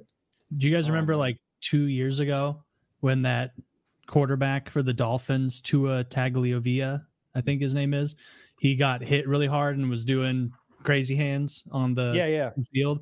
Just happened again just now, like 3 minutes ago, to the same guy. And it doesn't even look like he got smoked that hard. Like, I'm sure it hurt, but like this has got to be like a retirement thing at this point. Enjoy time. that, Alabama fan. All right, so this is just me talking on my ass. It looks like the field's not grass, and his face hit the basically AstroTurf concrete thingy. Shit, you got a clip? Maybe, yeah. There he is throwing gang signs to himself. That's a still, but he hit like he got like flipped upside down by the tackler, and so he like hit his helmet, the back of his helmet, on the ground. So maybe it is harder surface. That's a good assessment. I wouldn't have thought about that. But yeah, as you know, in hockey that happens. Like, people get hit by each other, or even a mistake stick, and it can cause a problem. But when that head hits the ice, that can be the biggest hit. Very true. So I watched a video about this recently. Like, you can't keep playing football. Like, you're gonna die or something. I have some information. So I watched a video about this recently. So I wanted to Google and make sure I was right. So it's called decorticate posture when they do that, and it's not a sign of potential brain damage.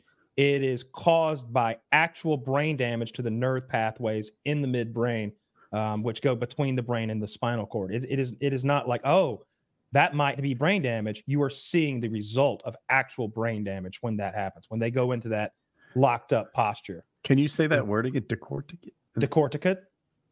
Is that different than the fencing response? That's the one I'm familiar with. DECORTICATE. Decorticate posturing. What is it? Causes and treatment. And then it's got some picture of some cartoon man, but they should just take this clip of Tua, throw it up there instead, because it's exactly that. He played for Alabama, in case you don't know. Not a big fan of Tua. So keep playing, boy. Keep playing, man. You got this. Keep playing. Decorticate posturing and the fencing response are both responses that indicate brain injury. So yeah, you've probably seen. What came you from? You've probably seen the fencing response. That's when they put one arm forward when they're on the ground. Yeah, I haven't seen this before. But. Well, this is what this could even be a picture from the last time it happened to him, because it looks exactly the same. The hits are different, but both times he's on his back doing the. Wonder if he's done for the year. Man, dude, you got to be done for your life. You're going to ruin everything. Opponents. Let's get those plays down. My God, that's a good camera. That camera's probably 50 yards away. I like this cartoon. I bet that's the fencing response. Why is that fist pink? Why was the fist? Why did he have such like why do you have a robe on? That big wizard sleeve. Punching he didn't notice. Why did you draw it that way? It looked like a gay wizard beat up a man. I don't know what that was. He like Doctor Strange opened a portal. He punched through with his pink wizard sleeve. Yeah. Well, that sucks for Tua. I hope he's all right. Has he dies or whatever. Is he from Alabama? Is that what? Yeah, he's Alabama fucking QB. Yeah. Did he beat Georgia or lose to them? I mean, there were some, you know how it goes. You win some, you lose some. National title here, national title there. I think there was a long time that Georgia was on the losing end of those, and that must have been when Tua was giving you guys trouble. I know right? you guys don't know what it's like to be part of a championship organization, but down here in Georgia, winning or losing means not just some SEC title, some little rivalry. It's the whole shebang. It's for the crown when you lose to Alabama or you beat Alabama. And so, yeah, I hope he keeps throwing them gang signs up in Miami. Don't know what it's like to be part of a championship organization. Clearly, you've never followed the Hillsborough men's B League hockey. But that's true. Well, that rolls off the tongue, doesn't it? I bet you don't know anything about Hillsborough men's league B hockey. I know they come to play. All right. I know they come to play. I know that they're an X's and O's crowd. They play by the rules. They're smart dressers too. And they let the locker rooms clean. That's what I know about them. And that's what I'll say if anyone asks me. Well, the Blues have a cup. So take that. A championship. Where's it at? Actually, now? I shouldn't have even led with the Blues. The Cardinals are like the best organization in baseball, other than the Yankees, as far as winning. Yeah, it helps when you get a head start. Like some of those, you know what I mean? Like if you start in 1896, you really rack them up. A storied franchise, not like those loser Braves. Okay, now I agree. The Braves. I can't make fun of the Braves to you because you'll just double down on it even harder and be like, they are horrible. They're the worst. They're a disgusting organization. I don't think you're allowed to say aloud in public the things that I hope happen to the Braves. No. I mean, it was 9/11 just passed and didn't happen again this year. No. We're on a nice 20+ year streak of 9/11. No 9/11s. Yeah. Yeah. Wait a minute. Peaceful. When was it? When was it when that crazy person in Nice, France, rented the U-Haul and crushed all those poor people on the street? That was Christmas, right? Yeah, I think that was Christmas. That wasn't a 9/11 thing. I remember there were like holiday goers and little children and like those little poofy hats. I remember that. If anything, like I feel like terrorist groups would go out of their way to avoid 9/11. To do 9/11 because then they're going to be like, we're not even going to show up in the Google searches. Like it's just going to. What if they showed up on December 7th, fucking Pearl Harbor Day, and tried to pull some shit? Do you think that? I think they got to pick a date that doesn't have too much other stuff going on so that they can monopolize it, like they did with 9/11. No, what I'm saying is like we see it as like a double insult. Like you blew up our building, and it was a slap in the face about Pearl Harbor. Okay, so like if they did something like July 4th. Oh, I wouldn't care for that one bit. I wouldn't like that. Like if they destroyed the Statue of Liberty on July 4th, like what? If they did, what did you do? I would want us to build twice as big. But it's better this time. I bet Israel could shoot a missile at the Statue of Liberty's head on 4th of July, and CNN would report the Israeli firework tribute in New York. Well, it's all red, white, and blue here. A lot of blood, though. What's that island called that it's on? Ellis Island? Ellis Island. I think that's across the way a little bit. I can't remember the actual island that the statue sits on. I don't know. I thought it was Ellis. Maybe it is. I thought it was across the way because I thought on The Godfather when he's like rolling into town, I thought that was the POV that he was at Ellis and looking at it. Yeah. But anyway, that I think that'd be a big no because you don't want to like. And after 9/11, we all got organized. You know what I mean? Like all of America. Remember how many flags there were? I know you were like pretty young. You're like 10 or 12. And so Dude. I remember all the flags and all the adults being very patriotic. Dude, my mistake. It's called Liberty Island. I looked it up. Okay. Yeah, there's. I mean, we stopped calling French fries French because they didn't want to massacre people with us, dude. Like, I remember being 10 years old. And during the freedom fries thing and being like, this is retarded. Like I get 10. I was like, what? We're just going to pretend these things aren't. Do you remember rednecks stomping on Dixie Chicks CDs? Yeah. In parking lots. Dude, the Dixie Chicks were like, George Bush is huge. Like a murderer or like a fascist or something. And they were like, not in our Dixie. They done took the Dixie out to Chicks. And they just start stomping on those fucking CDs out in parking lots, and it was like for real. It was like they talk about it now, like how crazy it was for their careers and like what a weird time it was because it was a slap in the face to the base. You can imagine. Mm-hmm. It's wild too because I don't think any of that stuff had anything to do with 9/11. That was like all in retaliation for Iraq, which had nothing to do with any of that stuff. Bush said it did. So did Halliburton. I'm sorry, Halliburton said it did. Yeah, they used reports that said it was. Fox News in particular would just mention 9/11 and Iraq in the same breath again and again. And they never said that Iraq was behind 9/11. It was just 9/11 was a horrible tragedy and we can't have something like that again. We need to get into Iraq. And it would kind of imply that Saddam Hussein killed terrorists, I recall. So one man's terrorist is another man's freedom fighter. Al-Qaeda was like an enemy of Saddam Hussein. He kept Al-Qaeda under his thumb because he didn't want anyone else like having power in his country. He had a Sunni Shiite thing going on there, and you also had the Kurds up in I think the northeast or whatever. Those were gassed after we pulled out and gave him his choppers back. It's a big ethnic group that wants their own fucking land. The Kurds were the only ones on our side, and we supported them for a little while, then we let them fall. Yeah, we're like brave Kurdistanis. Rise up. Now is your moment. And they were like, fuck yeah, America. Thank you for the liberty, sir. Keep flying them Apaches. Why is everyone Southern to you this episode? What, you can't go a little Middle Eastern with it? Like, I don't know. I think it's funny, I guess, and it's not. But I'm in too deep. So I'm just gonna bear with it. We left those Kurds out to dry. They stood up and they started fighting while we were. This is Gulf War I, and then Schwarzkopf, who's the general in charge, Norman Schwarzkopf, was like, all right, Iraqis, you can now fly your helicopters over the northern part of the country now and establish order in whatever manner you see fit. Of course, abide by there's rules and regulations about where you could fly and shit, I'm sure.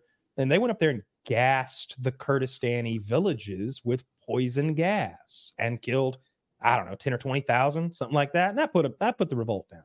And then we let Saddam be in power until brave George W. stepped up and avenged their dirty plot to kill his father, which was the sole reason to make up yellow cake uranium and get that witness to say that thing and then pretend like they didn't stop saying that thing, and then just repeat the lie over and over ad nauseum and 9/11, yellow cake uranium, weapons of mass destruction. They won't let Hans Blitz in.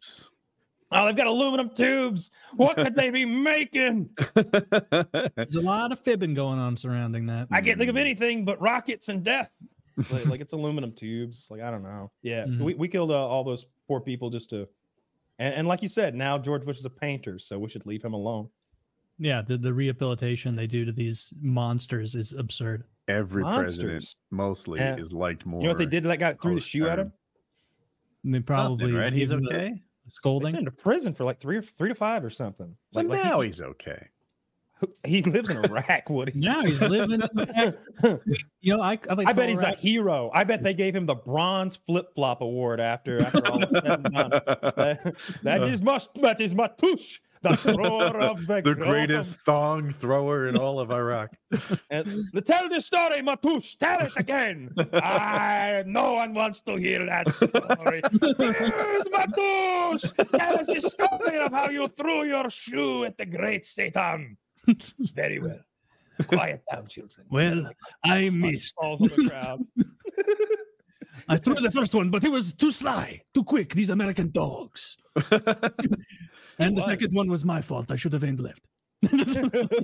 And also, the Iraqi president, or our puppet, was like playing D. He was like he must have played volleyball in school or something, because he was like getting that other shoe out of the fucking way. He's like, not at my president. He was playing defense for sure. I appreciated the hell out of that. You appreciate the little thing. So he was sentenced to 2 or 3 years and he served 9 months. And that's pretty good. That's as far as I got so far. I bet if Bush had wanted more, he'd have gotten it. I bet all he had to say was like, you know what, make it 9 years. Nah, for reals. Actually, let me beat him up a little first. Oh, definitely could have done that. Yeah, I'm glad Bush wasn't petty. I'm glad he was just kind of a bumbling warmonger with a vice president who had a lot of corporate ties. Yeah, to Albert. Yeah, I mean, Dick Cheney financed that thing with his boys. I mean, the people, like they're making money coming and going. Like we'll pay you to blow it up, and then we'll pay you to rebuild what you blew up. Like that was the deal, right? Yeah, we do that a lot. Yeah, good times. That's the American way. Yes. Well, you guys want to call it a show? Yeah, I guess so. I've had all I can take. Thank you so much for joining us. Where can everyone find your wonderful content and your company? Sure. Well, my company agency is NanoZebra. If nanozebra.com. You could also email me at art@nanozebra.com. But my YouTube channel is The Gamer from Mars. So you just go on YouTube and find that pretty easily.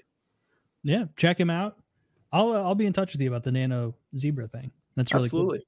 Yeah, coolio. We appreciate having you on. That was a good time. Yeah, cool. Fun one. All right, PKA 717.